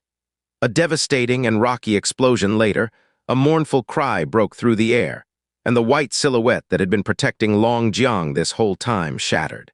The attack also destroyed her final protective energy. A thick column of blood burst through her lips. Not even the thick fabric she wrapped herself in was enough to stop the flow. She was flung far, far away before she hit the quicksand and rolled like a tumbleweed. On a related note, the quicksand wasn't sinking anymore. If there was only one enemy, she could have crushed them with impunity. If there were 3 enemies, she had a 100% chance at making an escape. If there were 5, she could still last until she reached the exit. But 11? Shred, her gray-white robe shattered to reveal pure white brocade. A gust of wind blew, and the fabric covering her face also crumbled into shreds. Her hair flung wildly in the air, and her true face was finally revealed. A bunch of gasps broke out here and there. Hellion Ju, who was the closest attacker, was so shocked that he actually took a step backward. Her face was so ugly that it could give people nightmares. Her skin was pale as snow and lustrous like jade, and she probably would have been a gorgeous beauty if her face wasn't marred by a black cross. One line stretched from the left side of her forehead to the right side of her jaw, and the other from the right side of her forehead to the left side of her jaw. They were an inch wide and not even straight lines. It looked like a pair of pitch-black centipedes were lying on her face. Her milky, lustrous skin only made it look worse. Long Jiang slowly raised her head. It gave everyone a clearer look of her ugly scars. A constant stream of blood trickled down her lips and onto the yellow sand below. Yun Qi could only see one side of her face from where he was, but even so, the black scars were shocking enough to put a deep frown on his face. A half-step divine extinction realm dragon could easily recover from an ordinary wound, but clearly the wound left behind by abyssal dust was irremovable. HMPH. No wonder she covered herself up like she's ashamed of herself, Hellion Ju said while stepping forward. Clearly, he was embarrassed and angry that her face had frightened her. Wan Lei commented, "This is the first time I see a dragon whose face is eroded first before all other areas. How strange." "She's not a Kai dragon," Ximen Borong suddenly spoke up. "She's an ancestral dragon." Although everyone had more or less figured this out when they heard that terrifying draconic roar from before, Ximen Borong's words still caused their complexions to darken considerably. The Kai dragon and the ancestral dragon were both dragons, but the difference between them was like night and day. An ancestral dragon was a supreme dragon who inherited the blood of a dragon god. They were also the only race besides the 6 kingdoms of God who was allowed to participate in the Pure Land meet. Everyone in the Abyss knew about the ancestral dragon's strength. They were also aware of their greatest weakness, poor reproduction ability. As a result, the ancestral dragon's population was puny, to put it mildly. It was said that less than 10 of them were left in the world. Of course, this also meant that the loss of every ancestral dragon would shake up not just the ancestral dragons, but the entire dragon race. It was completely different from losing a Kai dragon. Heh! Long Jiang slowly rose to her feet. Half of her hair was covering up her face. Now that you know that I'm an ancestral dragon, you realize the consequences of killing me, don't you? If I die here, the Qilin Abyss realm dies with me. Back off now, and I can still pretend that nothing had ever happened. She was offering a compromise, but of course it wouldn't move these wily old foxes. After all, they were long past the point of no return, and releasing her was what would bring the wrath of the dragon gods on them. If they killed her now and blamed her death on the Qilin God Realm, the dragon gods shouldn't be able to start wiping out sects and families with impunity with the testimony of an abyssal knight, and the fact that the Qilin God Realm was a gift from the abyssal monarch. Best case scenario, nothing would happen, and they would obtain the object of their desires. Although the half-step Divine Extinction Realm had the words Divine Extinction in it, it was really peak Divine Master Realm. It was just that so many people were stopped here and unable to enter the next realm that this false realm was born. Its sole purpose was to console those who had reached the absolute pinnacle of Divine Master Realm, but could never make it to the half-God realm. By yelling the term, half-step divine extinction, it made them feel like they had actually entered the divine extinction realm. The existence of this fake realm showed just how much divine masters desired to become half-gods, so much so that not even the name, Dragon God, could stop them. You want us to back off? Ha ha ha, it looks like you don't get your situation yet. Ximen Borong smiled and attacked her on the spot.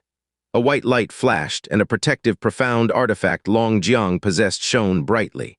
However, it was only powerful enough to block one person's attack. The chief hallmaster of the Qilin Worship Alliance unleashed his own attack right after Ximen Borong. A column of rock struck Long Jiang squarely in the shoulder. Long Jiang's protective energy was already frail, so the rock column broke her left arm with ease. It sounded like a crack of thunder. At the back, Xianxia and the 3 Boulder Profound Sect Profound practitioners rushed forward as well. Although Long Jiang was grievously injured, not a single one of them held back. The sea of sand underneath their blast of power depressed tens of meters in an instant. Long Jiang barely raised her right hand. The draconic silhouette's roar was filled with fatalistic determination. Rumble, the quicksand tens of kilometers behind Long Jiang were swept clean in an instant, leaving behind only an empty vacuum. She only managed to hold on for a fraction of a second before the silhouette crumbled, and she was swept away like a speck of dust. The 1,000-blade sect Profound practitioners appeared right after that and sent 3 rock columns flying her way. They transformed into rock spears when they got close and skewered her with barely any resistance whatsoever. Bones snapped and blood showered. Erg! Yun Qi abruptly bent over and clutched his heart. Brother Yun, what's wrong? Mo Kengying hurriedly asked. Yun Qi didn't answer him, however. He continued to squeeze his chest tightly. What's going on? Why am I feeling such pain? It's like my heart is being pierced by something. Bang. Long Jiang hit the sea of sand once more. She tried to struggle back to her feet, but she collapsed after just pushing herself up with one arm. Her tattered robes and her brocade were swiftly being dyed by red draconic blood. Ximen Borong, Wanlei, Xianxia, and Helian Ju slowly walked toward her. This time, though, no one was racing to attack her. In fact, they weren't attacking her at all. Long Jiang was wounded so horribly that not even an ancestral dragon could put up another struggle. As for escaping, it was just impossible. Since the prey had fallen into their grasp, their reason was starting to take over their desires. Who should be the one to deal the final blow? It shouldn't need to be said that no one wanted to be that person. Alliance Master Ximen, Xianxia spoke up first. You're the one who recruited Long Jiang. You should be the one to deal with her. That's right, Wan Lei echoed in agreement. If it wasn't for your Qilin Worship Alliance, we would have gotten the Qilin Bone Spirit Orchid ages ago. We wouldn't be in this predicament either. Ha! Don't you think it's childish to say such a thing now? Ximen Borong glanced sideways. It's quite easy to decide who should be the one to take out Long Jiang. The one who did the least amount of work should kill her. We're all grasshoppers bound to the same rope, so we should all put in an equal amount of work and bear an equal amount of responsibility. Am I right, Emperor Helion? Caught off guard, Helion Ju was about to say something when he saw Wan Lei and Zhai Kexi looking his way. That's true, Wan Lei agreed. You're the only one who contributed anything to this chase. Naturally, you should be the one to deal the last hit. It is fair. Zhai Kexi had no objections either. Emperor Helion, I leave the honor of the last hit to you. There was no point resisting when all three sides were of the same opinion. Gritting his teeth, Helion Ju looked behind himself and yelled, "Kill her, Kuxian!" Kuxian knew this would happen the moment he saw the one alliance master and two sect masters pressing Helion Ju. Completely unsurprised, he said calmly, "As you command, your majesty." Mo Kangying turned away and sighed deeply. "Once again, my master's the one who must bear the responsibility. I sure hope this all ends here." Yun Qi was still silent. His heart hurt as badly as ever, but now he was feeling an inexplicable sense of irritation as well. He was unable to calm himself no matter what he tried. What's going on? What the hell is going on? Kuxian appeared before Long Jiang in an instant. By now, her blood had drenched not just her clothes, but the yellow sand beneath her. Kuxian looked away knowing that he had no right to meet her eyes. He muttered, "I cannot go against His Majesty's orders. You shouldn't have come here." Long Jiang slowly looked up. Kuxian thought she had some last words to say and so didn't hurry to kill her. But to his surprise, she murmured, "She the first light of dawn chases away the wind of chaos and nurtures the strange cloud." Kuxian. Yun Qi abruptly looked up. His soul sea shook like it was struck by a million lightning bolts. Earlier, Yun Qi commented that the Dragon God Realm was incredibly arrogant and disrespectful to call themselves dragon gods.